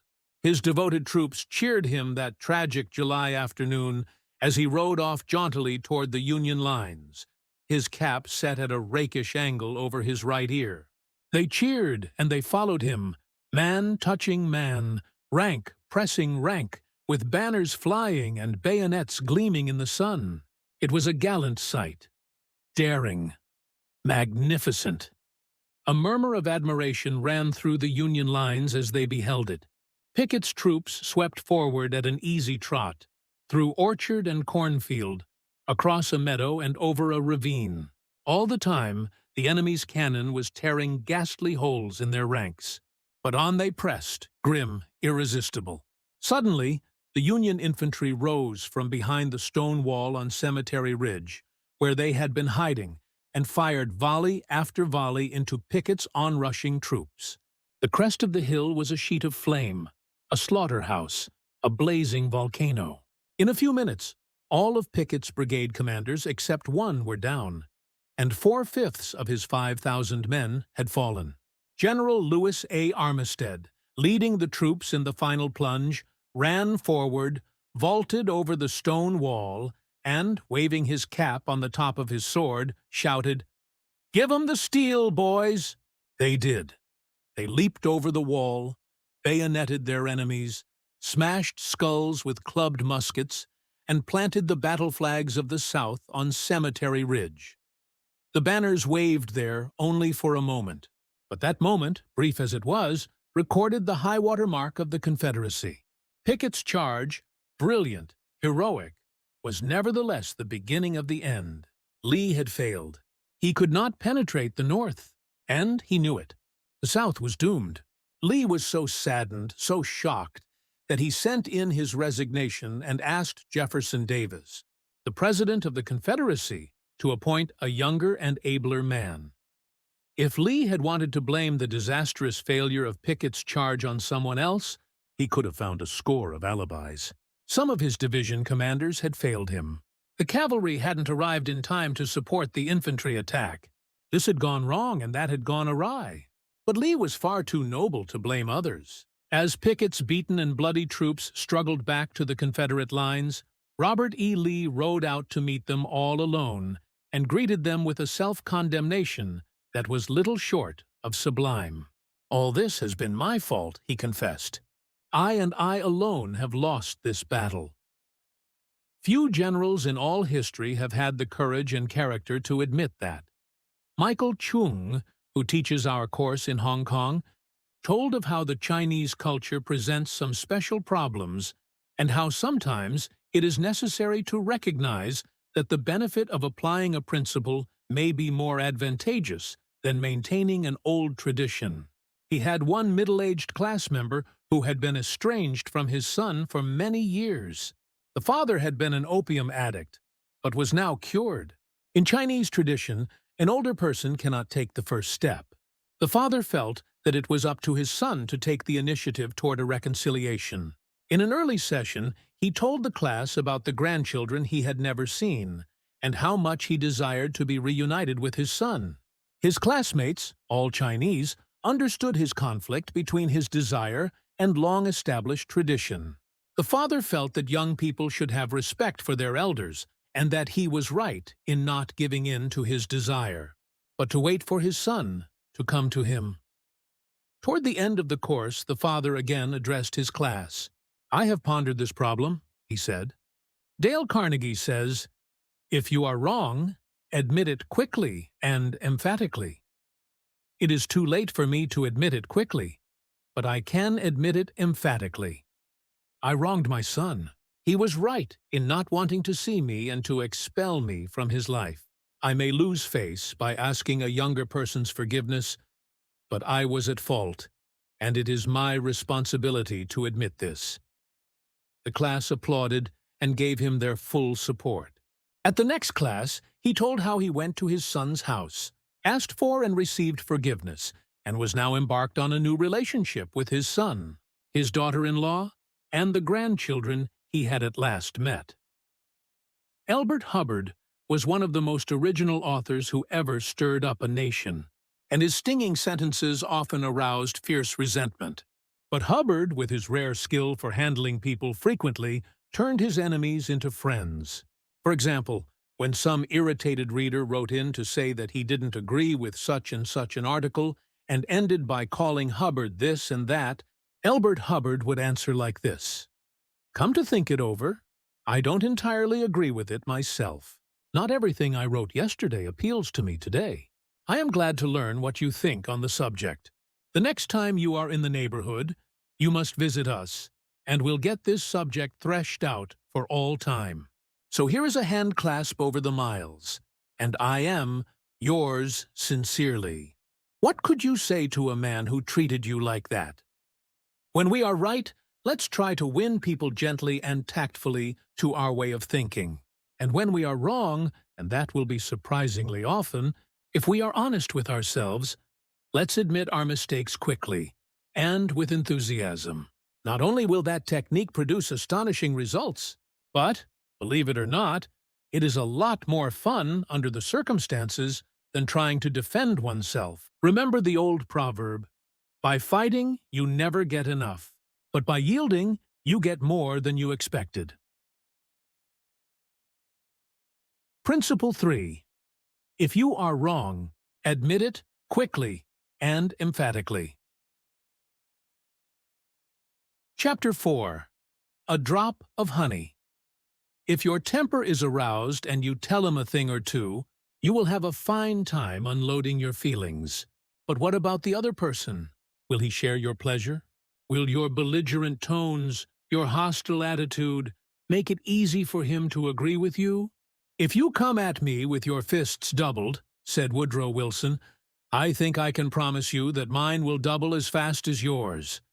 But if you come to me and say, 'Let us sit down and take counsel together,' and, if we differ from each other, understand why it is that we differ, just what the points at issue are, we will presently find that we are not so far apart after all, that the points on which we differ are few, and the points on which we agree are many, and that if we only have the patience and the candor and the desire to get together, we will get together." Nobody appreciated the truth of Woodrow Wilson's statement more than John D. Rockefeller. Jr. Back in 1915, Rockefeller was the most fiercely despised man in Colorado. One of the bloodiest strikes in the history of American industry had been shocking the state for 2 terrible years. Irate, belligerent miners were demanding higher wages from the Colorado Fuel and Iron Company. Rockefeller controlled that company. Property had been destroyed, troops had been called out, blood had been shed, strikers had been shot, their bodies riddled with bullets. At a time like that, with the air seething with hatred, Rockefeller wanted to win the strikers to his way of thinking. And he did it. How? Here's the story. After weeks spent in making friends, Rockefeller addressed the representatives of the strikers. This speech, in its entirety, is a masterpiece. It produced astonishing results. It calmed the tempestuous waves of hate that threatened to engulf Rockefeller. It won him a host of admirers. It presented facts in such a friendly manner that the strikers went back to work without saying another word about the increase in wages for which they had fought so violently. The opening of that remarkable speech follows. Note how it fairly glows with friendliness. Rockefeller, remember, was talking to men who, a few days previously, had wanted to hang him by the neck to a sour apple tree. Yet he couldn't have been more gracious, more friendly, if he had addressed a group of medical missionaries. His speech was radiant with such phrases as, "I am proud to be here, having visited in your homes, met many of your wives and children. We meet here not as strangers, but as friends. Spirit of mutual friendship, our common interests. It is only by your courtesy that I am here." "This is a red-letter day in my life," Rockefeller began. "It is the first time I have ever had the good fortune to meet the representatives of the employees of this great company, its officers and superintendents together, and I can assure you that I am proud to be here, and that I shall remember this gathering as long as I live. Had this meeting been held 2 weeks ago, I should have stood here a stranger to most of you, recognizing a few faces. Having had the opportunity last week of visiting all the camps in the southern coal field and of talking individually with practically all of the representatives except those who were away, having visited in your homes, met many of your wives and children, we meet here not as strangers but as friends, and it is in that spirit of mutual friendship that I am glad to have this opportunity to discuss with you our common interests. Since this is a meeting of the officers of the company and the representatives of the employees, it is only by your courtesy that I am here, for I am not so fortunate as to be either one or the other. And yet I feel that I am intimately associated with you men, for, in a sense, I represent both the stockholders and the directors. Isn't that a superb example of the fine art of making friends out of enemies? Suppose Rockefeller had taken a different tack. Suppose he had argued with those miners and hurled devastating facts in their faces. Suppose he had told them by his tones and insinuations that they were wrong. Suppose that, by all the rules of logic, he had proved that they were wrong. What would have happened? More anger would have been stirred up, more hatred, more revolt. If a man's heart is rankling with discord and ill-feeling toward you, you can't win him to your way of thinking with all the logic in Christendom. Scolding parents and domineering bosses and husbands and nagging wives ought to realize that people don't want to change their minds. They can't be forced or driven to agree with you or me, but they may possibly be led to if we are gentle and friendly, ever so gentle and ever so friendly. Lincoln said that, in effect, over 100 years ago. Here are his words. It is an old and true maxim that a drop of honey catches more flies than a gallon of gall. So with men, if you would win a man to your cause, first convince him that you are his sincere friend. Therein is a drop of honey that catches his heart, which, say what you will, is the great high road to his reason. Business executives have learned that it pays to be friendly to strikers. For example, when 2,500 employees in the White Motor Company's plant struck for higher wages and a union shop, Robert F. Black, then president of the company, didn't lose his temper and condemn and threaten and talk of tyranny and communists. He actually praised the strikers. He published an advertisement in the Cleveland papers, complimenting them on the peaceful way in which they laid down their tools. Finding the strike pickets idle, he bought them a couple of dozen baseball bats and gloves and invited them to play ball on vacant lots.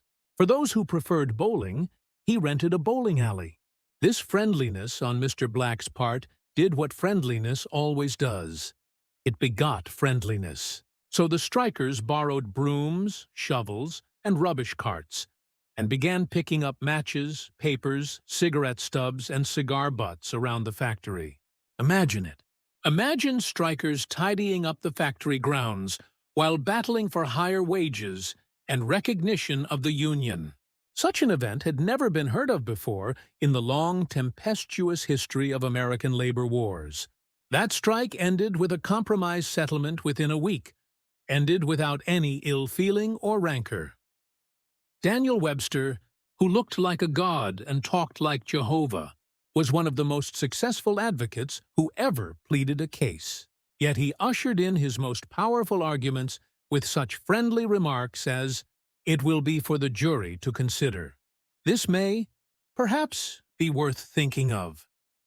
Here are some facts that I trust you will not lose sight of." Or, "You, with your knowledge of human nature, will easily see the significance of these facts." No bulldozing, no high-pressure methods, no attempt to force his opinions on others. Webster used the soft-spoken, quiet, friendly approach, and it helped to make him famous. You may never be called upon to settle a strike or address a jury, but you may want to get your rent reduced. Will the friendly approach help you then? Let's see. O.L. Straub, an engineer, wanted to get his rent reduced, and he knew his landlord was hard-boiled. "I wrote him," Mr. Straub said in a speech before the class, notifying him that I was vacating my apartment as soon as my lease expired. The truth was, I didn't want to move. I wanted to stay if I could get my rent reduced. But the situation seemed hopeless. Other tenants had tried and failed. Everyone told me that the landlord was extremely difficult to deal with. But I said to myself, I am studying a course in how to deal with people, so I'll try it on him and see how it works. He and his secretary came to see me as soon as he got my letter. I met him at the door with a friendly greeting. I fairly bubbled with goodwill and enthusiasm. I didn't begin talking about how high the rent was. I began talking about how much I liked his apartment house. Believe me, I was hearty in my approbation and lavish in my praise. I complimented him on the way he ran the building and told him I should like so much to stay for another year, but I couldn't afford it. He had evidently never had such a reception from a tenant. He hardly knew what to make of it. Then he started to tell me his troubles. Complaining tenants. One had written him 14 letters, some of them positively insulting. Another threatened to break his lease unless the landlord kept the man on the floor above from snoring. "What a relief it is," he said, "to have a satisfied tenant like you." And then, without my even asking him to do it, he offered to reduce my rent a little. I wanted more, so I named the figure I could afford to pay, and he accepted without a word. As he was leaving, he turned to me and asked, "What decorating can I do for you?" If I had tried to get the rent reduced by the methods the other tenants were using, I am positive I should have met with the same failure they encountered. It was the friendly, sympathetic, appreciative approach that won. Dean Woodcock of Pittsburgh, Pennsylvania, is the superintendent of a department of the local electric company. His staff was called upon to repair some equipment on top of a pole. This type of work had formerly been performed by a different department and had only recently been transferred to Woodcock's section. Although his people had been trained in the work, this was the first time they had ever actually been called upon to do it. Everybody in the organization was interested in seeing if and how they could handle it. Mr. Woodcock, several of his subordinate managers, and members of other departments of the utility went to see the operation. Many cars and trucks were there, and a number of people were standing around watching the two lone men on top of the pole. Glancing around, Woodcock noticed a man up the street getting out of his car with a camera. He began taking pictures of the scene. Utility people are extremely conscious of public relations, and suddenly Woodcock realized what this setup looked like to the man with the camera. Overkill. Dozens of people being called out to do a two-person job. He strolled up the street to the photographer. "I see you're interested in our operation." "Yes, and my mother will be more than interested. She owns stock in your company. This will be an eye-opener for her. She may even decide her investment was unwise. I've been telling her for years there's a lot of waste motion in companies like yours. This proves it. The newspapers might like these pictures, too.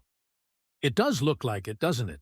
I'd think the same thing in your position, but this is a unique situation." And Dean Woodcock went on to explain how this was the first job of this type for his department, and how everybody from executives down was interested. He assured the man that under normal conditions, two people could handle the job. The photographer put away his camera, shook Woodcock's hand, and thanked him for taking the time to explain the situation to him.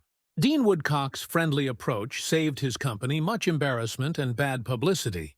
Another member of one of our classes, Gerald H. Wynn of Littleton, New Hampshire, reported how by using a friendly approach, he obtained a very satisfactory settlement on a damage claim.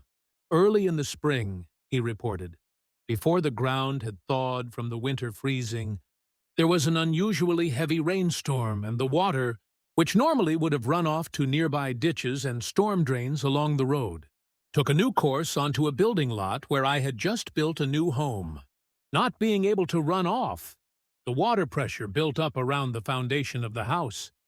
The water forced itself under the concrete basement floor, causing it to explode, and the basement filled with water. This ruined the furnace and the hot water heater. The cost to repair this damage was in excess of $2,000.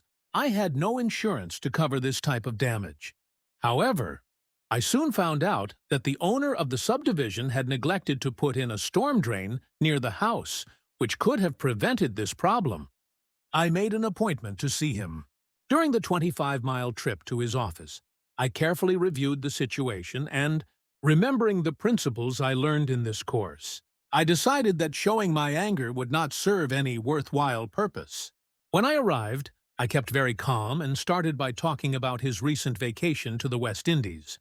Then, when I felt the timing was right, I mentioned the little problem of water damage. He quickly agreed to do his share in helping to correct the problem.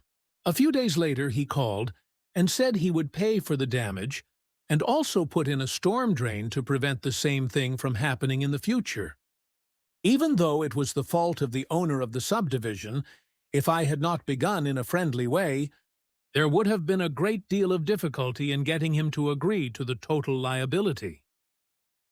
Years ago, when I was a barefoot boy walking through the woods to a country school out in northwest Missouri, I read a fable about the sun and the wind. They quarreled about which was the stronger, and the wind said, "I'll prove I am. See the old man down there with a coat? I bet I can get his coat off him quicker than you can." So the sun went behind a cloud, and the wind blew until it was almost a tornado. But the harder it blew, the tighter the old man clutched his coat to him. Finally, the wind calmed down and gave up, And then the sun came out from behind the clouds and smiled kindly on the old man. Presently he mopped his brow and pulled off his coat. The sun then told the wind that gentleness and friendliness were always stronger than fury and force.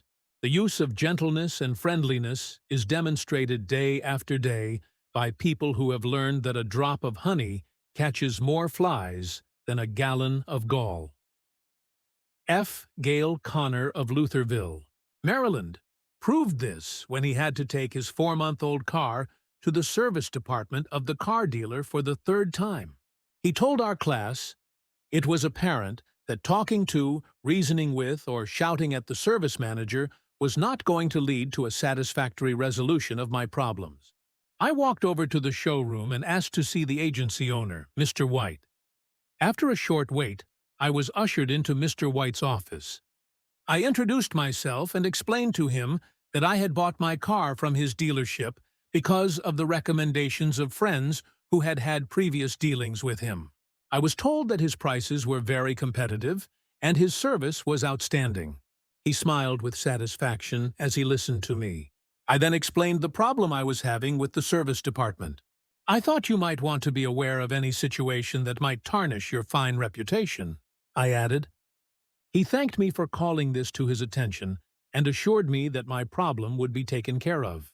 Not only did he personally get involved, but he also lent me his car to use while mine was being repaired. Aesop was a Greek slave who lived at the court of Croesus and spun immortal fables 600 years before Christ. Yet the truths he taught about human nature are just as true in Boston and Birmingham now as they were 26 centuries ago in Athens.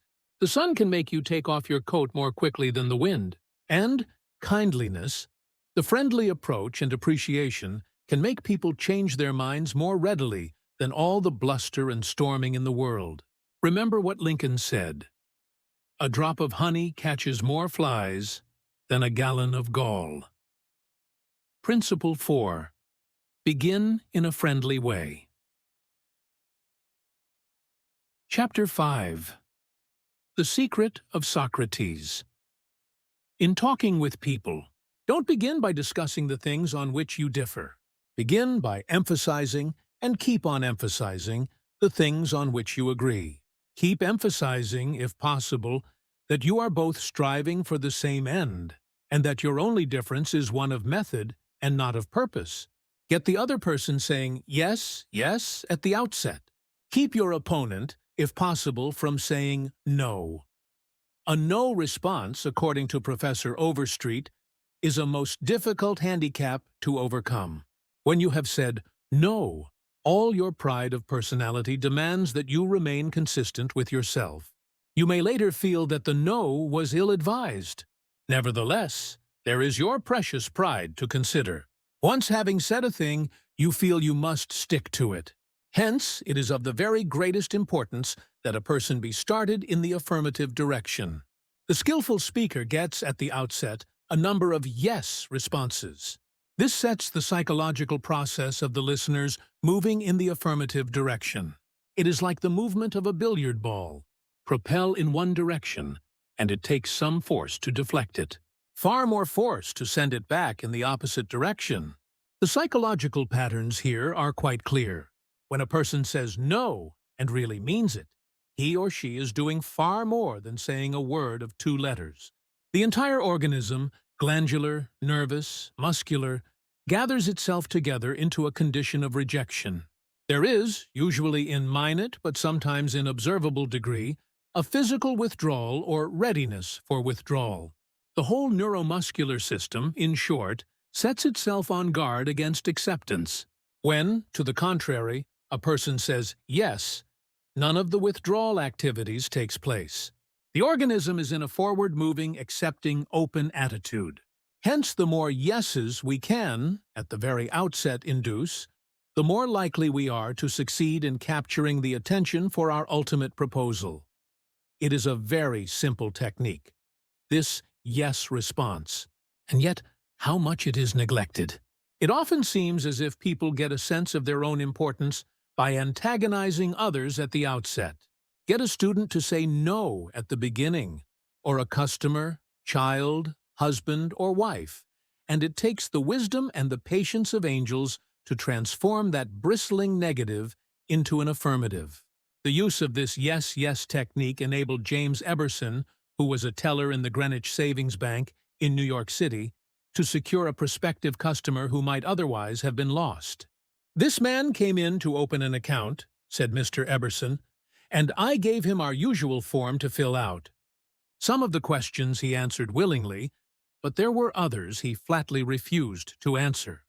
Before I began the study of human relations, I would have told this prospective depositor that if he refused to give the bank this information, we should have to refuse to accept this account. I am ashamed that I have been guilty of doing that very thing in the past. Naturally, an ultimatum like that made me feel good. I had shown who was boss, that the bank's rules and regulations couldn't be flouted. But that sort of attitude certainly didn't give a feeling of welcome and importance to the man who had walked in to give us his patronage. I resolved this morning to use a little horse sense. I resolved not to talk about what the bank wanted, but about what the customer wanted. And above all else, I was determined to get him saying yes, yes, from the very start. So I agreed with him. I told him the information he refused to give was not absolutely necessary. However, I said, suppose you have money in this bank at your death. Wouldn't you like to have the bank transfer it to your next of kin, who is entitled to it according to law? Yes, of course, he replied. Don't you think, I continued, that it would be a good idea to give us the name of your next of kin so that, in the event of your death, we could carry out your wishes without error or delay? Again, he said, yes. The young man's attitude softened and changed when he realized that we weren't asking for this information for our sake, but for his sake. Before leaving the bank, this young man not only gave me complete information about himself, but he opened, at my suggestion, a trust account naming his mother as the beneficiary for his account, and he had gladly answered all the questions concerning his mother also. I found that, by getting him to say yes, yes from the outset, he forgot the issue at stake and was happy to do all the things I suggested. Joseph Allison, a sales representative for Westinghouse Electric Company, had this story to tell. There was a man in my territory that our company was most eager to sell to. My predecessor had called on him for 10 years without selling anything. When I took over the territory, I called steadily for 3 years without getting an order. Finally, after 13 years of calls and sales talk, we sold him a few motors. If these proved to be all right, an order for several hundred more would follow. Such was my expectation. Right? I knew they would be all right. So when I called 3 weeks later, I was in high spirits. The chief engineer greeted me with this shocking announcement. Allison, I can't buy the remainder of the motors from you. Why? I asked in amazement. Why? Because your motors are too hot. I can't put my hand on them. I knew it wouldn't do any good to argue. I had tried that sort of thing too long. So I thought of getting the yes, yes response. Well, now look, Mr. Smith, I said. I agree with you 100%. If those motors are running too hot, you ought not to buy any more of them. You must have motors that won't run any hotter than standards set by the National Electrical Manufacturers Association. Isn't that so? He agreed it was. I had gotten my first yes. The Electrical Manufacturers Association regulations say that a properly designed motor may have a temperature of 72 degrees Fahrenheit above room temperature. Is that correct? Yes, he agreed. That's quite correct. But your motors are much hotter. I didn't argue with him. I merely asked, how hot is the mill room? Oh, he said, about 75 degrees Fahrenheit.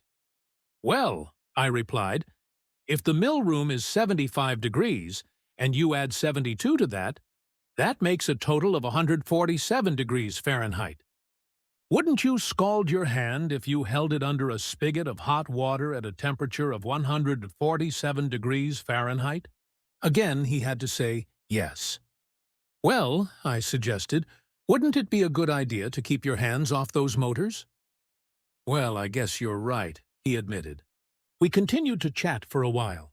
Then he called his secretary and lined up approximately $35,000 worth of business for the ensuing month. It took me years and cost me countless thousands of dollars in lost business before I finally learned that it doesn't pay to argue, that it is much more profitable and much more interesting to look at things from the other person's viewpoint and try to get that person saying, yes, yes. Eddie Snow, who sponsors our courses in Oakland, California, tells how he became a good customer of a shop because the proprietor got him to say, yes, yes. Eddie had become interested in bow hunting and had spent considerable money in purchasing equipment and supplies from a local bow store. When his brother was visiting him, he wanted to rent a bow for him from this store. The sales clerk told him they didn't rent bows, so Eddie phoned another bow store. Eddie described what happened. A very pleasant gentleman answered the phone. His response to my question for a rental was completely different from the other place. He said he was sorry, but they no longer rented bows because they couldn't afford to do so. He then asked me if I had rented before. I replied, yes, several years ago. He reminded me that I probably paid $25 to $30 for the rental. I said yes again. He then asked if I was the kind of person who liked to save money. Naturally, I answered yes. He went on to explain that they had Bowie sets with all the necessary equipment on sale for $34.95. I could buy a complete set for only $4.95 more than I could rent one. He explained that is why they had discontinued renting them. Did I think that was reasonable? My yes response led to a purchase of the set. And when I picked it up, I purchased several more items at this shop and have since become a regular customer. Socrates, the gadfly of Athens, was one of the greatest philosophers the world has ever known. He did something that only a handful of men in all history have been able to do. He sharply changed the whole course of human thought. And now, 24 centuries after his death, he is honored as one of the wisest persuaders who ever influenced this wrangling world. His method? Did he tell people they were wrong? Oh no, not Socrates. He was far too adroit for that. His whole technique, now called the Socratic method, was based upon getting a yes-yes response. He asked questions with which his opponent would have to agree. He kept on winning one admission after another until he had an armful of yeses. He kept on asking questions until finally, almost without realizing it, his opponents found themselves embracing a conclusion they would have bitterly denied a few minutes previously. The next time we are tempted to tell someone he or she is wrong, let's remember old Socrates and ask a gentle question. A question that will get the yes, yes response. The Chinese have a proverb pregnant with the age-old wisdom of the Orient. He who treads softly goes far.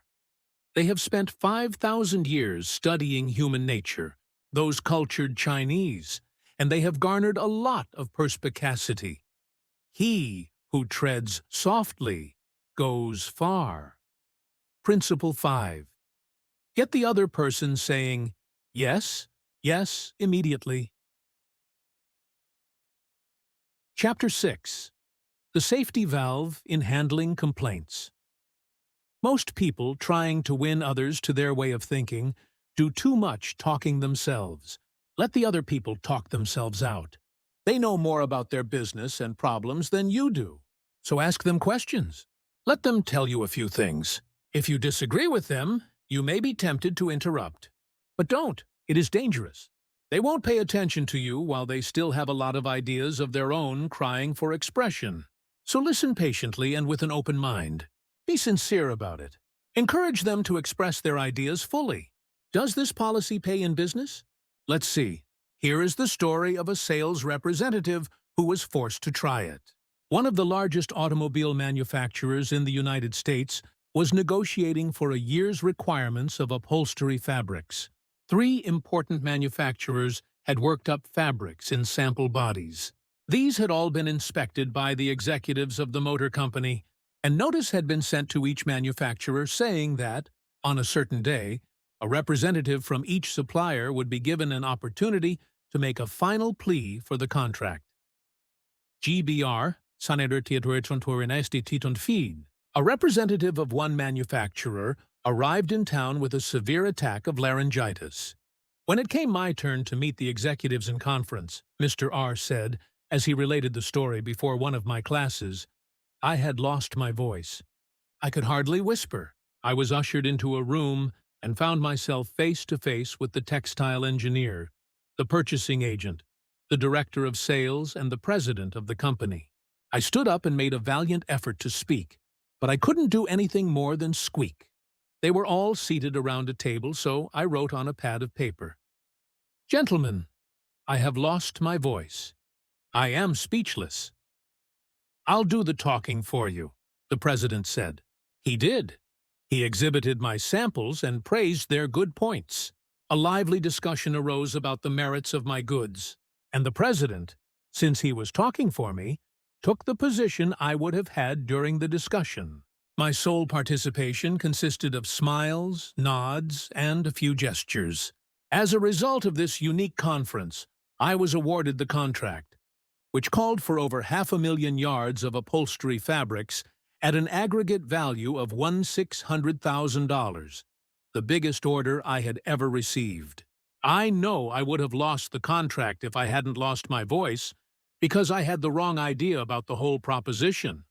I discovered, quite by accident, how richly it sometimes pays to let the other person do the talking. Letting the other person do the talking helps in family situations as well as in business. Barbara Wilson's relationship with her daughter, Lori, was deteriorating rapidly. Lori, who had been a quiet, complacent child, had grown into an uncooperative, sometimes belligerent teenager. Mrs. Wilson lectured her, threatened her, and punished her, but all to no avail. One day, Mrs. Wilson told one of our classes, I just gave up. Lori had disobeyed me and had left the house to visit her girlfriend before she had completed her chores.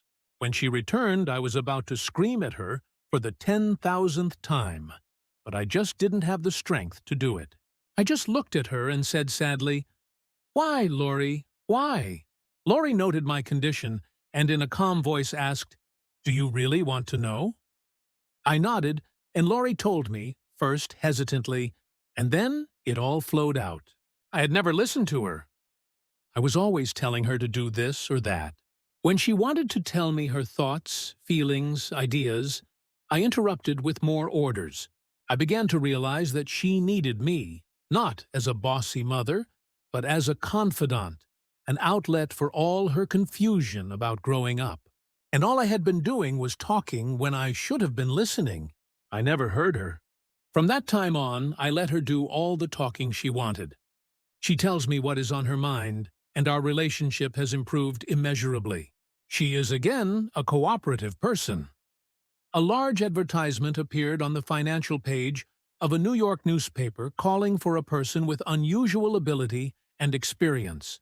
Charles T. Kubelis answered the advertisement, sending his reply to a box number.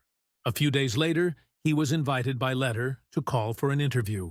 Before he called, he spent hours in Wall Street finding out everything possible about the person who had founded the business.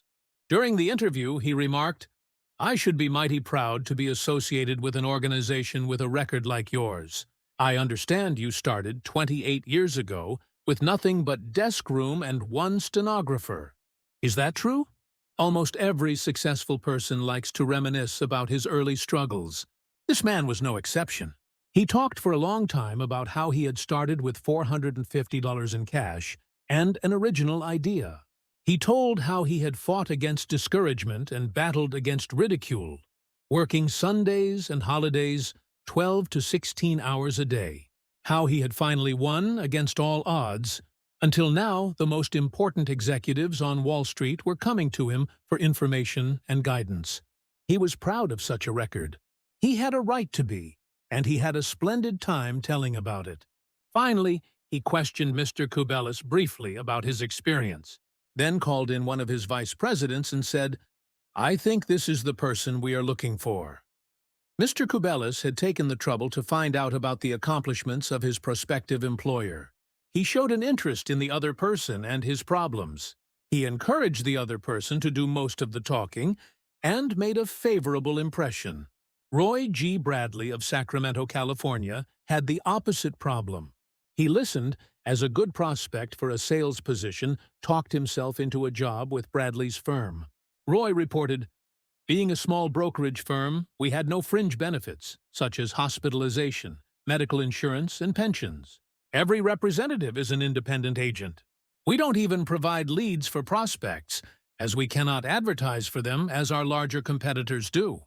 Richard Pryor had the type of experience we wanted for this position, and he was interviewed first by my assistant, who told him about all the negatives related to this job.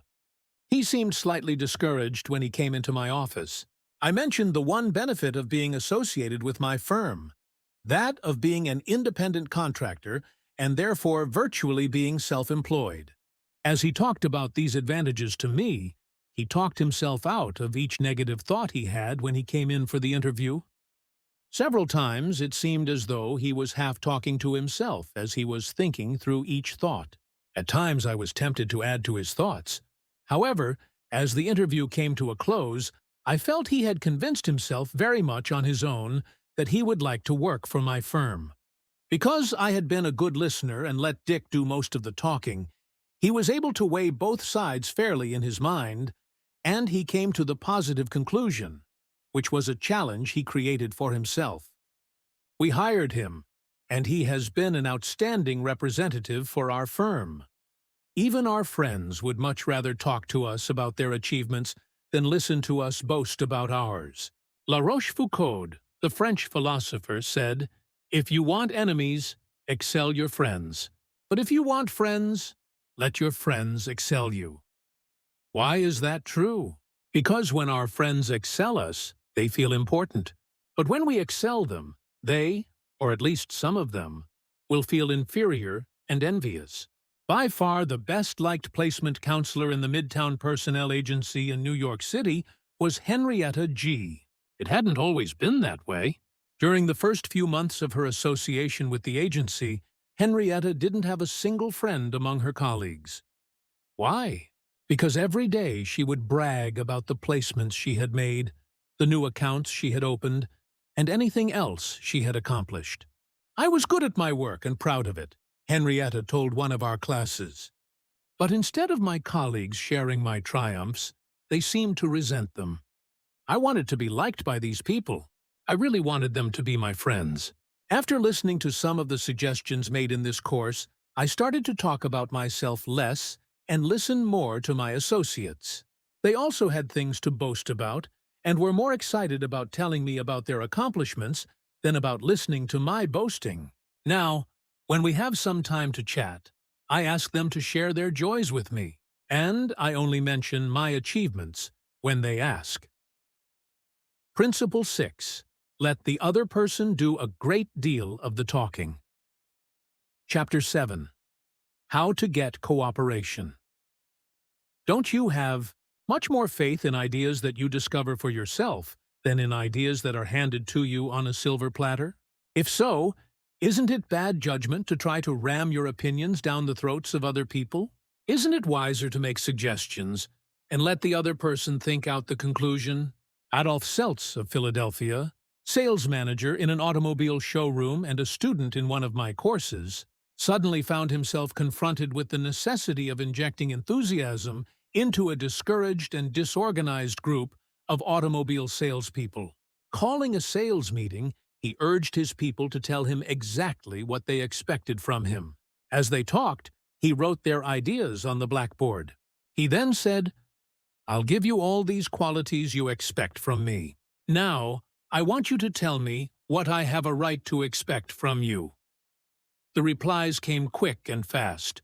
Loyalty, honesty, initiative, optimism, teamwork, 8 hours a day of enthusiastic work. The meeting ended with a new courage, a new inspiration. One salesperson volunteered to work 14 hours a day. And Mr. Seltz reported to me that the increase of sales was phenomenal. "The people had made a sort of moral bargain with me," said Mr. Seltz, and as long as I lived up to my part in it, they were determined to live up to theirs. Consulting them about their wishes and desires was just the shot in the arm they needed. No one likes to feel that he or she is being sold something or told to do a thing. We much prefer to feel that we are buying of our own accord or acting on our own ideas. We like to be consulted about our wishes, our wants, our thoughts. Take the case of Eugene Wesson. He lost countless thousands of dollars in commissions before he learned this truth. Mr. Wesson sold sketches for a studio that created designs for stylists and textile manufacturers. Mr. Wesson had called on one of the leading stylists in New York once a week, every week for 3 years. He never refused to see me, said Mr. Wesson, but he never bought. He always looked over my sketches very carefully and then said, "No, Wesson, I guess we don't get together today." After 150 failures, Wesson realized he must be in a mental rut, so he resolved to devote 1 evening a week to the study of influencing human behavior. To help him develop new ideas and generate new enthusiasm, he decided on this new approach. With half a dozen unfinished artist's sketches under his arm, he rushed over to the buyer's office. "I want you to do me a little favor, if you will," he said. "Here are some uncompleted sketches. Won't you please tell me how we could finish them up in such a way that you could use them?" The buyer looked at the sketches for a while without uttering a word. Finally he said, "Leave these with me for a few days, Wesson, and then come back and see me." Wesson returned 3 days later, got his suggestions, took the sketches back to the studio, and had them finished according to the buyer's ideas. The result? All accepted. After that, this buyer ordered scores of other sketches from Wesson, all drawn according to the buyer's ideas. "I realized why I had failed for years to sell him," said Mr. Wesson. "I had urged him to buy what I thought he ought to have. Then I changed my approach completely. I urged him to give me his ideas. This made him feel that he was creating the designs. And he was. I didn't have to sell him. He bought." Letting the other person feel that the idea is his or hers not only works in business and politics, it works in family life as well. Paul M. Davis of Tulsa, Oklahoma, told his class how he applied this principle. "My family and I enjoyed one of the most interesting sightseeing vacation trips we have ever taken. I had long dreamed of visiting such historic sites as the Civil War battlefield in Gettysburg, Independence Hall in Philadelphia, and our nation's capital. Valley Forge, Jamestown, and the restored colonial village of Williamsburg were high on the list of things I wanted to see." In March, my wife, Nancy, mentioned that she had ideas for our summer vacation, which included a tour of the western states, visiting points of interest in New Mexico, Arizona, California, and Nevada. She had wanted to make this trip for several years, but we couldn't obviously make both trips. Our daughter, Anne, had just completed a course in U.S. history in junior high school and had become very interested in the events that had shaped our country's growth. I asked her how she would like to visit the places she had learned about on our next vacation. She said she would love to. 2 evenings later, as we sat around the dinner table, Nancy announced that if we all agreed, the summer's vacation would be to the eastern states, that it would be a great trip for Anne and thrilling for all of us. We all concurred. This same psychology was used by an X-ray manufacturer to sell his equipment to one of the largest hospitals in Brooklyn. This hospital was building an addition and preparing to equip it with the finest X-ray department in America. Dr. L. C. Twades, who was in charge of the X-ray department, was overwhelmed with sales representatives, each caroling the praises of his own company's equipment. One manufacturer, however, was more skillful. He knew far more about handling human nature than the others did. He wrote a letter something like this: "Our factory has recently completed a new line of X-ray equipment. The first shipment of these machines has just arrived at our office. They are not perfect. We know that, and we want to improve them. So we should be deeply obligated to you if you could find time to look them over and give us your ideas about how they can be made more serviceable to your profession."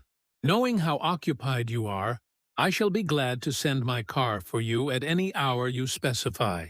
I was surprised to get that letter, Dr. L said, as he related the incident before the class. I was both surprised and complimented.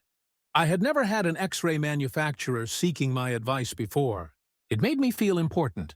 I was busy every night that week, but I canceled a dinner appointment in order to look over the equipment.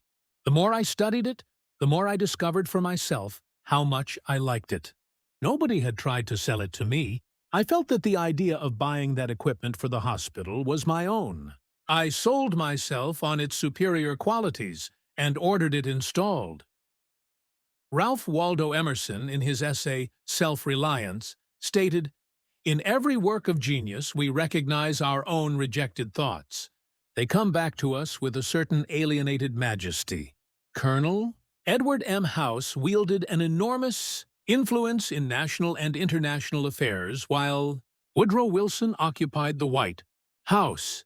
Wilson leaned upon Colonel House for secret counsel, and advice more than he did upon even members of his own cabinet.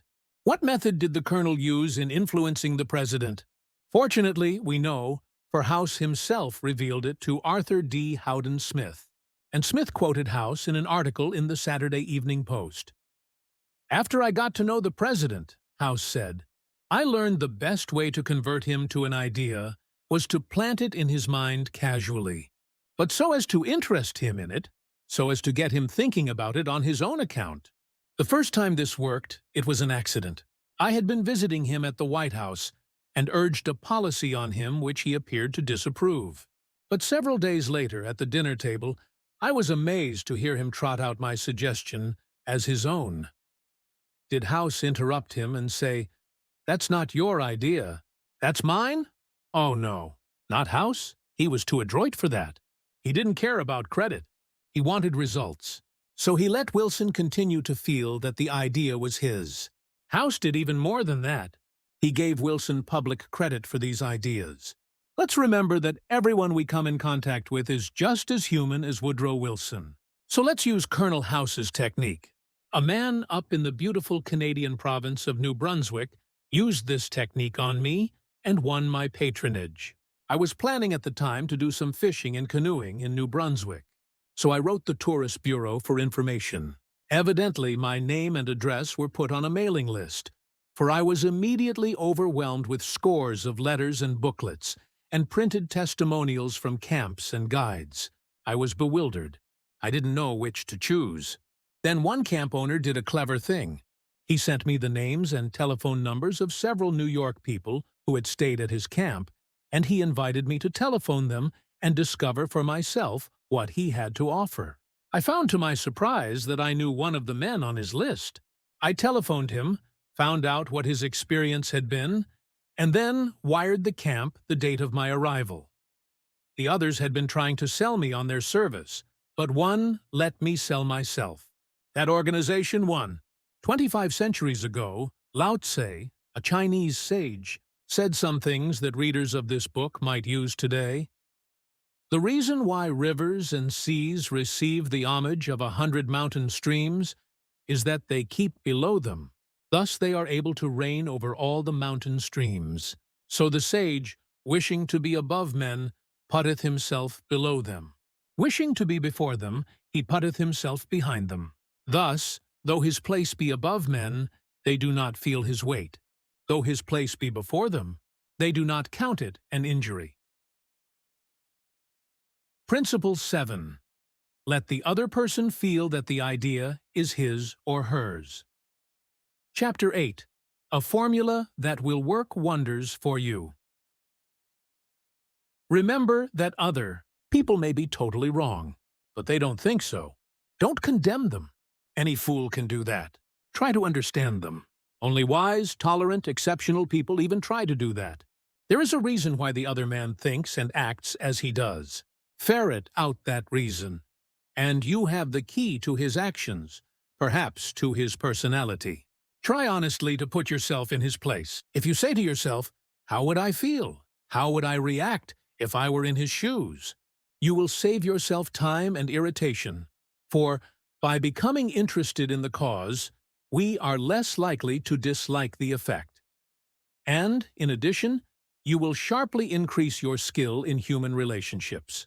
Stop a minute, says Kenneth M. Good in his book How to Turn People into Gold. Stop a minute to contrast your keen interest in your own affairs with your mild concern about anything else. Realize, then, that everybody else in the world feels exactly the same way. Then, along with Lincoln and Roosevelt, you will have grasped the only solid foundation for interpersonal relationships, namely, that success in dealing with people depends on a sympathetic grasp of the other person's viewpoint. Sam Douglas of Hempstead, New York, used to tell his wife that she spent too much time working on their lawn, pulling weeds, fertilizing, cutting the grass twice a week, when the lawn didn't look any better than it had when they moved into their home 4 years earlier. Naturally, she was distressed by his remarks, and each time he made such remarks, the balance of the evening was ruined. After taking our course, Mr. Douglas realized how foolish he had been all those years. It never occurred to him that she enjoyed doing that work and she might really appreciate a compliment on her diligence. One evening after dinner, his wife said she wanted to pull some weeds and invited him to keep her company. He first declined, but then thought better of it and went out after her and began to help her pull weeds. She was visibly pleased, and together they spent an hour in hard work and pleasant conversation. After that, he often helped her with the gardening and complimented her on how fine the lawn looked. What a fantastic job she was doing with a yard where the soil was like concrete. Result? A happier life for both, because he had learned to look at things from her point of view, even if the subject was only weeds. In his book, Getting Through to People, Dr. Gerald S. Nirenberg commented, "Cooperativeness in conversation is achieved when you show that you consider the other person's ideas and feelings as important as your own. Starting your conversation by giving the other person the purpose or direction of your conversation, governing what you say by what you would want to hear if you were the listener, and accepting his or her viewpoint will encourage the listener to have an open mind to your ideas. I have always enjoyed walking and riding in a park near my home. Like the Druids of ancient Gaul, I all but worship an oak tree, so I was distressed season after season to see the young trees and shrubs killed off by needless fires. These fires weren't caused by careless smokers. They were almost all caused by youngsters who went out to the park to go native and cook a frankfurter or an egg under the trees. Sometimes these fires raged so fiercely that the fire department had to be called out to fight the conflagration. There was a sign on the edge of the park saying that anyone who started a fire was liable to fine and imprisonment. But the sign stood in an unfrequented part of the park, and few of the culprits ever saw it. A mounted policeman was supposed to look after the park, but he didn't take his duties too seriously, and the fires continued to spread season after season. On one occasion, I rushed up to a policeman and told him about a fire spreading rapidly through the park and wanted him to notify the fire department, and he nonchalantly replied that it was none of his business because it wasn't in his precinct. I was desperate, so after that, when I went riding, I acted as a self-appointed committee of one to protect the public domain. In the beginning, I am afraid I didn't even attempt to see the other people's point of view. When I saw a fire blazing under the trees, I was so unhappy about it, so eager to do the right thing, that I did the wrong thing. I would ride up to the boys, warn them that they could be jailed for starting a fire, order with a tone of authority that it be put out, and, if they refused, I would threaten to have them arrested. I was merely unloading my feelings without thinking of their point of view. The result? They obeyed sullenly and with resentment. After I rode on over the hill, they probably rebuilt the fire and longed to burn up the whole park. With the passing of the years, I acquired a trifle more knowledge of human relations, a little more tact, a somewhat greater tendency to see things from the other person's standpoint. Then, instead of giving orders, I would ride up to a blazing fire and begin something like this. "Having a good time, boys? What are you going to cook for supper?" I loved to build fires myself when I was a boy, and I still love to. But you know they are dangerous here in the park. I know you boys don't mean to do any harm, but other boys aren't so careful. They come along and see that you have built a fire. So they build one and don't put it out when they go home, and it spreads among the dry leaves and kills the trees. We won't have any trees here at all if we aren't more careful. You could be put in jail for building this fire. But I don't want to be bossy and interfere with your pleasure.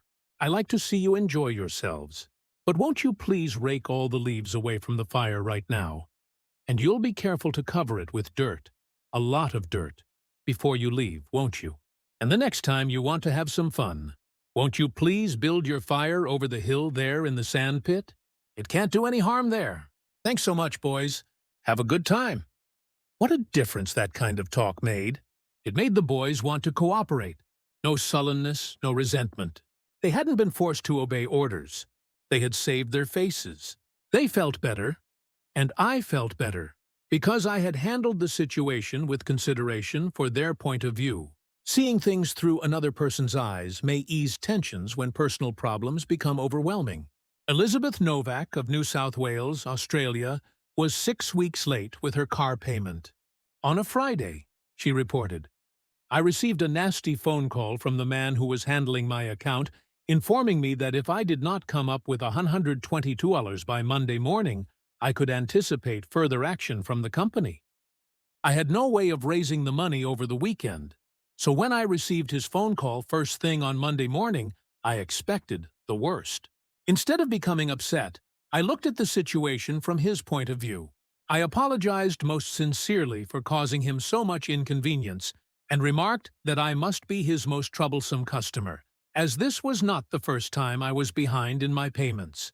His tone of voice changed immediately, and he reassured me that I was far from being one of his really troublesome customers. He went on to tell me several examples of how rude his customers sometimes were, how they lied to him and often tried to avoid talking to him at all. I said nothing. I listened and let him pour out his troubles to me. Then, without any suggestion from me, he said it did not matter if I couldn't pay all the money immediately. It would be all right if I paid him $20 by the end of the month and made up the balance whenever it was convenient for me to do so. Tomorrow, before asking anyone to put out a fire or buy your product or contribute to your favorite charity, why not pause and close your eyes and try to think the whole thing through from another person's point of view? Ask yourself, why should he or she want to do it? True, this will take time, but it will avoid making enemies and will get better results, and with less friction and less shoe leather. I would rather walk the sidewalk in front of a person's office for 2 hours before an interview, said Dean Donham of the Harvard Business School, than step into that office without a perfectly clear idea of what I was going to say and what that person, from my knowledge of his or her interests and motives, was likely to answer. That is so important that I am going to repeat it in italics for the sake of emphasis. I would rather walk the sidewalk in front of a person's office for 2 hours before an interview than step into that office without a perfectly clear idea of what I was going to say and what that person, from my knowledge of his or her interests and motives, was likely to answer. If, as a result of reading this book, you get only one thing, an increased tendency to think always in terms of the other person's point of view and see things from that person's angle as well as your own. If you get only one thing from this book, it may easily prove to be one of the stepping stones of your career. Principle 8. Try honestly to see things from the other person's point of view. Chapter Rider 9. What everybody wants, wouldn't. You like to have a magic phrase that would stop arguments, eliminate ill feeling, create goodwill, and make the other person listen attentively? Yes? All right, here it is. I don't blame you one iota for feeling as you do. If I were you, I would undoubtedly feel just as you do. An answer like that will soften the most cantankerous old cuss alive. And you can say that and be 100% sincere, Because if you were the other person, you, of course, would feel just as he does. Take Al Capone, for example. Suppose you had inherited the same body and temperament and mind that Al Capone had. Suppose you had his environment and experiences. You would then be precisely what he was and where he was. For it is those things, and only those things, that made him what he was. The only reason, for example, that you are not a rattlesnake is that your mother and father weren't rattlesnakes. You deserve very little credit for being what you are. And remember, the people who come to you irritated, bigoted, unreasoning, deserve very little discredit for being what they are. Feel sorry for the poor devils. Pity them, sympathize with them. Say to yourself, there, but for the grace of God, go I. 3/4 of the people you will ever meet are hungering and thirsting for sympathy. Give it to them, and they will love you. I once gave a broadcast about the author of Little Women, Louisa May Alcott. Naturally, I knew she had lived and written her immortal books in Concord, Massachusetts. But, without thinking what I was saying, I spoke of visiting her old home in Concord, New Hampshire. If I had said New Hampshire only once, it might have been forgiven. But alas and alack, I said it twice.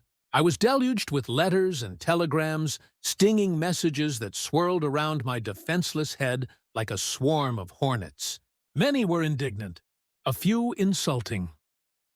One colonial dame, who had been reared in Concord, Massachusetts, and who was then living in Philadelphia, vented her scorching wrath upon me. She couldn't have been much more bitter if I had accused Miss Alcott of being a cannibal from New Guinea.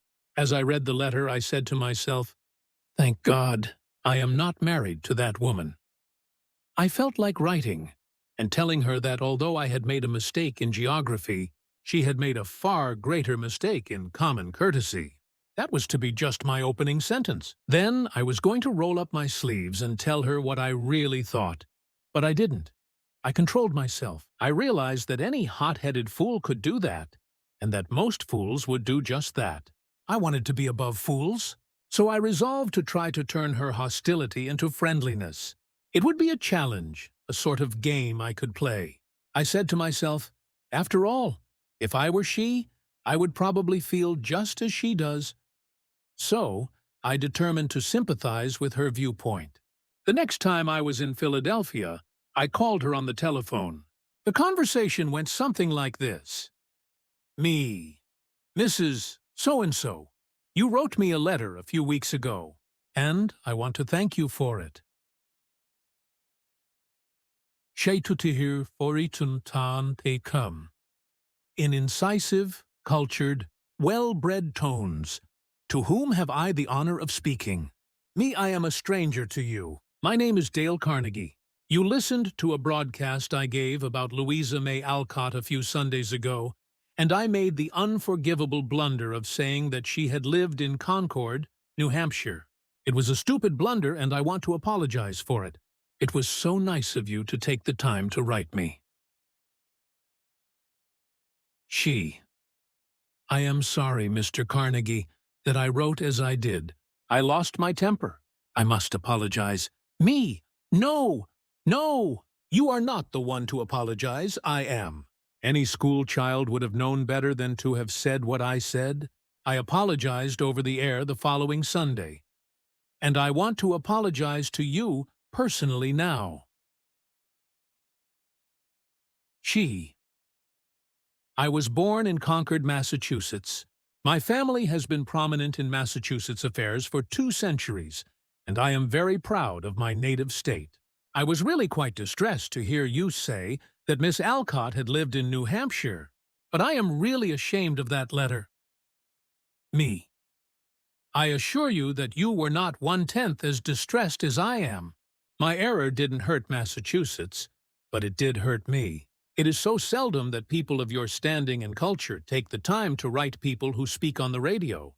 And I do hope you will write me again if you detect an error in my talks. She. You know, I really like very much the way you have accepted my criticism. You must be a very nice person. I should like to know you better. So, Because I had apologized and sympathized with her point of view, she began apologizing and sympathizing with my point of view. I had the satisfaction of controlling my temper, the satisfaction of returning kindness for an insult. I got infinitely more real fun out of making her like me than I could ever have gotten out of telling her to go and take a jump in the Schuylkill River. Every man who occupies the White House is faced almost daily with thorny problems in human relations. President Taft was no exception, and he learned from experience the enormous chemical value of sympathy in neutralizing the acid of hard feelings. In his book Ethics in Service, Taft gives rather an amusing illustration of how he softened the ire of a disappointed and ambitious mother. "A lady in Washington," wrote Taft, "whose husband had some political influence, came and labored with me for 6 weeks or more to appoint her son to a position. She secured the aid of senators and congressmen in formidable number, and came with them to see that they spoke with emphasis. The place was one requiring technical qualification, and following the recommendation of the head of the bureau, I appointed somebody else.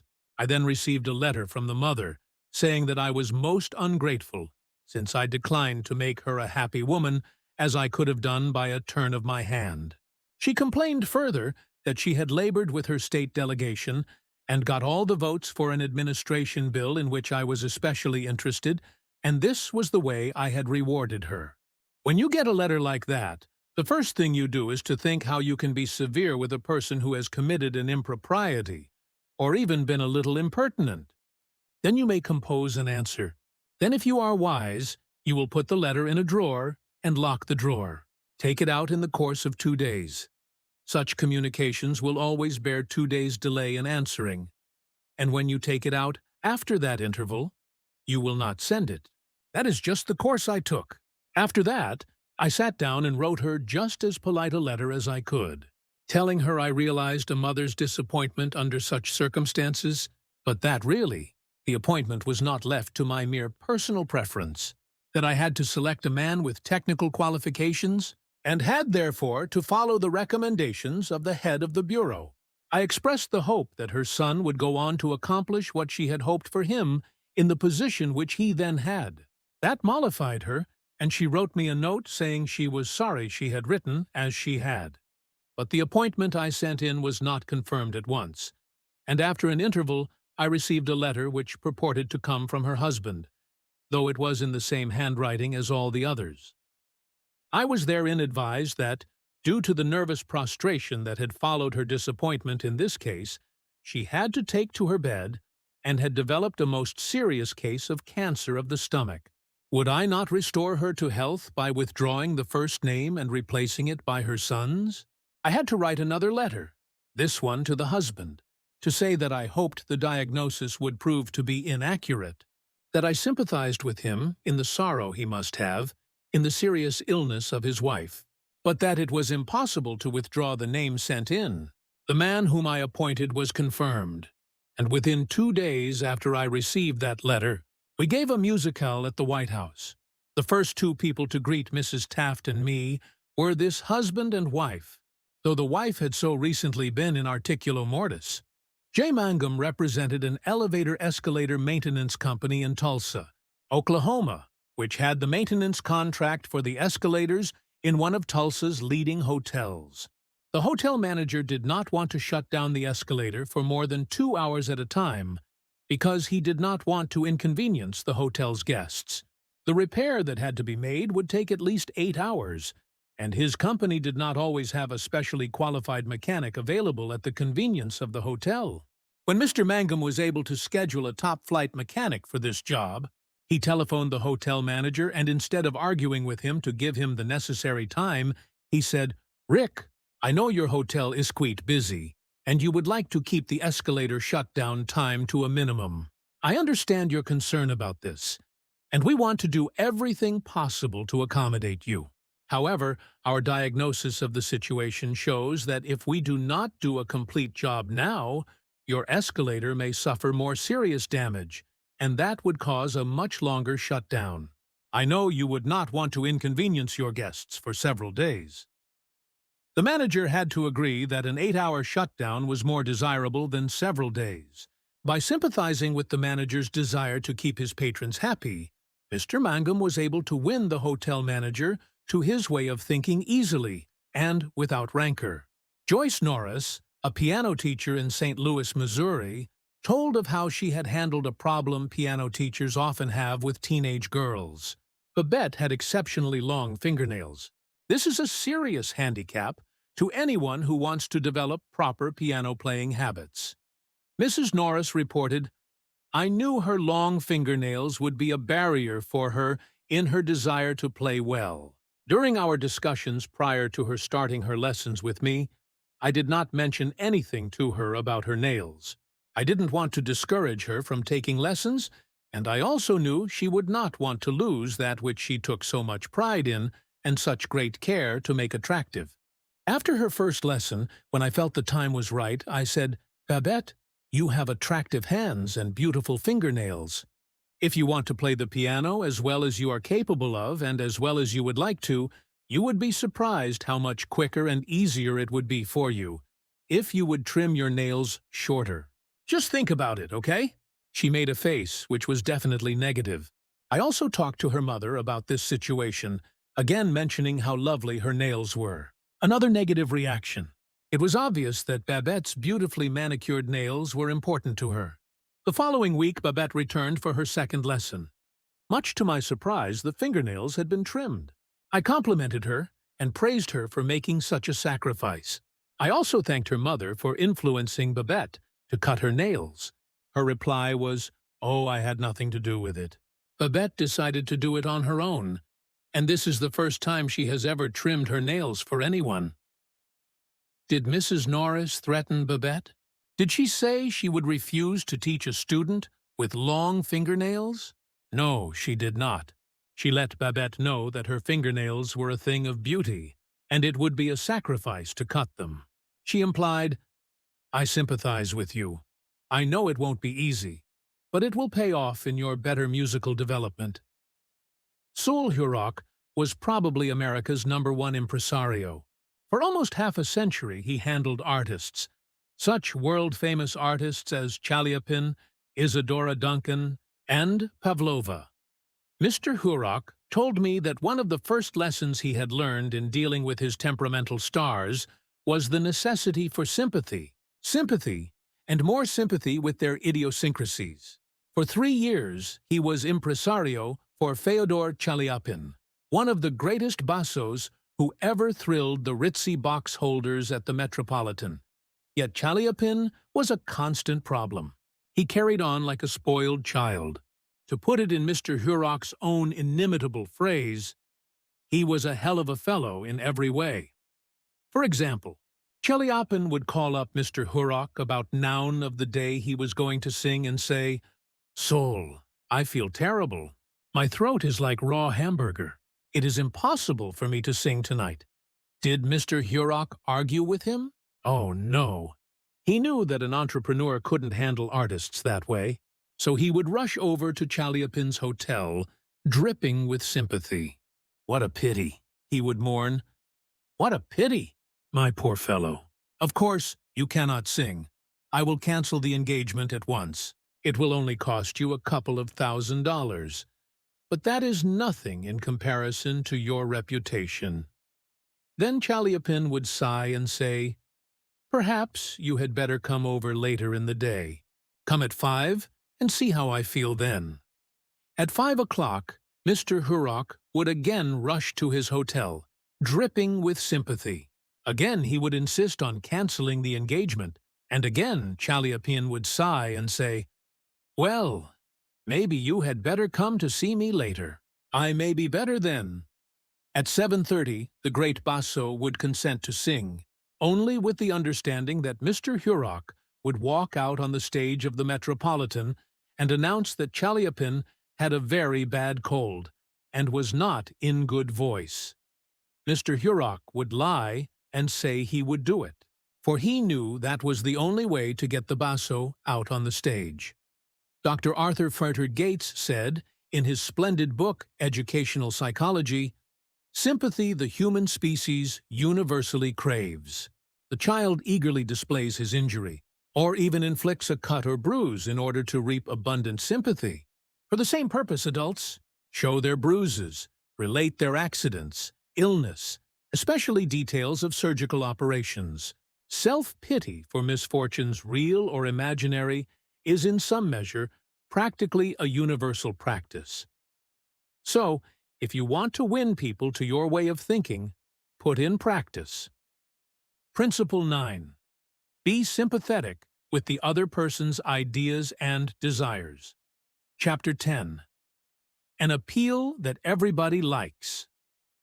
I was reared on the edge of the Jesse James country out in Missouri, and I visited the James farm at Kearney, Missouri, where the son of Jesse James was then living.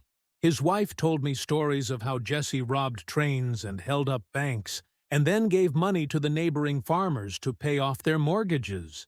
Jesse James probably regarded himself as an idealist at heart, just as Dutch Schultz, Two-Gun Crowley, Al Capone, and many other organized crime godfathers did generations later. The fact is that all people you meet have a high regard for themselves and like to be fine and unselfish in their own estimation. J. Pierpont Morgan observed, in one of his analytical interludes, that a person usually has two reasons for doing a thing, one that sounds good and a real one. The person himself will think of the real reason. You don't need to emphasize that, but all of us, being idealists at heart, like to think of motives that sound good.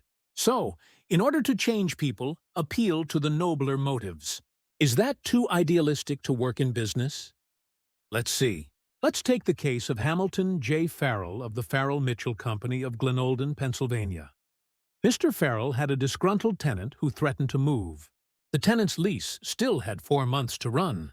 Nevertheless, he served notice that he was vacating immediately, regardless of lease. These people had lived in my house all winter, the most expensive part of the year, Mr. Farrell said, as he told the story to the class, and I knew it would be difficult to rent the apartment again before fall. I could see all that rent income going over the hill, and believe me, I saw red.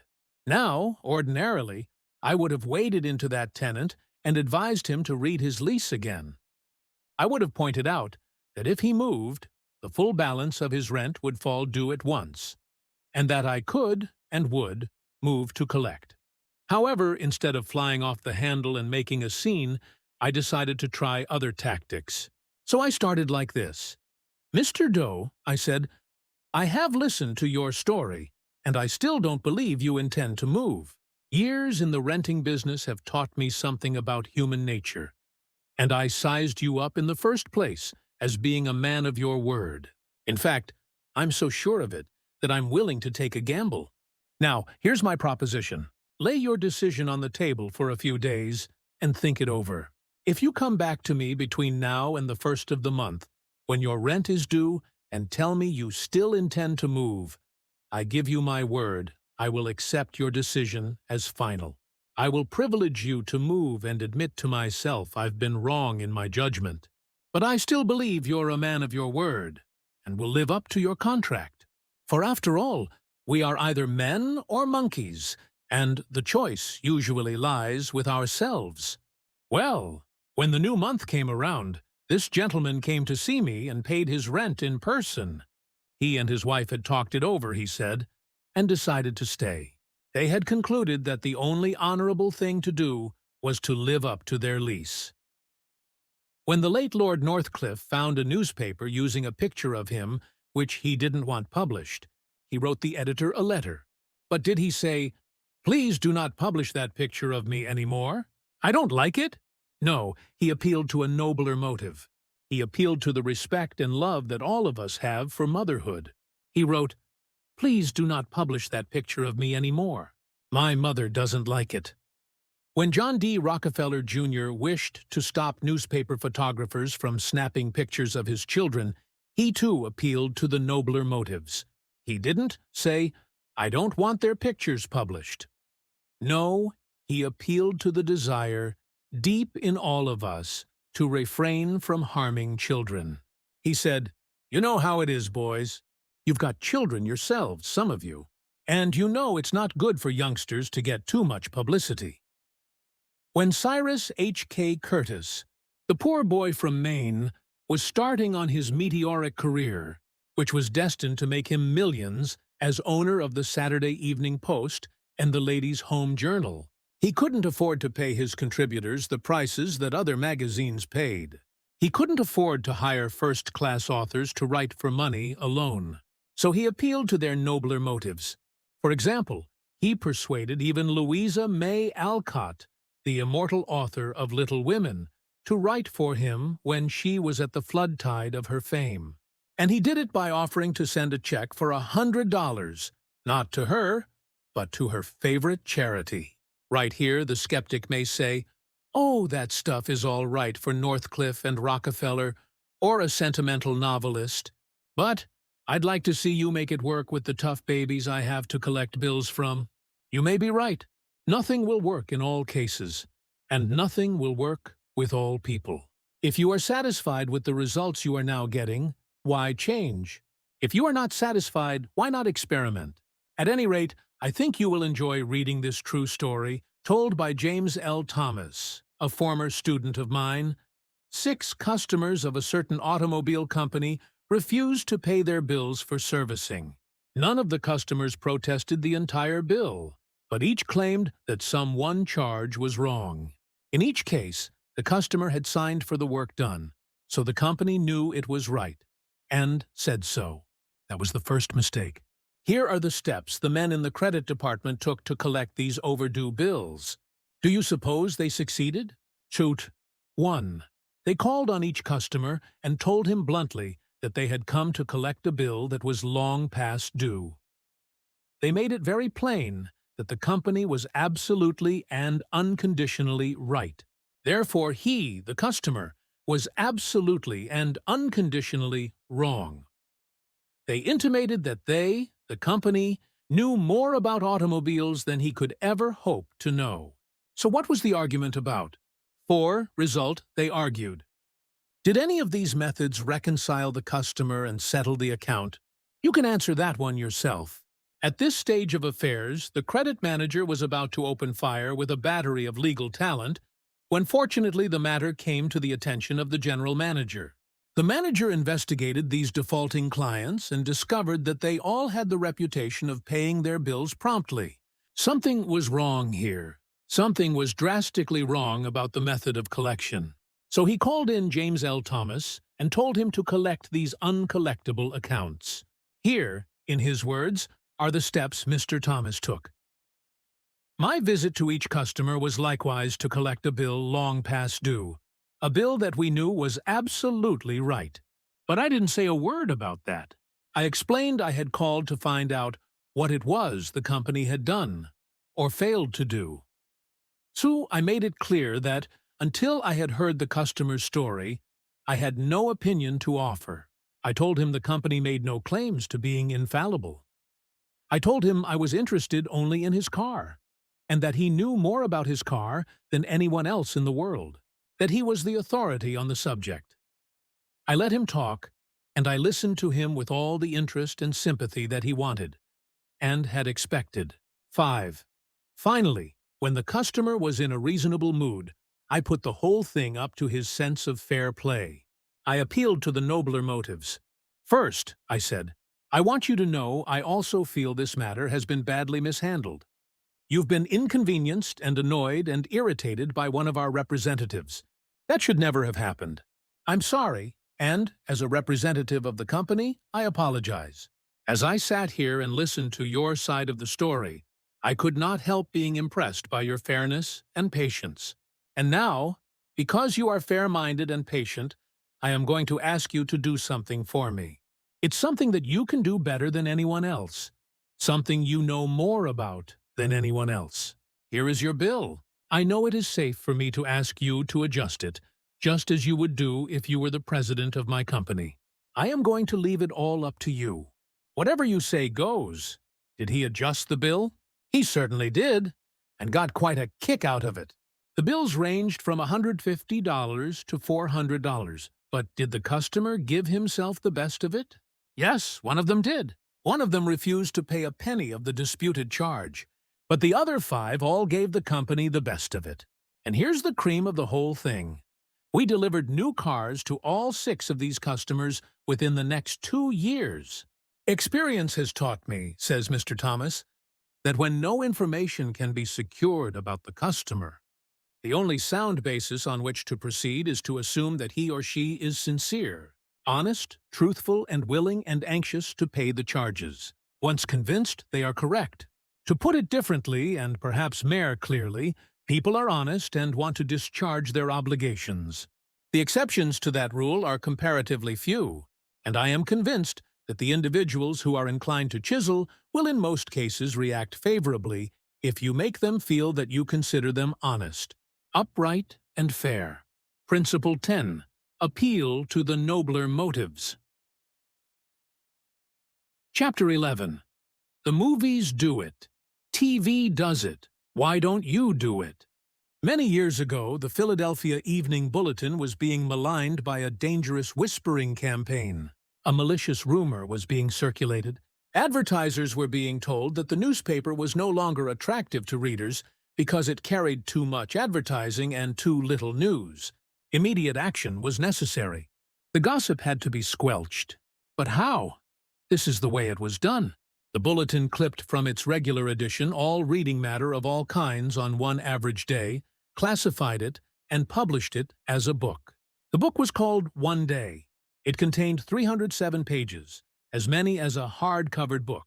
Yet the bulletin had printed all this news and feature material on one day, and sold it, not for several dollars, but for a few cents.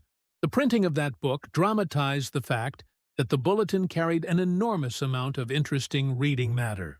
It conveyed the facts more vividly, more interestingly, more impressively than pages of figures and mere talk could have done. This is the day of dramatization. Merely stating a truth isn't enough. The truth has to be made vivid, interesting, dramatic. You have to use showmanship. The movies do it. Television does it. And you will have to do it if you want attention. Experts in window display know the power of dramatization. For example, the manufacturers of a new rat poison gave dealers a window display that included 2 live rats. The week the rats were shown, sales zoomed to 5 times their normal rate. Television commercials abound with examples of the use of dramatic techniques in selling products. Sit down one evening in front of your television set and analyze what the advertisers do in each of their presentations. You will note how an antacid medicine changes the color of the acid in a test tube, while its competitor doesn't. How one brand of soap or detergent gets a greasy shirt clean when the other brand leaves it gray. You'll see a car maneuver around a series of turns and curves. Far better than just being told about it. Happy faces will show contentment with a variety of products. All of these dramatize for the viewer the advantages offered by whatever is being sold. And they do get people to buy them. You can dramatize your ideas in business or in any other aspect of your life. It's easy. Jim Yeamans, who sells for the NCR Company, National Cash Register, in Richmond, Virginia, told how he made a sale by dramatic demonstration. Last week I called on a neighborhood grocer and saw that the cash registers he was using at his checkout counters were very old-fashioned. I approached the owner and told him, "You are literally throwing away pennies every time a customer goes through your line." With that, I threw a handful of pennies on the floor. He quickly became more attentive. The mere words should have been of interest to him, but the sound of pennies hitting the floor really stopped him. I was able to get an order from him to replace all of his old machines. It works in home life as well. When the old-time lover proposed to his sweetheart, did he just use words of love? No, he went down on his knees. That really showed he meant what he said. We don't propose on our knees anymore, but many suitors still set up a romantic atmosphere before they pop the question. Dramatizing what you want works with children as well. Joe B. Fant, Jr., of Birmingham, Alabama, was having difficulty getting his 5-year-old boy and 3-year-old daughter to pick up their toys, so he invented a train. Joey was the engineer, Captain Casey Jones, on his tricycle. Janet's wagon was attached, and in the evening she loaded all the coal on the caboose, her wagon, and then jumped in while her brother drove her around the room. In this way the room was cleaned up, without lectures, arguments, or threats. Mary Catherine Wolfe of Mishawaka, Indiana, was having some problems at work and decided that she had to discuss them with the boss. On Monday morning she requested an appointment with him, but was told he was very busy, and she should arrange with his secretary for an appointment later in the week. The secretary indicated that his schedule was very tight, but she would try to fit her in. Ms. Wolfe described what happened. I did not get a reply from her all week long. Whenever I questioned her, she would give me a reason why the boss could not see me. Friday morning came and I had heard nothing definite. I really wanted to see him and discuss my problems before the weekend, so I asked myself how I could get him to see me. What I finally did was this. I wrote him a formal letter. I indicated in the letter that I fully understood how extremely busy he was all week, but it was important that I speak with him. I enclosed a form letter and a self-addressed envelope and asked him to please fill it out, or ask his secretary to do it and return it to me. The form letter read as follows. Ms. Wolfe, I will be able to see you on Secure at Setiers AM I will give you BQ on TTers minutes of my time. I put this letter in his in-basket at 11 a.m. At 2 p.m. I checked my mailbox. There was my self-addressed envelope. He had answered my form letter himself and indicated he could see me that afternoon and could give me 10 minutes of his time. I met with him, and we talked for over an hour and resolved my problems. If I had not dramatized to him the fact that I really wanted to see him, I would probably be still waiting for an appointment. James B. Boynton had to present a lengthy market report. His firm had just finished an exhaustive study for a leading brand of cold cream. Data were needed immediately about the competition in this market. The prospective customer was one of the biggest and most formidable men in the advertising business, and his first approach failed almost before he began. The first time I went in, Mr. Boynton explains, I found myself sidetracked into a futile discussion of the methods used in the investigation. He argued and I argued. He told me I was wrong, and I tried to prove that I was right. I finally won my point, to my own satisfaction. But my time was up, the interview was over, and I still hadn't produced results. The second time, I didn't bother with tabulations of figures and data. I went to see this man. I dramatized my facts. As I entered his office, he was busy on the phone. While he finished his conversation, I opened a suitcase and dumped 32 jars of cold cream on top of his desk. All products he knew, all competitors of his cream. On each jar, I had a tag itemizing the results of the trade investigation, and each tag told its story briefly, dramatically. What happened? There was no longer an argument. Here was something new, something different. He picked up first one and then another of the jars of cold cream and read the information on the tag. A friendly conversation developed. He asked additional questions. He was intensely interested. He had originally given me only 10 minutes to present my facts, but 10 minutes passed. 20 minutes, 40 minutes, and at the end of an hour, we were still talking. I was presenting the same facts this time that I had presented previously, but this time I was using dramatization, showmanship, and what a difference it made. Principle 11. Dramatize your ideas. Chapter 12. When nothing else works, try this. Charles Schwab had a mill manager whose people weren't producing their quota of work. How is it, Schwab asked him, that a manager as capable as you can't make this mill turn out what it should?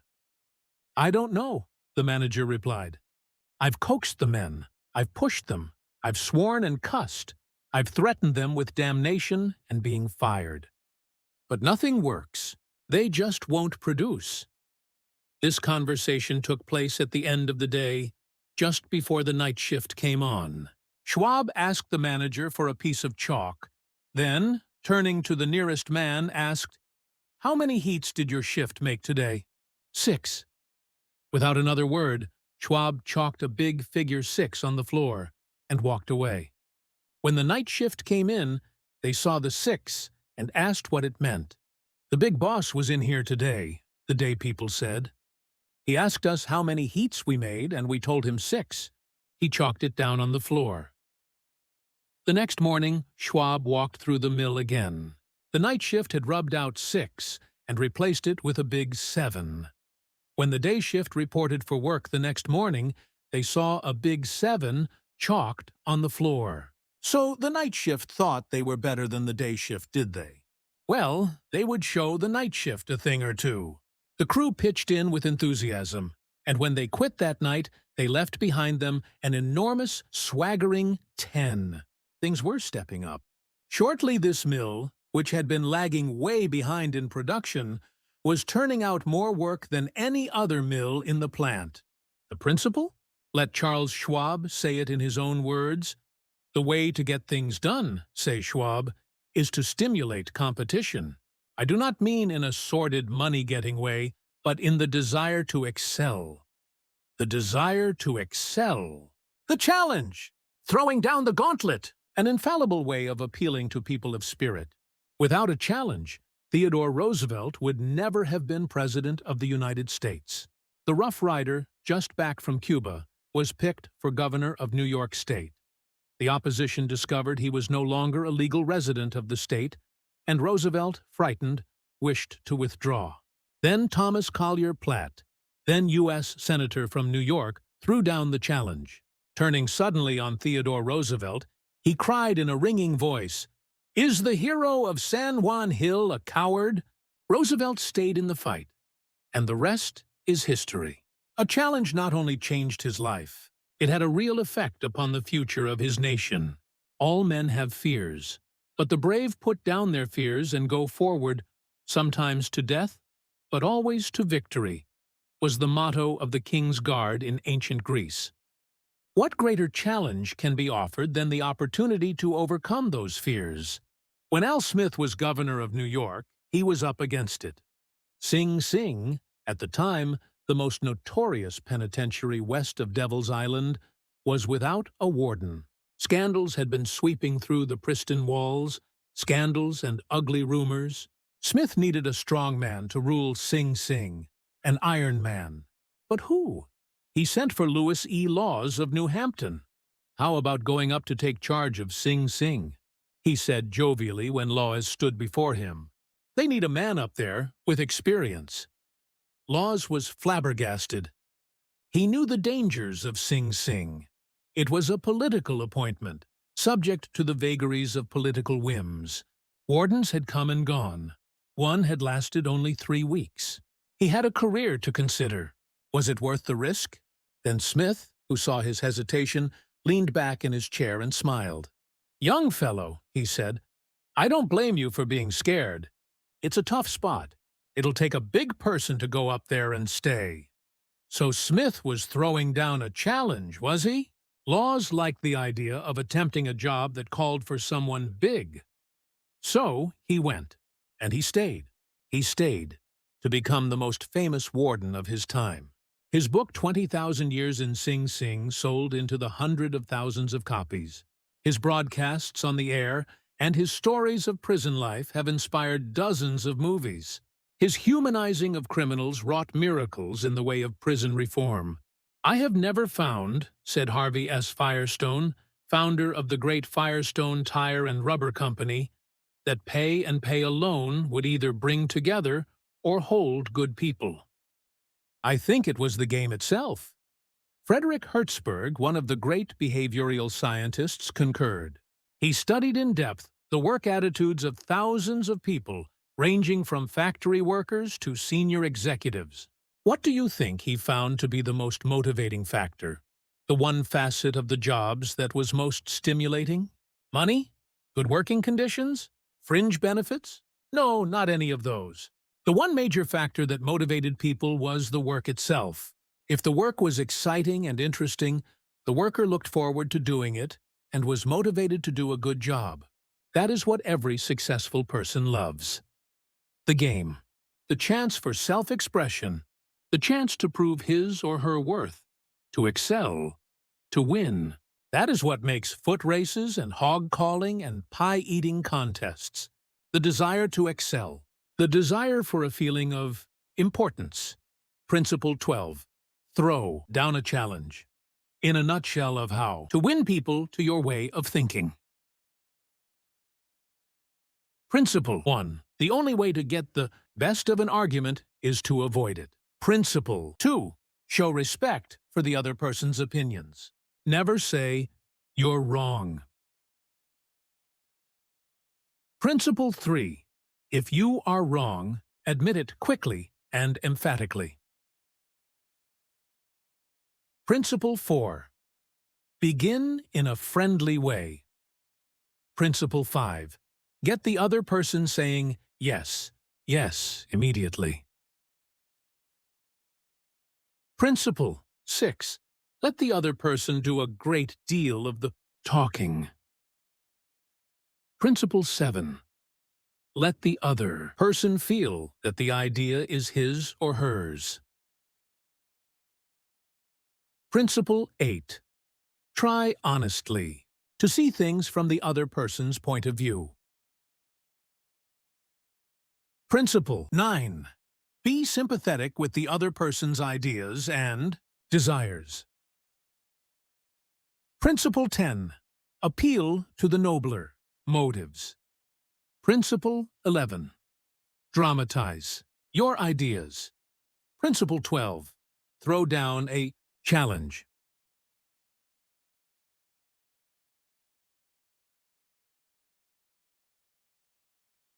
Part 4.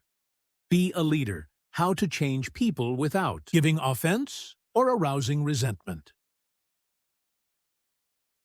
Chapter 1. If you must find fault, this is the way to begin. A friend of mine was a guest at the White House for a weekend during the administration of Calvin Coolidge. Drifting into the president's private office, he heard Coolidge say to one of his secretaries, "That's a pretty dress you are wearing this morning, and you are a very attractive young woman." That was probably the most effusive praise Silent Cal had ever bestowed upon a secretary in his life. It was so unusual, so unexpected, that the secretary blushed in confusion. Then Coolidge said, "Now don't get stuck up. I just said that to make you feel good. From now on, I wish you would be a little bit more careful with your punctuation." His method was probably a bit obvious, but the psychology was superb.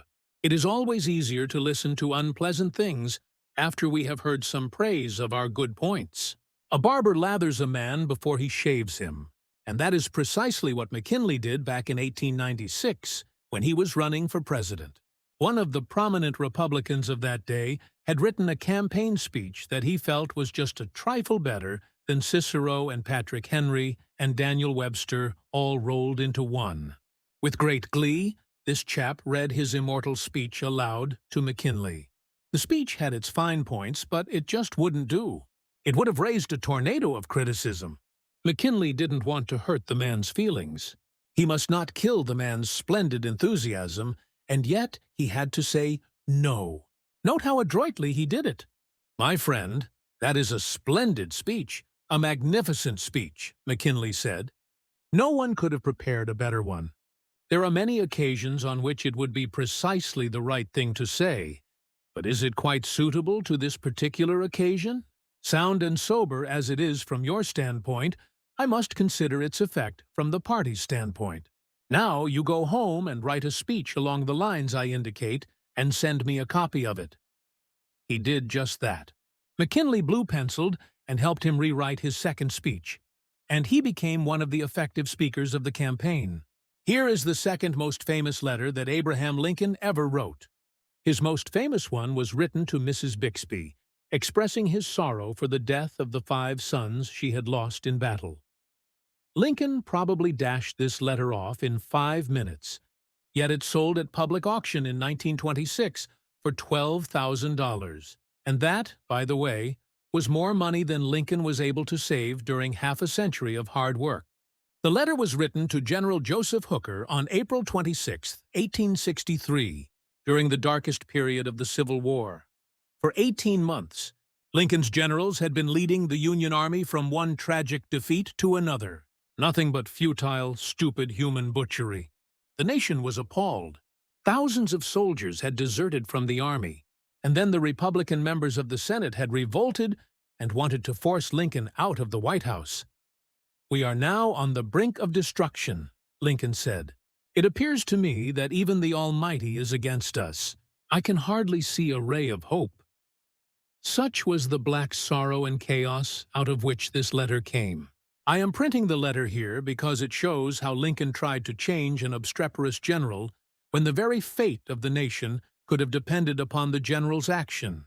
This is perhaps the sharpest letter Abe Lincoln wrote after he became president.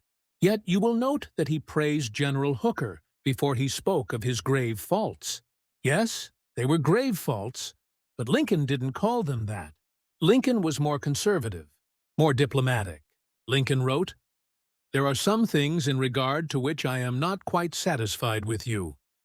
Talk about tact and diplomacy! Here is the letter addressed to General Hooker. "I have placed you at the head of the Army of the Potomac.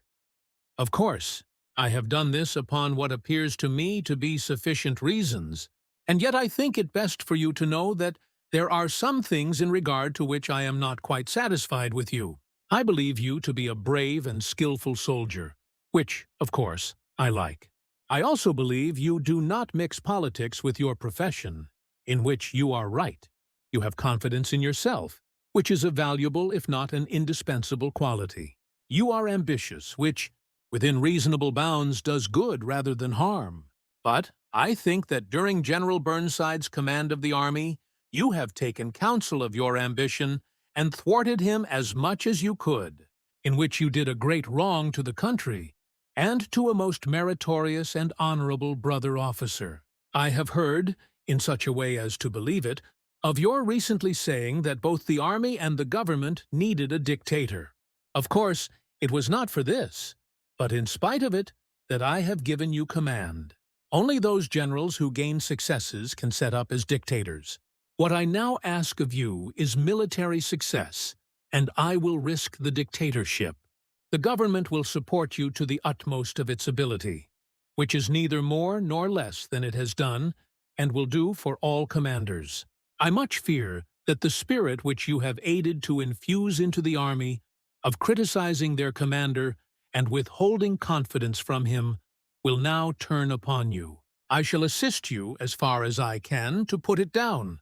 Neither you nor Napoleon, if he were alive again, could get any good out of an army while such spirit prevails in it. And now beware of rashness. Beware of rashness.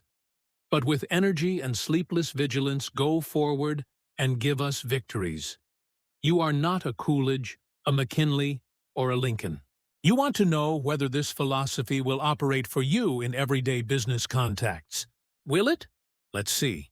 Let's take the case of W.P. Gaw of the Wark Company, Philadelphia. The Wark Company had contracted to build and complete a large office building in Philadelphia by a certain specified date. Everything was going along well. The building was almost finished, when suddenly the subcontractor making the ornamental bronze work to go on the exterior of this building declared that he couldn't make delivery on schedule. What? An entire building held up. Heavy penalties. Distressing losses. All because of one man. Long-distance telephone calls, arguments, heated conversations, all in vain. Then Mr. Gaw was sent to New York to beard the bronze lion in his den. Do you know you are the only person in Brooklyn with your name? Mr. Gaw asked the president of the subcontracting firm shortly after they were introduced. The president was surprised. "No, I didn't know that." "Well," said Mr. Gaw, "when I got off the train this morning, I looked in the telephone book to get your address, and you're the only person in the Brooklyn phone book with your name."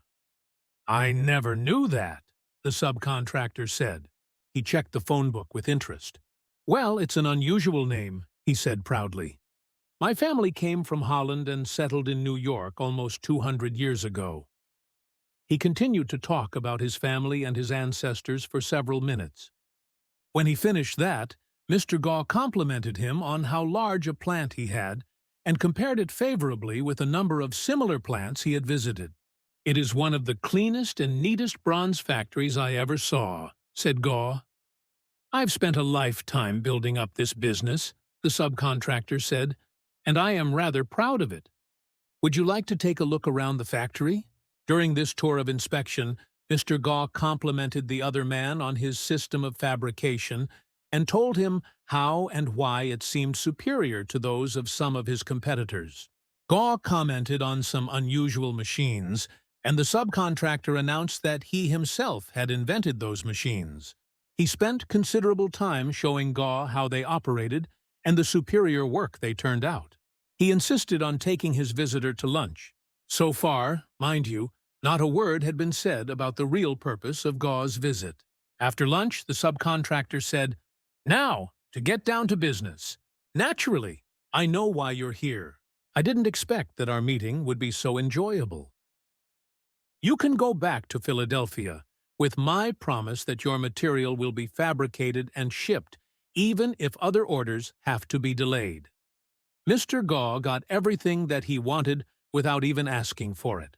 The material arrived on time, and the building was completed on the day the completion contract specified. Would this have happened had Mr. Gaw used the hammer and dynamite method generally employed on such occasions? Dorothy Rublowski, a branch manager of the Fort Monmouth, New Jersey Federal Credit Union, reported to one of our classes how she was able to help one of her employees become more productive.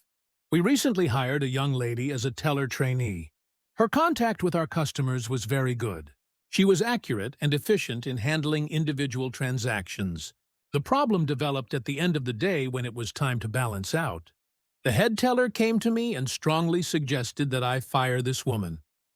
She is holding up everyone else because she is so slow in balancing out.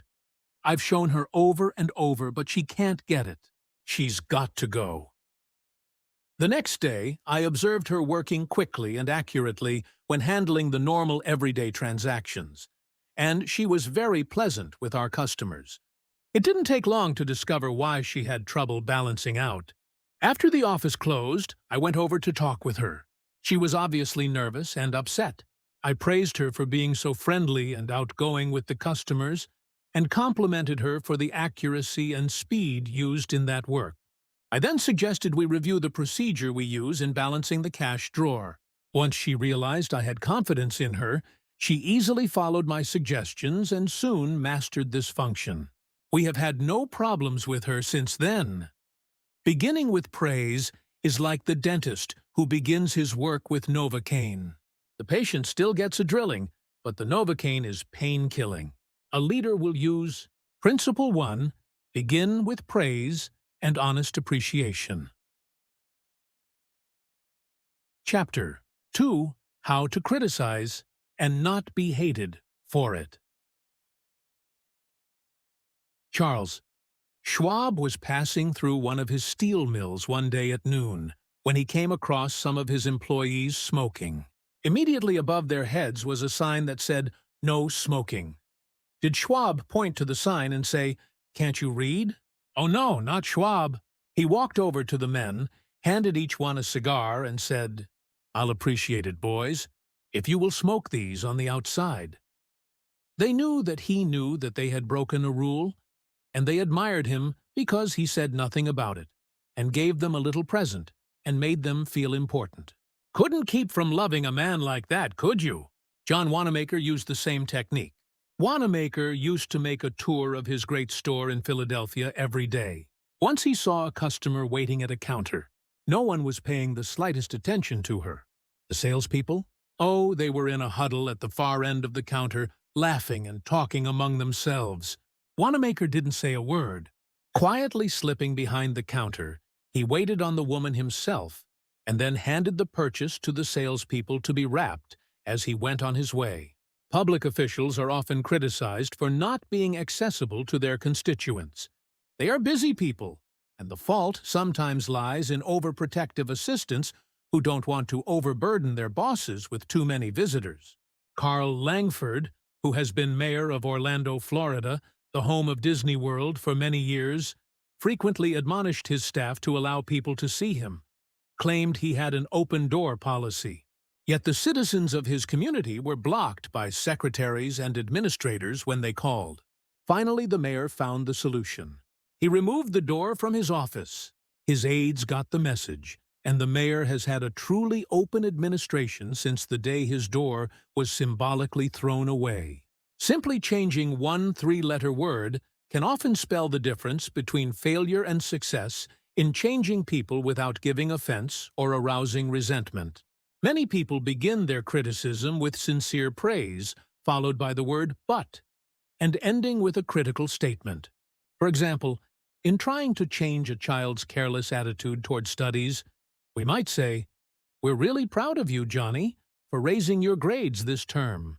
But if you had worked harder on your algebra, the results would have been better." In this case, Johnny might feel encouraged until he heard the word "but." He might then question the sincerity of the original praise. To him, the praise seemed only to be a contrived lead-in to a critical inference of failure. Credibility would be strained, and we probably would not achieve our objectives of changing Johnny's attitude toward his studies. This could be easily overcome by changing the word "but" to "and."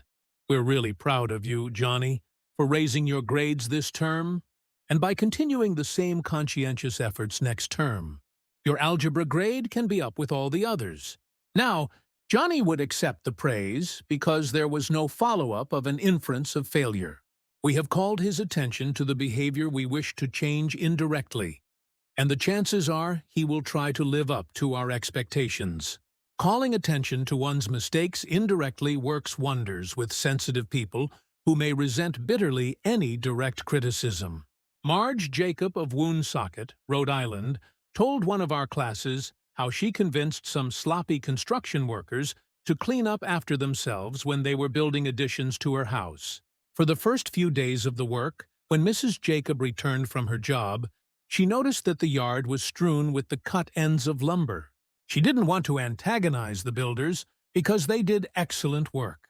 So after the workers had gone home, she and her children picked up and neatly piled all the lumber debris in a corner.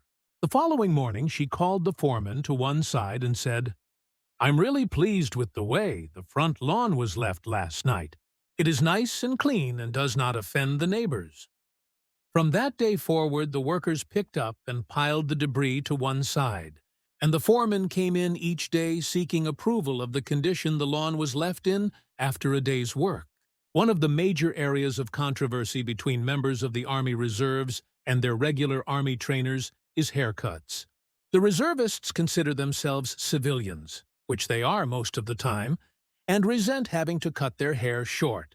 Master Sergeant Harley Kaiser of the 542nd USAR School addressed himself to this problem when he was working with a group of reserve non-commissioned officers.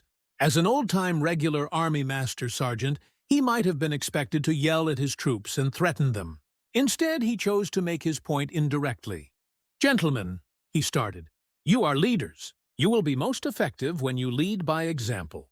You must be the example for your men to follow. You know what the Army regulations say about haircuts. I am going to get my hair cut today, although it is still much shorter than some of yours. You look at yourself in the mirror, and if you feel you need a haircut to be a good example, we'll arrange time for you to visit the post barbershop." The result was predictable. Several of the candidates did look in the mirror and went to the barbershop that afternoon and received regulation haircuts. Sergeant Kaiser commented the next morning that he already could see the development of leadership qualities in some of the members of the squad. On March 8, 1887, the eloquent Henry Ward Beecher died. The following Sunday, Lyman Abbott was invited to speak in the pulpit left silent by Beecher's passing. Eager to do his best, he wrote, rewrote, and polished his sermon with the meticulous care of a Flaubert. Then he read it to his wife. It was poor, as most written speeches are. She might have said, if she had had less judgment, "Lyman, that is terrible. That'll never do. You'll put people to sleep. It reads like an encyclopedia. You ought to know better than that after all the years you have been preaching. For heaven's sake, why don't you talk like a human being? Why don't you act natural? You'll disgrace yourself if you ever read that stuff. That's what she might have said. And if she had, you know what would have happened. And she knew too. So she merely remarked that it would make an excellent article for the North American Review. In other words, she praised it, and at the same time subtly suggested that it wouldn't do as a speech. Lyman Abbott saw the point, tore up his carefully prepared manuscript, and preached without even using notes. An effective way to correct others' mistakes is, Principle 2, call attention to people's mistakes indirectly. Chapter 3. Talk about your own mistakes first. My niece, Josephine Carnegie, had come to New York to be my secretary. She was 19, had graduated from high school 3 years previously, and her business experience was a trifle more than zero. She became one of the most proficient secretaries west of Suez. But in the beginning she was, well, susceptible to improvement. One day when I started to criticize her, I said to myself, "Just a minute, Dale Carnegie, just a minute. You are twice as old as Josephine. You have had 10,000 times as much business experience. How can you possibly expect her to have your viewpoint, your judgment, your initiative, mediocre though they may be? And just a minute, Dale. What were you doing at 19? Remember the asinine mistakes and blunders you made? Remember the time you did this? And that, after thinking the matter over, honestly and impartially, I concluded that Josephine's batting average at 19 was better than mine had been.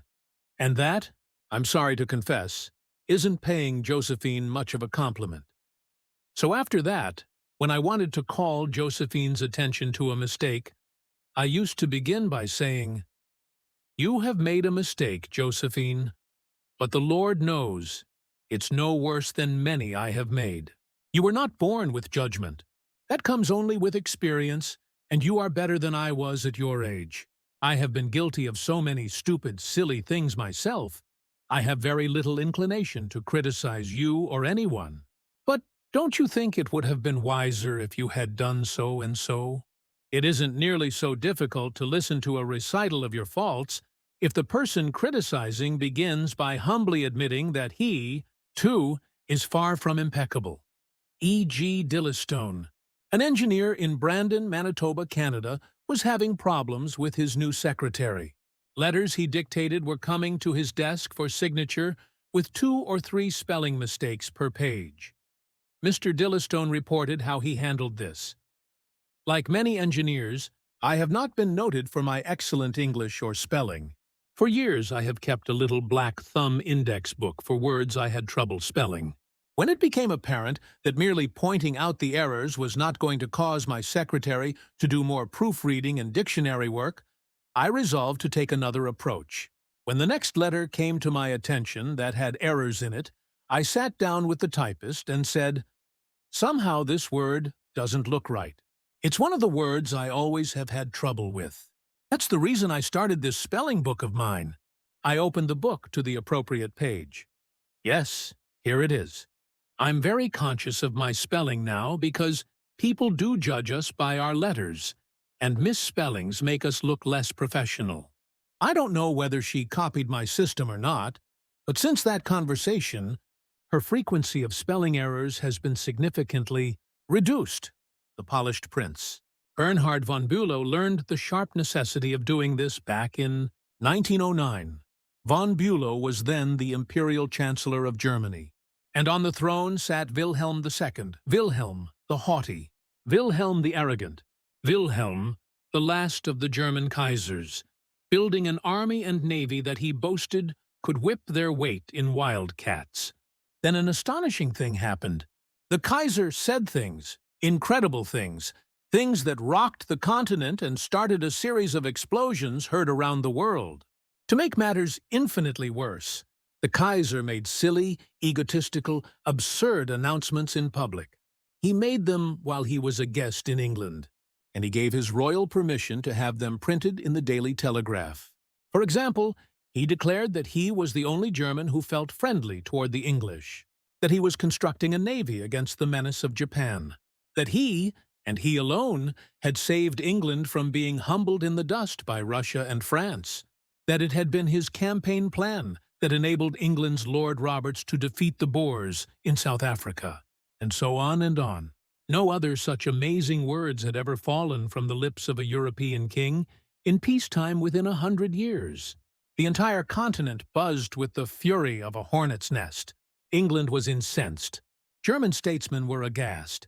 And in the midst of all this consternation, the Kaiser became panicky and suggested to Prince von Bülow, the imperial chancellor, that he take the blame.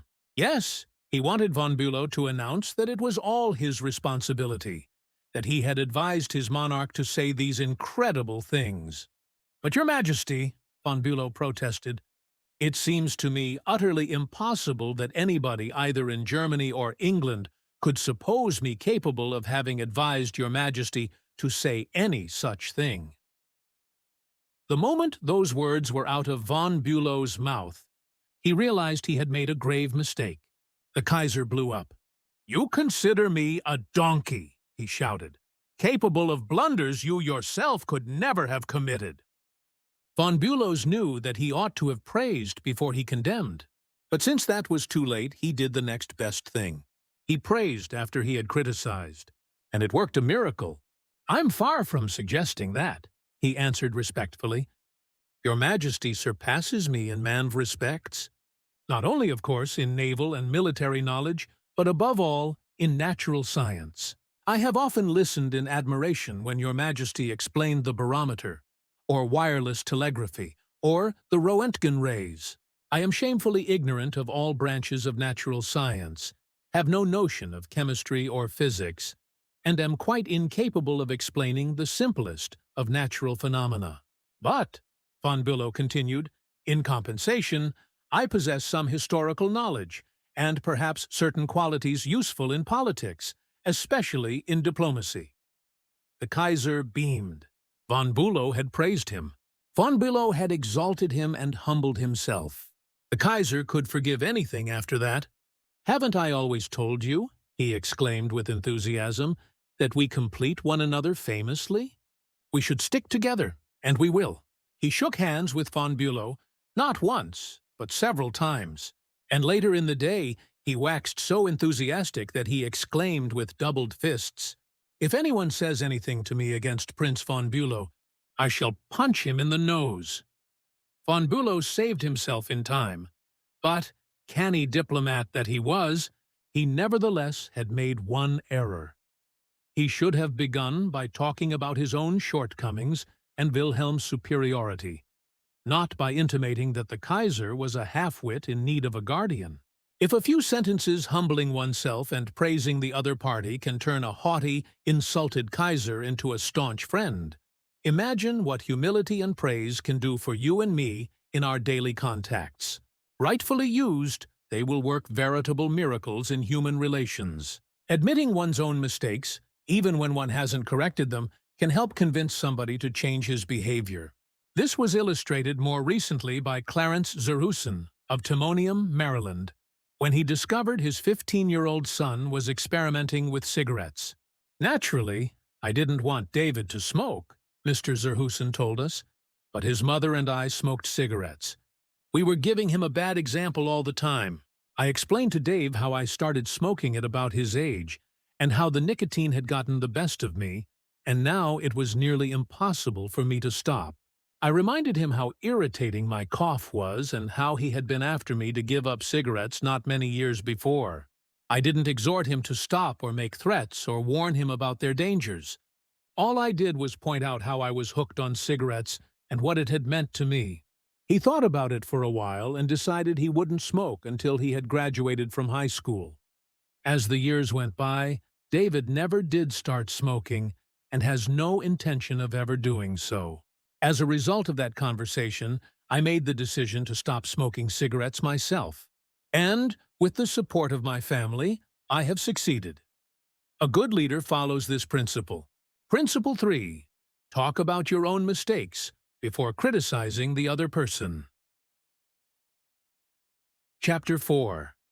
No one likes to take orders. I once had the pleasure of dining with Miss Ida Tarbell, the Dean of American Biographers. When I told her I was writing this book, we began discussing this all-important subject of getting along with people, and she told me that while she was writing her biography of O&D Young, she interviewed a man who had sat for 3 years in the same office with Mr. Young. This man declared that during all that time he had never heard O&D Young give a direct order to anyone. He always gave suggestions, not orders. O&D Young never said, for example, do this or do that, or don't do this or don't do that. He would say, you might consider this, or do you think that would work? Frequently he would say, after he had dictated a letter, what do you think of this? In looking over a letter of one of his assistants, he would say, maybe if we were to phrase it this way, it would be better. He always gave people the opportunity to do things themselves. He never told his assistants to do things. He let them do them. Let them learn from their mistakes. A technique like that makes it easy for a person to correct errors. A technique like that saves a person's pride and gives him or her a feeling of importance. It encourages cooperation instead of rebellion. Resentment caused by a brash order may last a long time, even if the order was given to correct an obviously bad situation. Den Santarelli, a teacher at a vocational school in Wyoming, Pennsylvania, told one of our classes how one of his students had blocked the entranceway to one of the school's shops by illegally parking his car in it. One of the other instructors stormed into the classroom and asked in an arrogant tone, "Whose car is blocking the driveway?" When the student who owned the car responded, the instructor screamed, "Move that car, and move it right now, or I'll wrap a chain around it and drag it out of there." Now that student was wrong. The car should not have been parked there. But from that day on, not only did that student resent the instructor's action, but all the students in the class did everything they could to give the instructor a hard time and make his job unpleasant. How could he have handled it differently? If he had asked in a friendly way, "Whose car is in the driveway?" and then suggested that if it were moved, other cars could get in and out. The student would have gladly moved it, and neither he nor his classmates would have been upset and resentful. Asking questions not only makes an order more palatable, it often stimulates the creativity of the persons whom you ask. People are more likely to accept an order if they have had a part in the decision that caused the order to be issued. When Ian MacDonald of Johannesburg, South Africa, the general manager of a small manufacturing plant specializing in precision machine parts, had the opportunity to accept a very large order, he was convinced that he would not meet the promised delivery date. The work already scheduled in the shop and the short completion time needed for this order made it seem impossible for him to accept the order. Instead of pushing his people to accelerate their work and rush the order through, he called everybody together, explained the situation to them, and told them how much it would mean to the company and to them if they could make it possible to produce the order on time. Then he started asking questions. Is there anything we can do to handle this order? Can anyone think of different ways to process it through the shop that will make it possible to take the order? Is there any way to adjust our hours or personnel assignments that would help? The employees came up with many ideas and insisted that he take the order. They approached it with a "we can do it" attitude, and the order was accepted, produced, and delivered on time.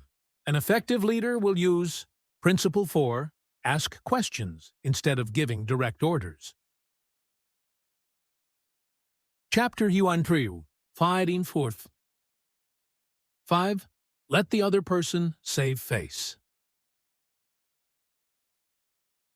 Years ago, the General Electric Company was faced with the delicate task of removing Charles Steinmetz from the head of a department. Steinmetz, a genius of the first magnitude when it came to electricity, was a failure as the head of the calculating department. Yet the company didn't dare offend the man. He was indispensable and highly sensitive, so they gave him a new title. They made him consulting engineer of the General Electric Company, a new title for work he was already doing, and let someone else head up the department. Steinmetz was happy. So were the officers of GE. They had gently maneuvered their most temperamental star, and they had done it without a storm, by letting him save face. Letting one save face, how important, how vitally important that is, and how few of us ever stop to think of it. We ride roughshod over the feelings of others, getting our own way, finding fault, issuing threats, criticizing a child or an employee in front of others, without even considering the hurt to the other person's pride. Whereas a few minutes' thought, a considerate word or two, a genuine understanding of the other person's attitude, would go so far toward alleviating the sting. Let's remember that the next time we are faced with the distasteful necessity of discharging or reprimanding an employee. Firing employees is not much fun. Getting fired is even less fun. I'm quoting now from a letter written me by Marshall A. Granger, a certified public accountant. Our business is mostly seasonal. Therefore, we have to let a lot of people go after the income tax rush is over. It's a byword in our profession that no one enjoys wielding the axe. Consequently, the custom has developed of getting it over as soon as possible, and usually in the following way. Sit down, Mr. Smith. The season's over, and we don't seem to see any more assignments for you. Of course, you understood you were only employed for the busy season anyhow, etc., etc.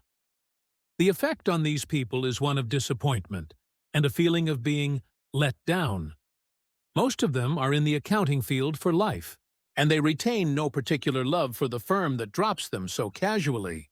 I recently decided to let our seasonal personnel go with a little more tact and consideration.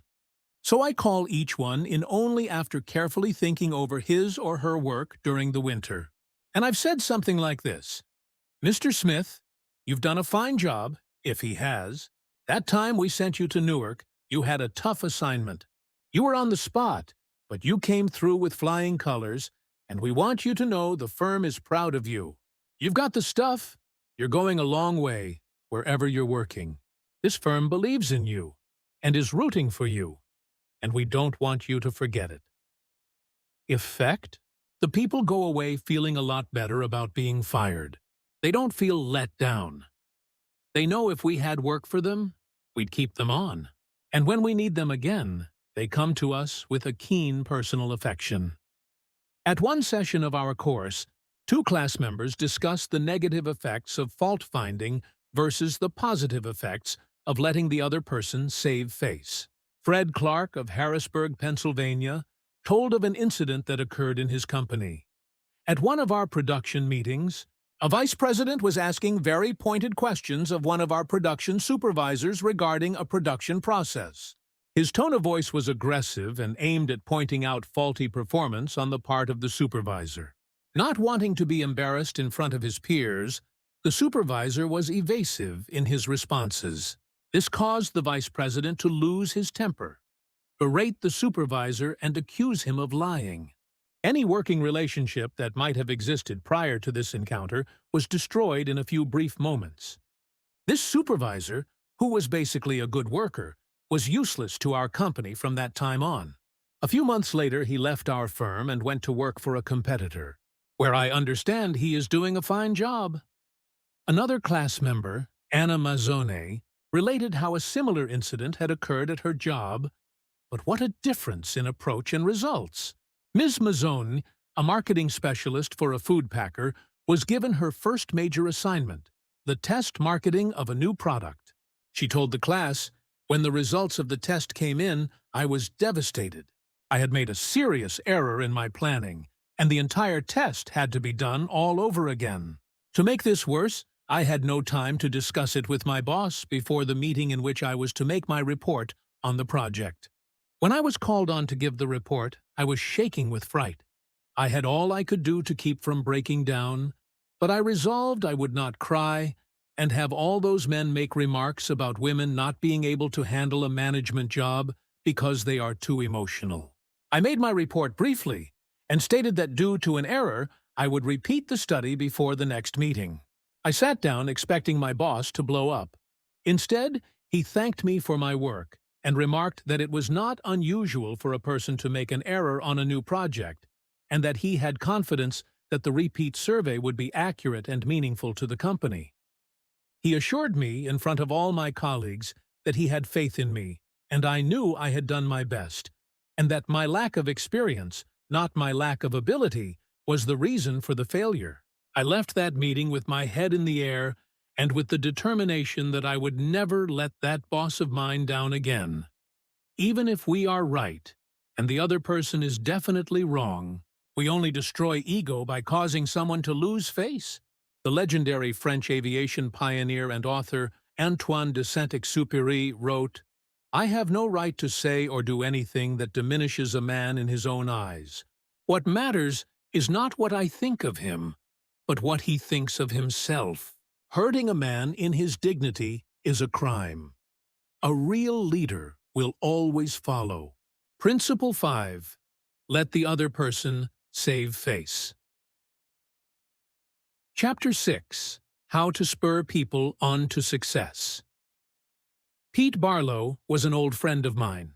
He had a dog and pony act and spent his life traveling with circuses and vaudeville shows. I loved to watch Pete train new dogs for his act. I noticed that the moment a dog showed the slightest improvement, Pete patted and praised him and gave him meat, and made a great to-do about it. That's nothing new. Animal trainers have been using that same technique for centuries. Why, I wonder, don't we use the same common sense when trying to change people that we use when trying to change dogs? Why don't we use meat instead of a whip? Why don't we use praise instead of condemnation? Let us praise even the slightest improvement. That inspires the other person to keep on improving. In his book, I Ain't Much, Baby, But I'm All I Got, the psychologist Jess Lair comments, "Praise is like sunlight to the warm human spirit. We cannot flower and grow without it. And yet, while most of us are only too ready to apply to others the cold wind of criticism, we are somehow reluctant to give our fellow the warm sunshine of praise. I can look back at my own life and see where a few words of praise have sharply changed my entire future. Can't you say the same thing about your life? History is replete with striking illustrations of the sheer witchery rays. For example, many years ago, a boy of 10 was working in a factory in Naples.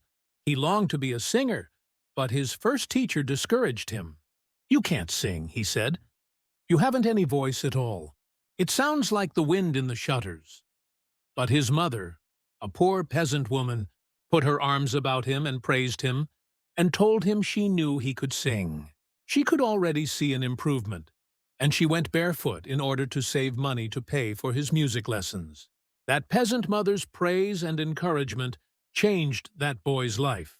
His name was Enrico Caruso, and he became the greatest and most famous opera singer of his age. In the early 19th century, a young man in London aspired to be a writer, but everything seemed to be against him. He had never been able to attend school more than 4 years. His father had been flung in jail because he couldn't pay his debts, and this young man often knew the pangs of hunger.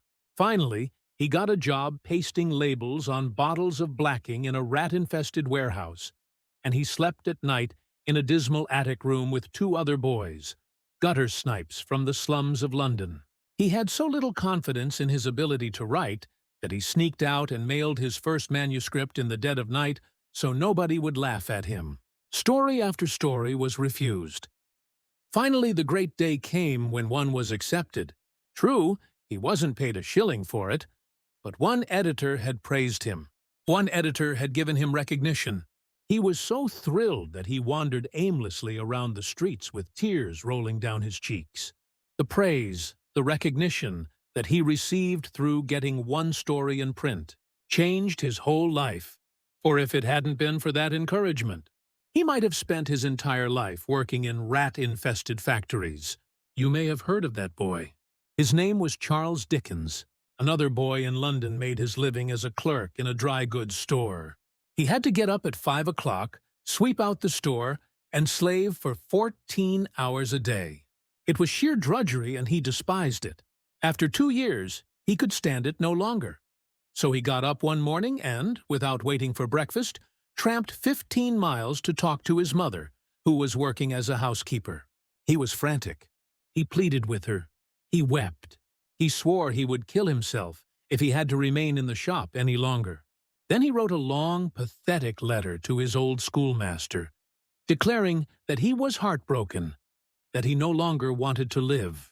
His old schoolmaster gave him a little praise and assured him that he really was very intelligent and fitted for finer things, and offered him a job as a teacher.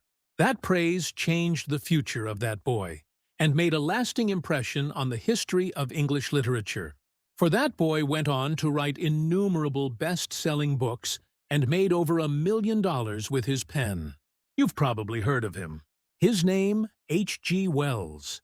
Use of praise instead of criticism is the basic concept of B.F. Skinner's teachings.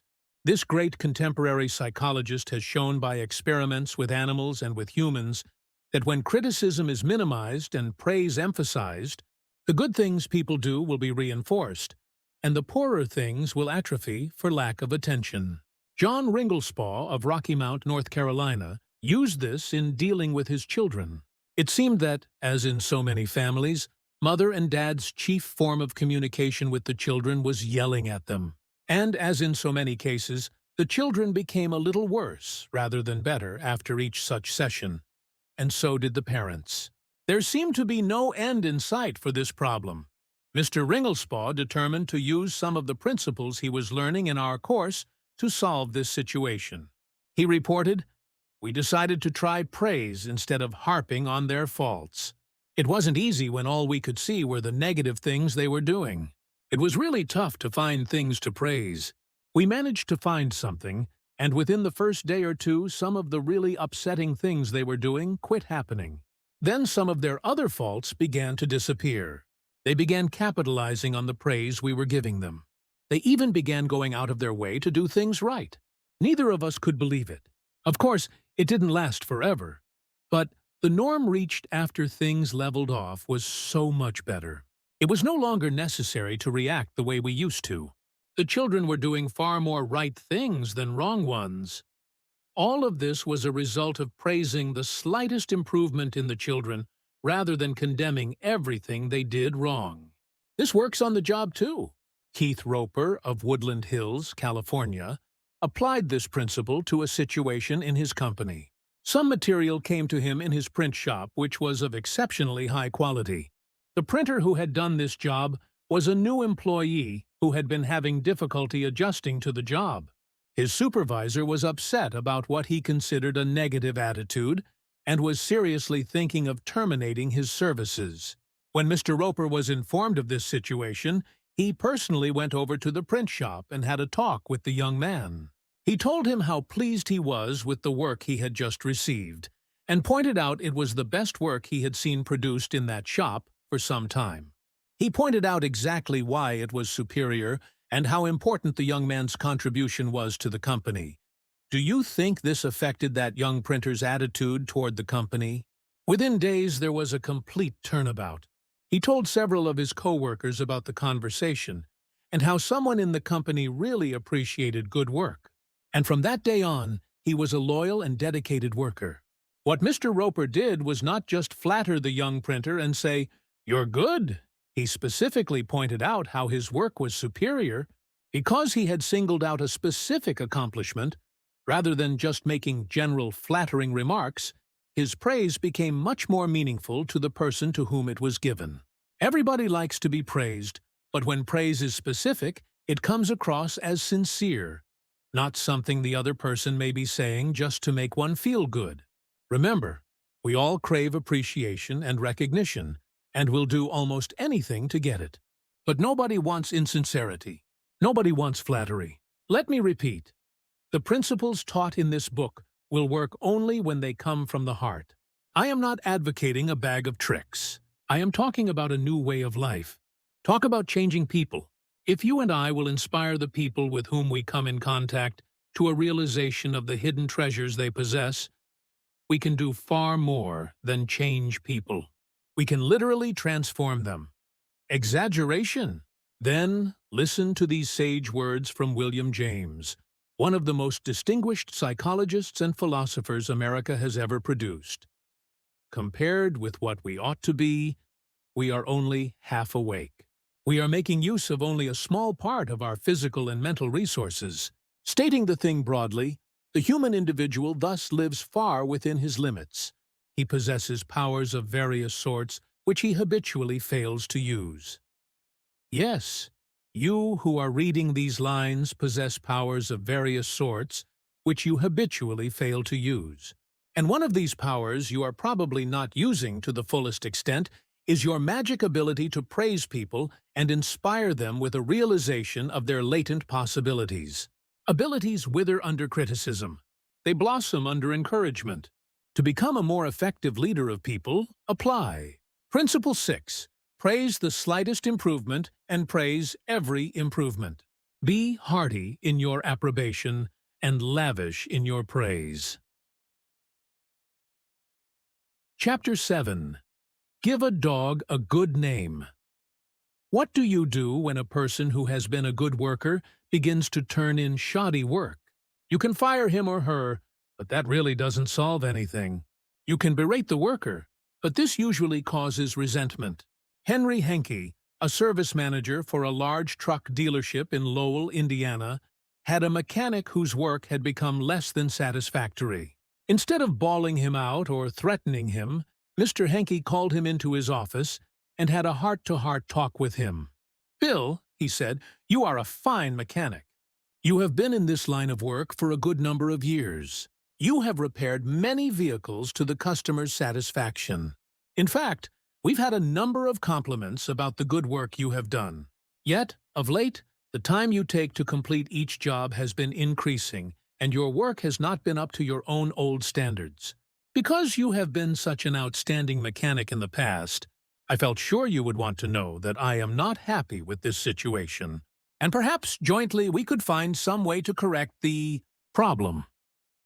Bill responded that he hadn't realized he had been falling down in his duties and assured his boss that the work he was getting was not out of his range of expertise and he would try to improve in the future. Did he do it? You can be sure he did. He once again became a fast and thorough mechanic.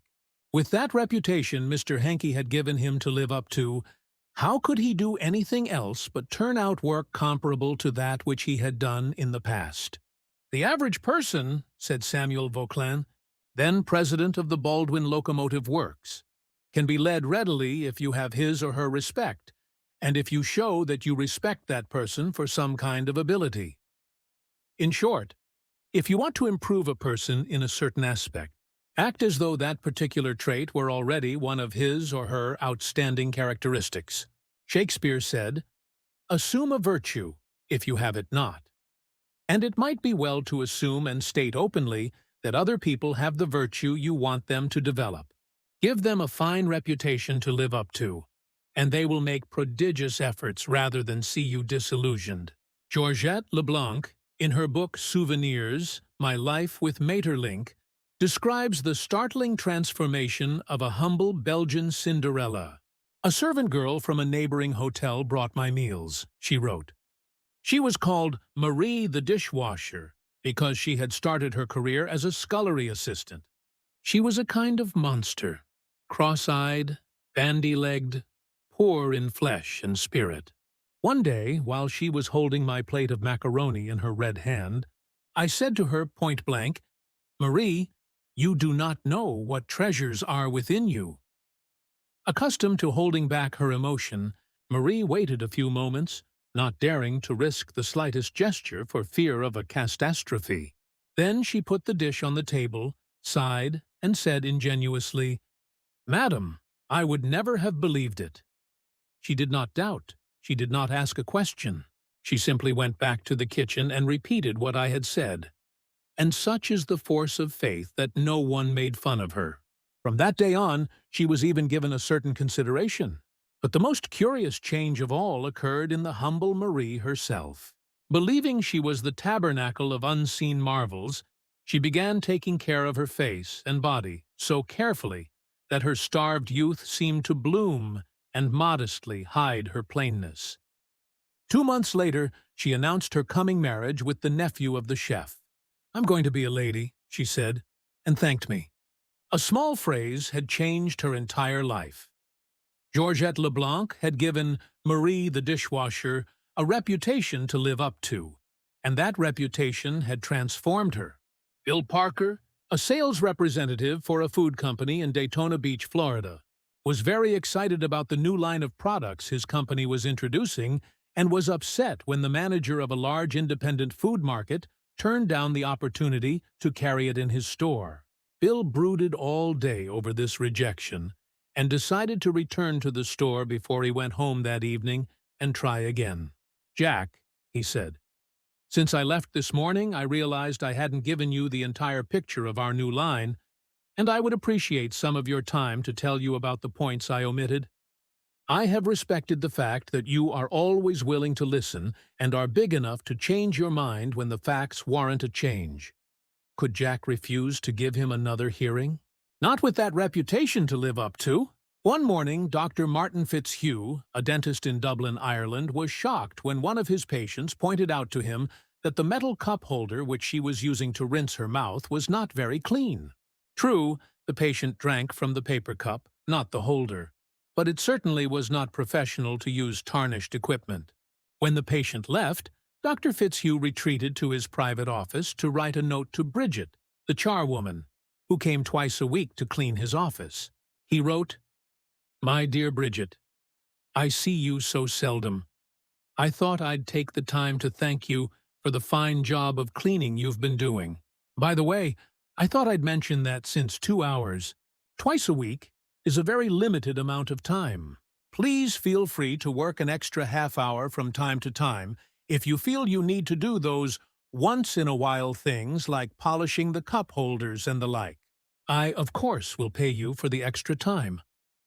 The next day, when I walked into my office, Dr. Fitzhugh reported, my desk had been polished to a mirror-like finish, as had my chair, which I nearly slid out of. When I went into the treatment room, I found the shiniest, cleanest chrome-plated cup holder I had ever seen nestled in its receptacle. I had given my charwoman a fine reputation to live up to, and because of this small gesture, she outperformed all her past efforts. How much additional time did she spend on this? That's right, none at all. There is an old saying, "Give a dog a bad name and you may as well hang him. But give him a good name and see what happens." When Mrs. Ruth Hopkins, a fourth-grade teacher in Brooklyn, New York, looked at her class roster the first day of school, her excitement and joy of starting a new term was tinged with anxiety. In her class this year, she would have Tommy T., the school's most notorious bad boy. His third-grade teacher had constantly complained about Tommy to colleagues, the principal and anyone else who would listen. He was not just mischievous. He caused serious discipline problems in the class, picked fights with the boys, teased the girls, was fresh to the teacher, and seemed to get worse as he grew older. His only redeeming feature was his ability to learn rapidly and master the schoolwork easily. Mrs. Hopkins decided to face the Tommy problem immediately. When she greeted her new students, she made little comments to each of them. "Rose, that's a pretty dress you are wearing." "Alicia, I hear you draw beautifully." When she came to Tommy, she looked him straight in the eyes and said, "Tommy, I understand you are a natural leader. I'm going to depend on you to help me make this class the best class in the 4th grade this year." She reinforced this over the first few days by complimenting Tommy on everything he did and commenting on how this showed what a good student he was. With that reputation to live up to, even a 9-year-old couldn't let her down, and he didn't. If you want to excel in that difficult leadership role of changing the attitude or behavior of others, use Principle 7. Give the other person a fine reputation to live up to. Chapter 8. Make the fault seem easy to correct. A bachelor friend of mine, about 40 years old, became engaged, and his fiancée persuaded him to take some belated dancing lessons. "The Lord knows I needed dancing lessons," he confessed, as he told me the story. "For I danced just as I did when I first started 20 years ago. The first teacher I engaged probably told me the truth. She said I was all wrong. I would just have to forget everything and begin all over again. But that took the heart out of me. I had no incentive to go on. So I quit her. The next teacher may have been lying, but I liked it. She said nonchalantly that my dancing was a bit old-fashioned, perhaps, but the fundamentals were all right, and she assured me I wouldn't have any trouble learning a few new steps. The first teacher had discouraged me by emphasizing my mistakes. This new teacher did the opposite. She kept praising the things I did right and minimizing my errors. "You have a natural sense of rhythm," she assured me. "You really are a natural-born dancer." Now, my common sense tells me that I always have been and always will be a fourth-rate dancer. Yet, deep in my heart, I still like to think that maybe she meant it. To be sure, I was paying her to say it. But why bring that up? At any rate, I know I am a better dancer than I would have been if she hadn't told me I had a natural sense of rhythm.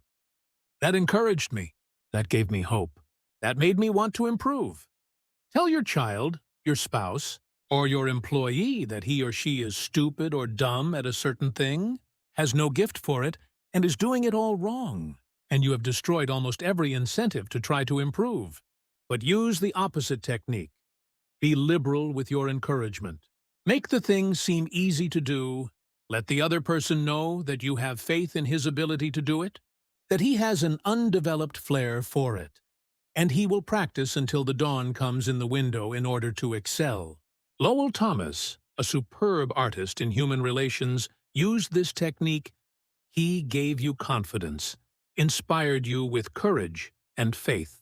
For example, I spent a weekend with Mr. and Mrs. Thomas, and on Saturday night, I was asked to sit in on a friendly bridge game before a roaring fire. Bridge? Oh, no! No, not me. I knew nothing about it. The game had always been a black mystery to me. No, impossible! Why, Dale, it is no trick at all, Lowell replied. There is nothing to bridge except memory and judgment. You've written articles on memory. Bridge will be a cinch for you. It's right up your alley. And presto, almost before I realized what I was doing, I found myself for the first time at a bridge table. All because I was told I had a natural flair for it, and the game was made to seem easy. Speaking of bridge reminds me of Ely Culbertson, whose books on bridge have been translated into a dozen languages and have sold more than 1 million copies. Yet, he told me he never would have made a profession out of the game if a certain young woman hadn't assured him he had a flair for it.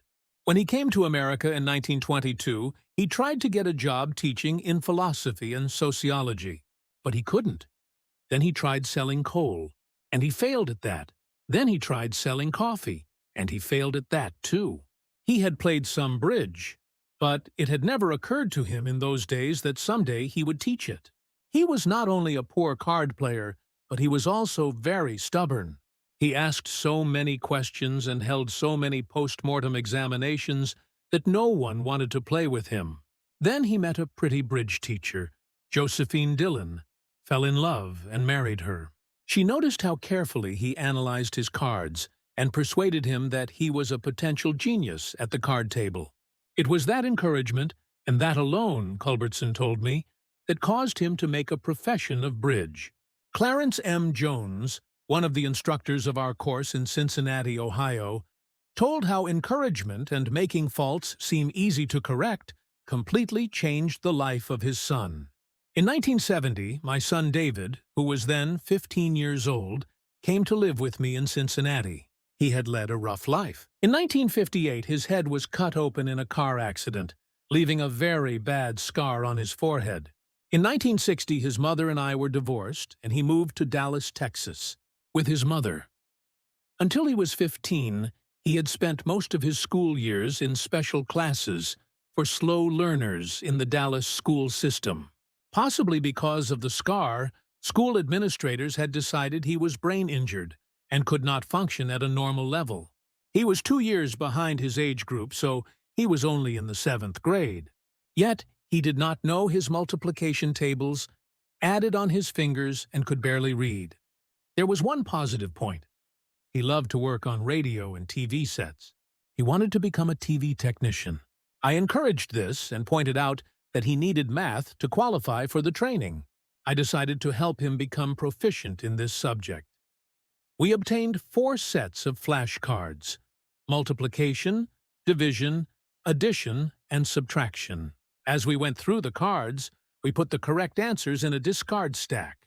When David missed one, I gave him the correct answer, and then put the card in the repeat stack until there were no cards left. I made a big deal out of each card he got right, particularly if he had missed it previously. Each night, we would go through the repeat stack until there were no cards left. Each night, we timed the exercise with a stopwatch.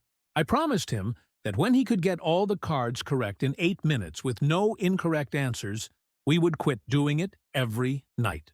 This seemed an impossible goal to David. The first night it took 52 minutes, the second night 48, then 45, 44, 41, then under 40 minutes. We celebrated each reduction. I'd call in my wife, and we would both hug him, and we'd all dance a jig.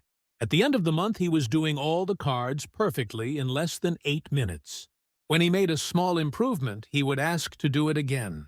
He had made the fantastic discovery that learning was easy and fun. Naturally, his grades in algebra took a jump. It is amazing how much easier algebra is when you can multiply. He astonished himself by bringing home a B in math.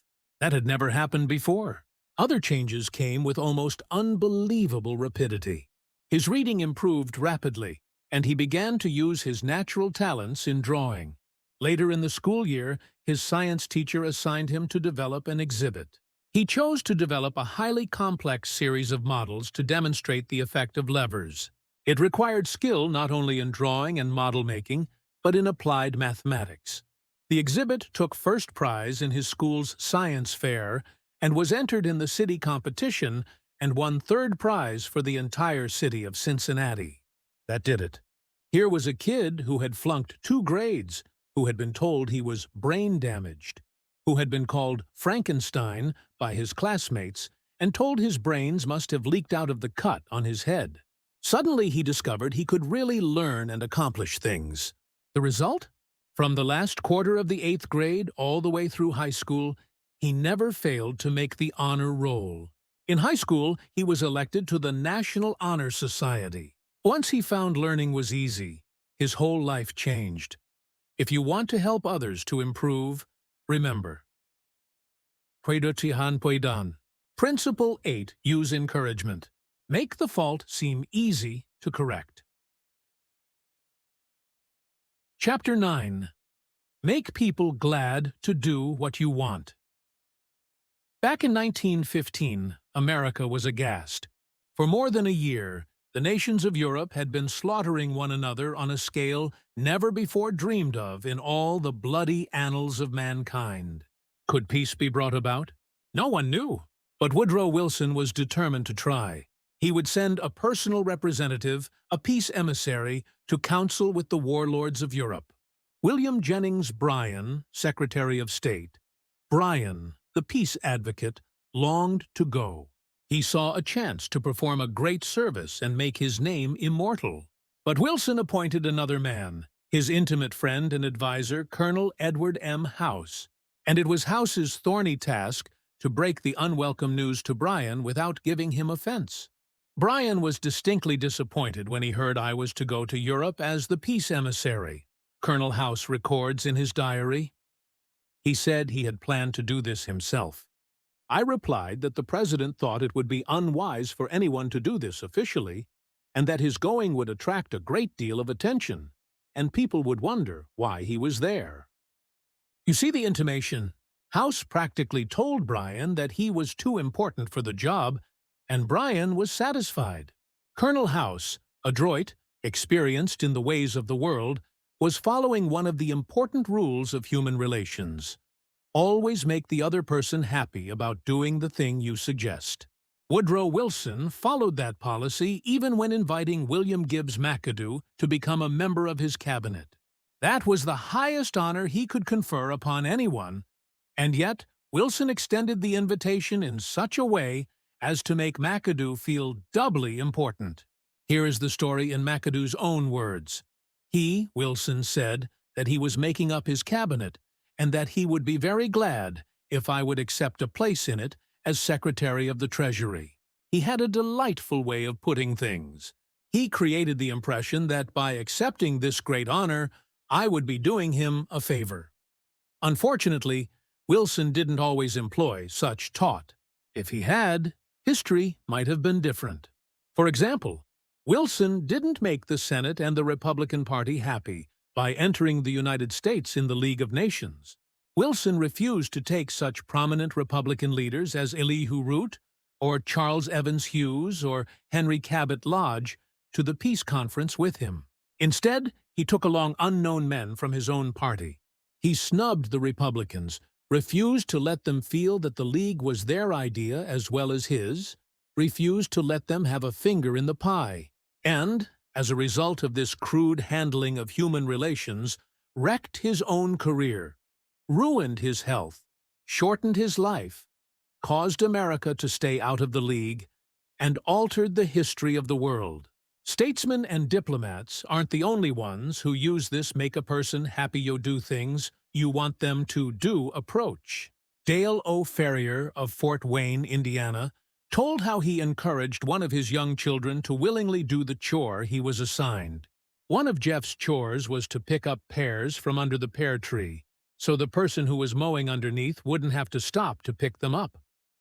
He didn't like this chore, and frequently it was either not done at all or it was done so poorly that the mower had to stop and pick up several pears that he had missed.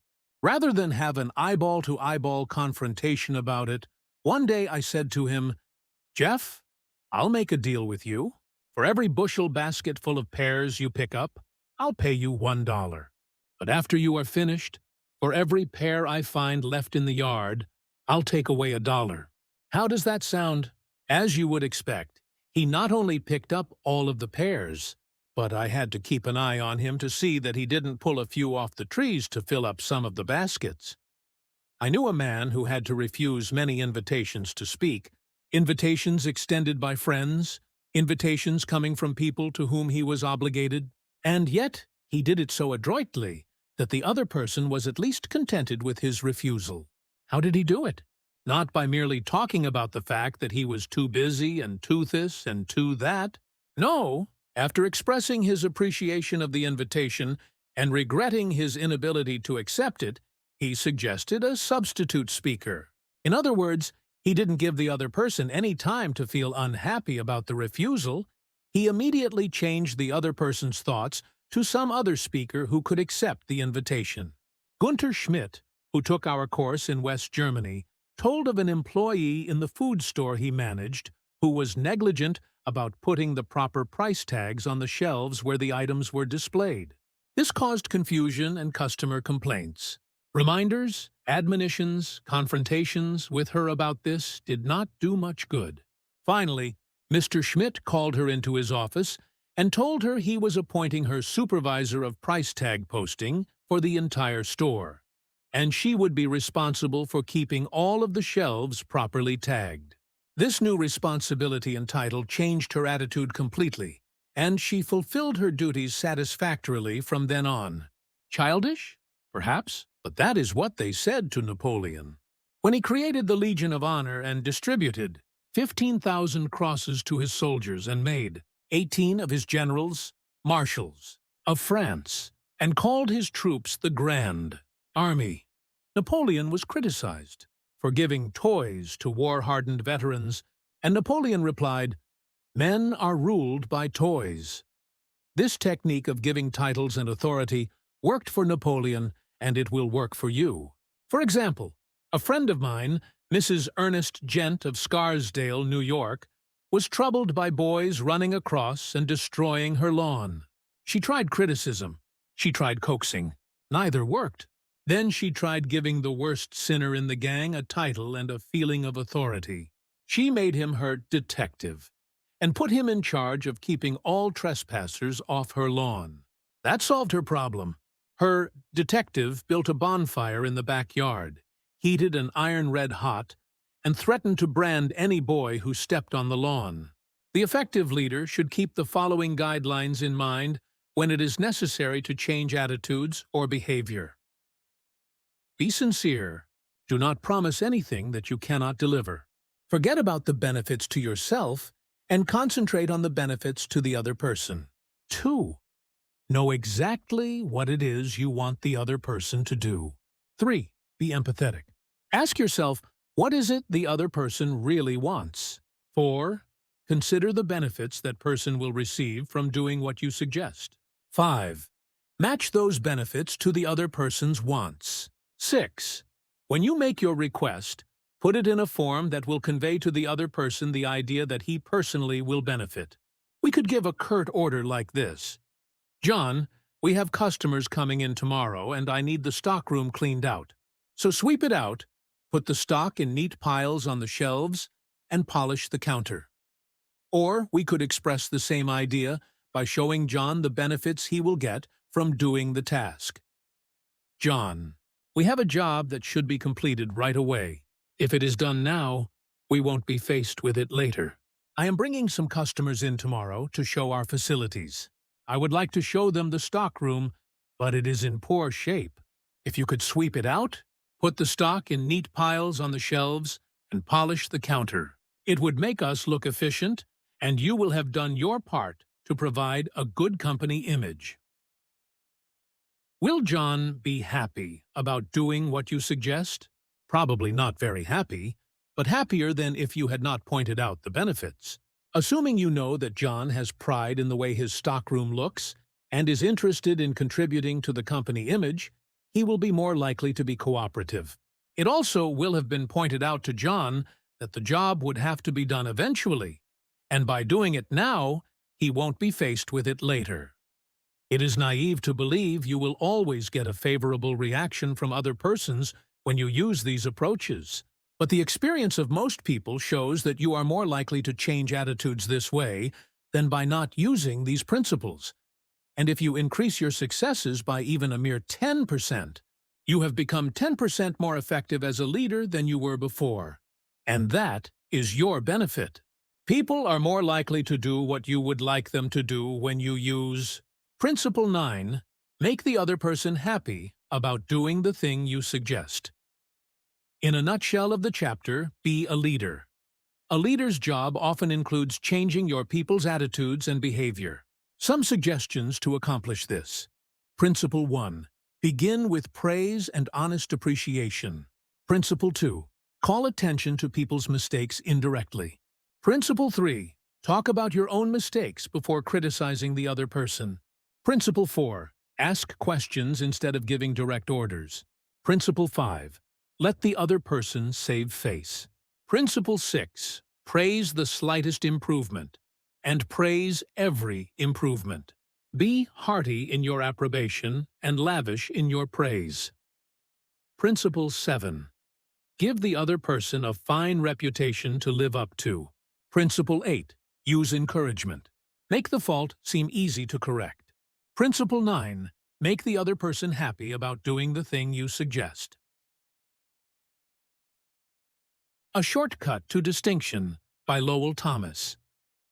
This biographical information about Dale Carnegie was written as an introduction to the original edition of How to Win Friends and Influence People. It is reprinted in this edition to give the readers additional background on Dale Carnegie. It was a cold January night in 1935, but the weather couldn't keep them away. 2,500 men and women thronged into the grand ballroom of the Hotel Pennsylvania in New York. Every available seat was filled by 7:30. At 8 o'clock, the eager crowd was still pouring in. The spacious balcony was soon jammed. Presently, even standing space was at a premium, and hundreds of people, tired after navigating a day in business, stood up for an hour and a half that night to witness what? A fashion show? A 6-day bicycle race or a personal appearance by Clark Gable? No. These people had been lured there by a newspaper ad. 2 evenings previously, they had seen this full-page announcement in the New York Sun staring them in the face. Learn to speak effectively. Prepare for leadership. Old stuff? Yes, but believe it or not, in the most sophisticated town on Earth, during a depression with 20% of the population on relief, 2,500 people had left their homes and hustled to the hotel in response to that ad. The people who responded were of the upper economic strata: executives, employers, and professionals. These men and women had come to hear the opening gun of an ultra-modern, ultra-practical course in effective speaking and influencing men in business. A course given by the Dale Carnegie Institute of Effective Speaking and Human Relations. Why were they there, these 2,500 businessmen and women? Because of a sudden hunger for more education because of the Depression? Apparently not, for this same course had been playing to packed houses in New York City every season for the preceding 24 years. During that time, more than 15,000 business and professional people had been trained by Dale Carnegie.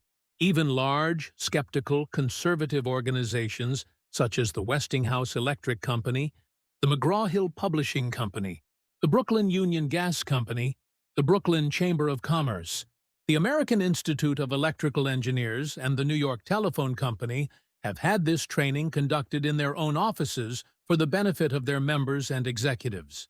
The fact that these people, 10 or 20 years after leaving grade school, high school, or college, come and take this training is a glaring commentary on the shocking deficiencies of our educational system. What do adults really want to study? That is an important question, and in order to answer it, the University of Chicago, the American Association for Adult Education, and the United YMCA Schools made a survey over a 2-year period. That survey revealed that the prime interest of adults is health. It also revealed that their second interest is in developing skill in human relationships. They want to learn the technique of getting along with and influencing other people. They don't want to become public speakers, and they don't want to listen to a lot of high-sounding talk about psychology. They want suggestions they can use immediately in business, in social contacts, and in the home. So that was what adults wanted to study, was it?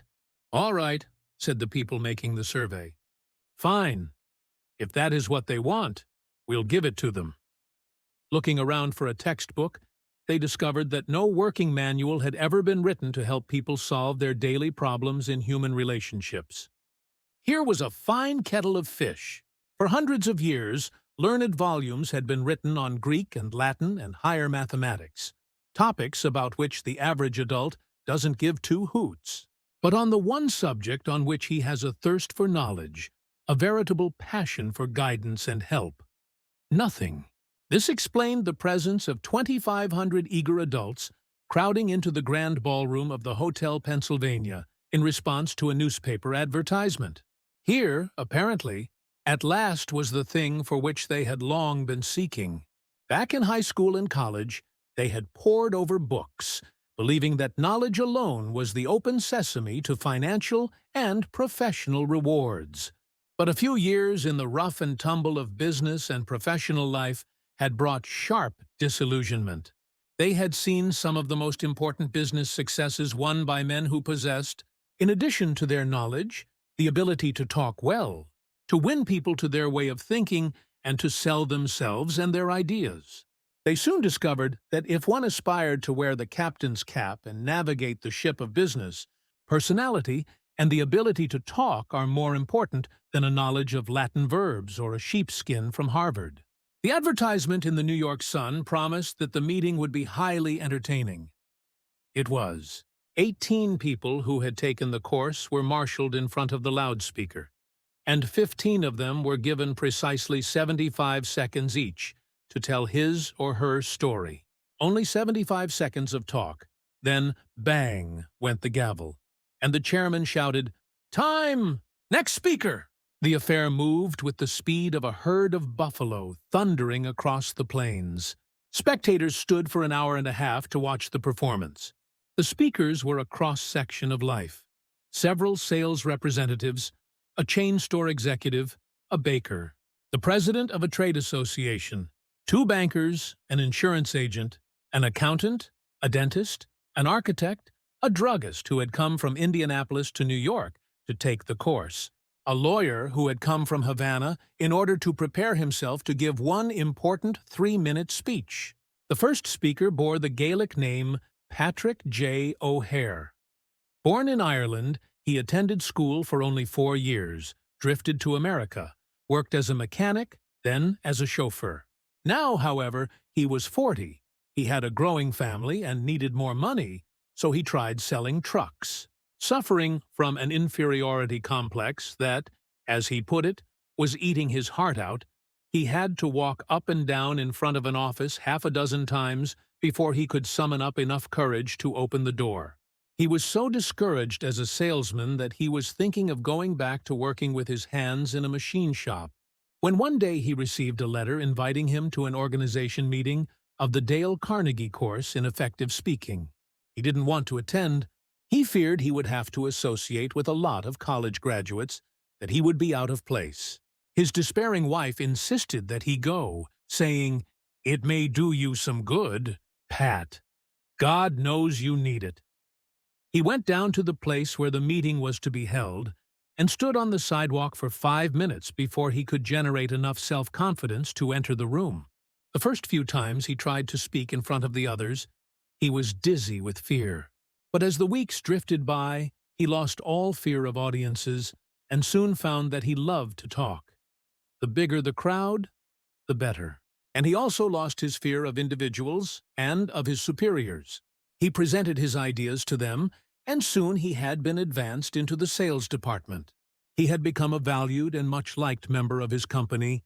This night, in the Hotel Pennsylvania, Patrick O'Hare stood in front of 2,500 people and told a gay, rollicking story of his achievements. Wave after wave of laughter swept over the audience. Few professional speakers could have equaled his performance. The next speaker, Godfrey Meyer, was a gray-headed banker, the father of 11 children. The first time he had attempted to speak in class, he was literally struck dumb. His mind refused to function. His story is a vivid illustration of how leadership gravitates to the person who can talk. He worked on Wall Street, and for 25 years he had been living in Clifton, New Jersey. During that time, he had taken no active part in community affairs and knew perhaps 500 people. Shortly after he had enrolled in the Carnegie course, he received his tax bill and was infuriated by what he considered unjust charges. Ordinarily, he would have sat at home and fumed, or he would have taken it out in grousing to his neighbors. But instead, he put on his hat that night, walked into the town meeting, and blew off steam in public.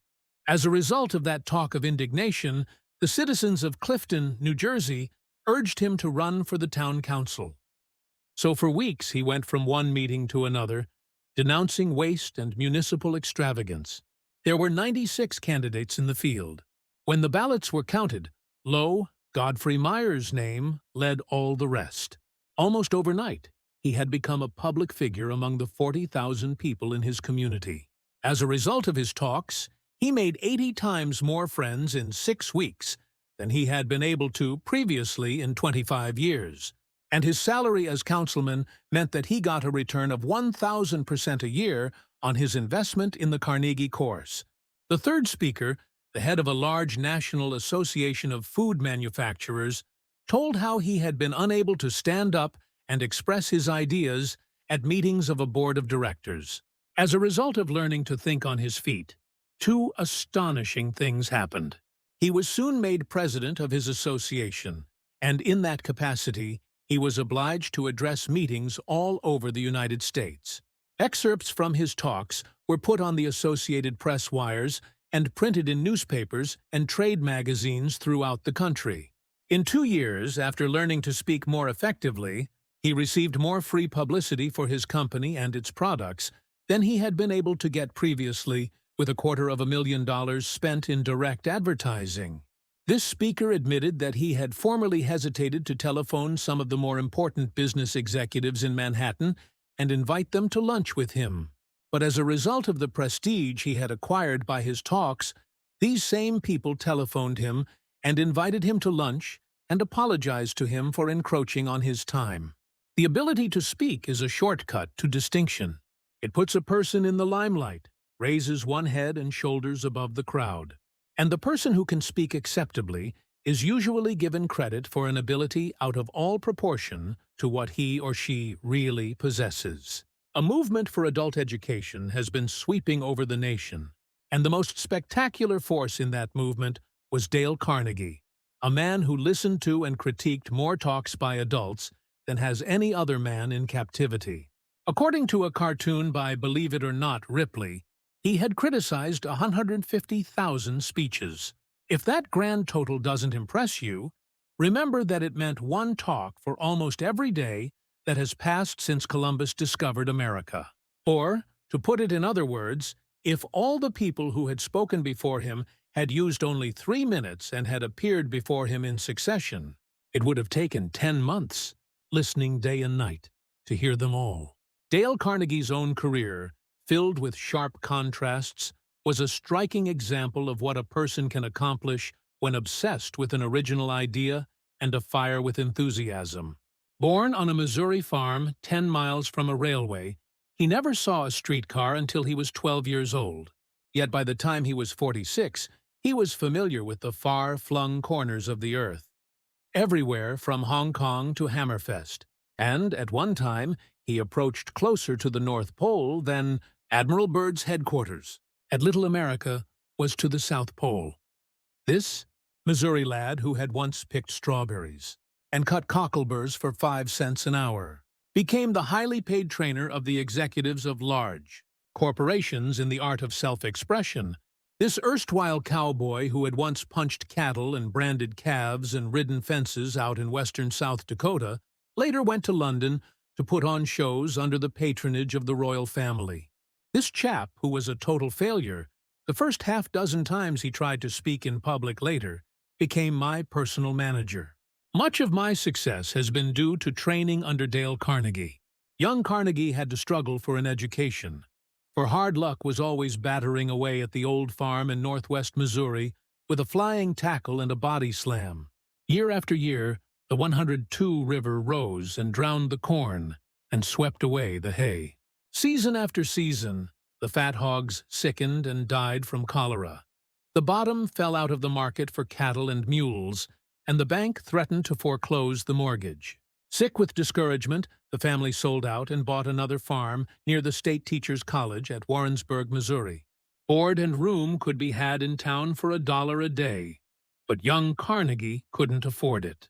So he stayed on the farm and commuted on horseback 3 miles to college each day. At home, he milked the cows, cut the wood, fed the hogs, and studied his Latin verbs by the light of a coal oil lamp until his eyes blurred and he began to nod. Even when he got to bed at midnight, he set the alarm for 3 o'clock.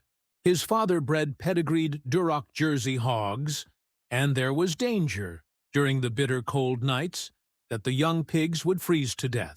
So they were put in a basket, covered with a gunny sack, and set behind the kitchen stove. True to their nature, the pigs demanded a hot meal at 3 a.m.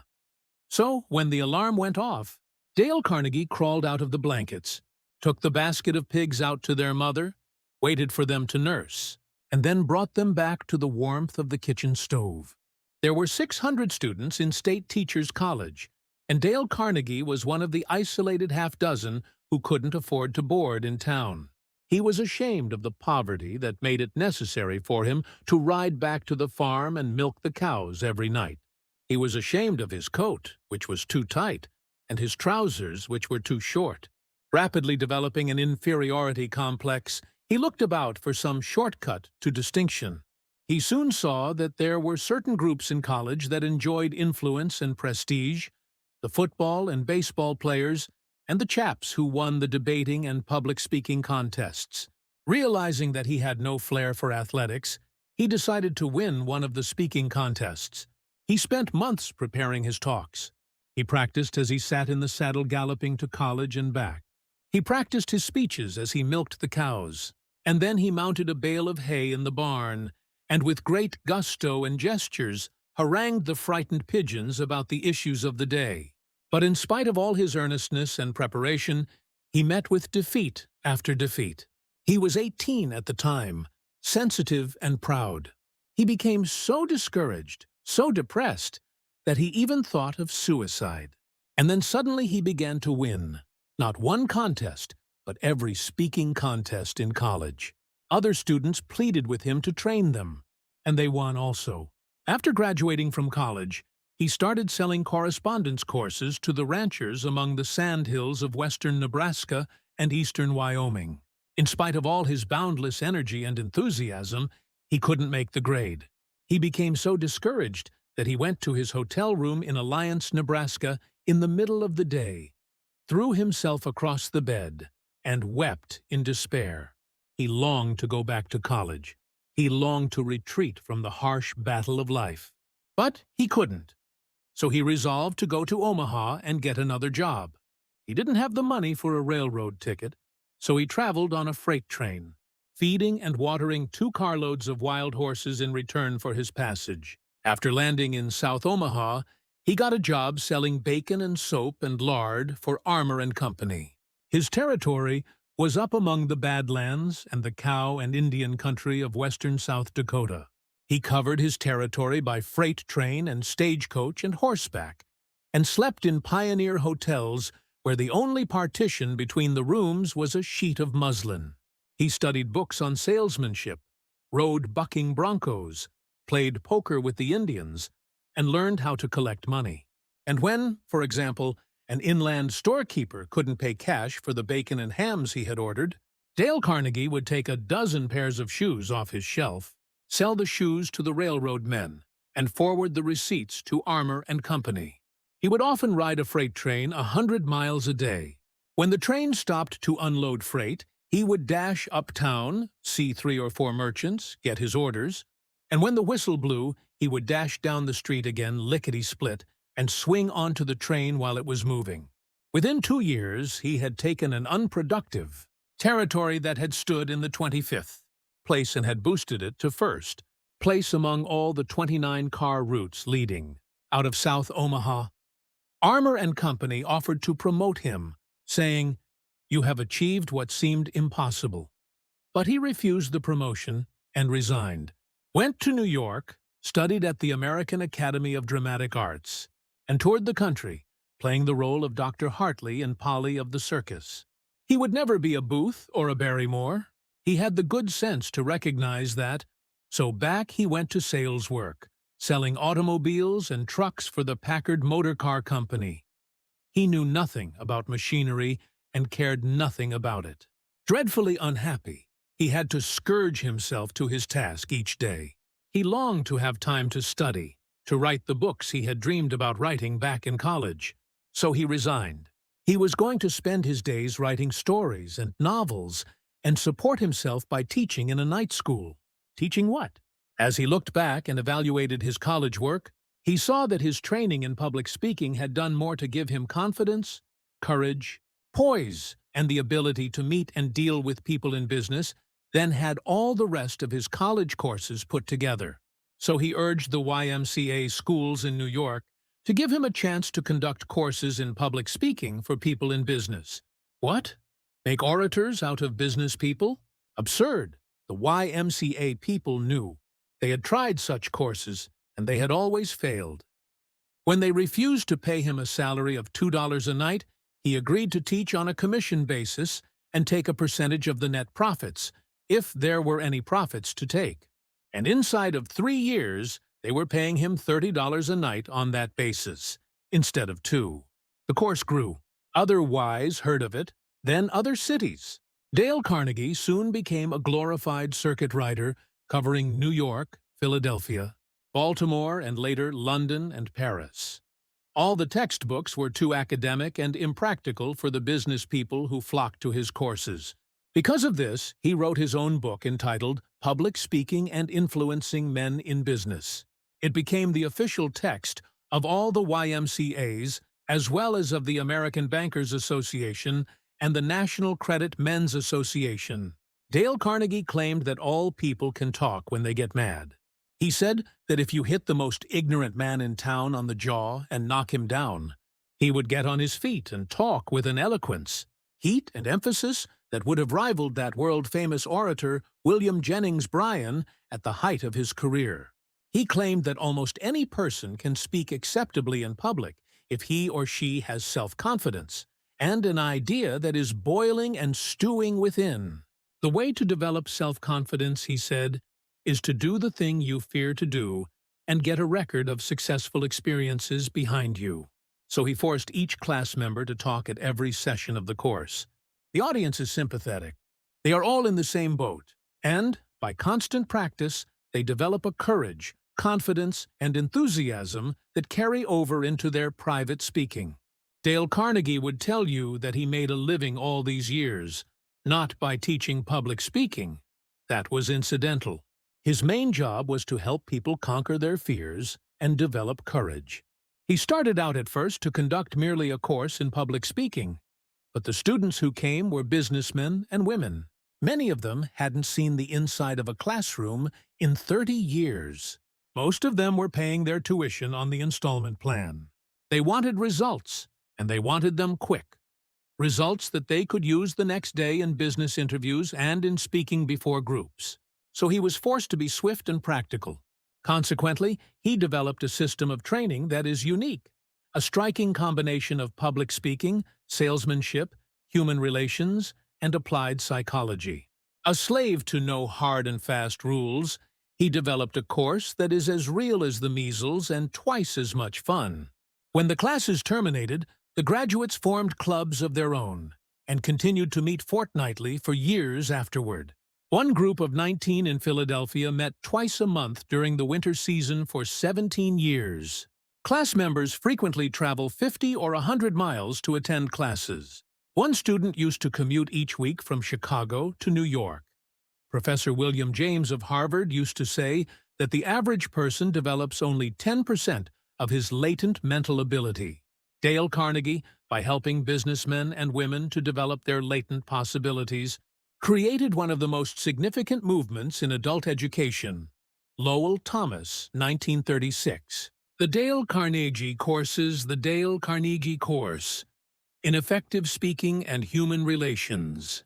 Probably the most popular program ever offered in developing better interpersonal relations, this course is designed to develop self-confidence, the ability to get along with others in one's family and in social and occupational relations, to increase ability to communicate ideas, to build positive attitudes, increase enthusiasm, reduce tension and anxiety, and to increase one's enjoyment of life.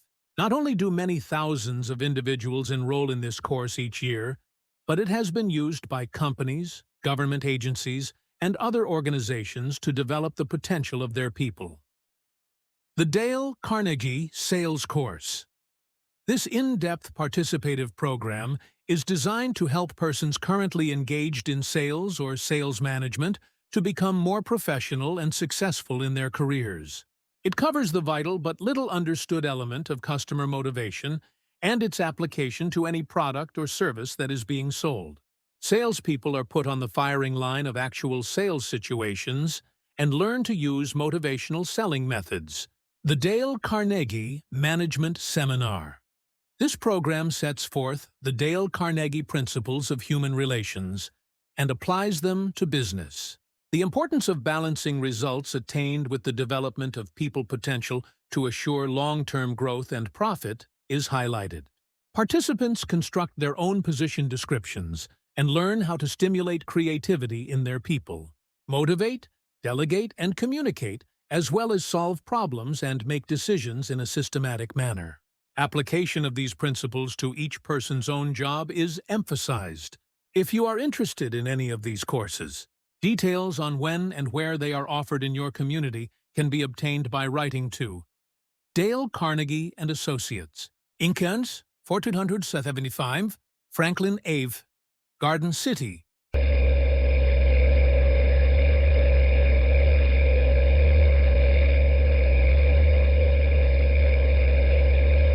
Other books: How to Stop Worrying and Start Living by Dale Carnegie. A practical, concrete, easy-to-read, inspiring handbook on conquering work and fears.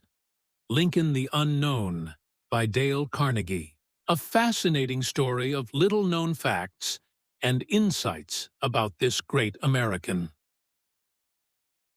The Quick and Easy Way to Effective. Speaking by Dorothy Carnegie. Principles and practical implementation of expressing oneself before groups of people.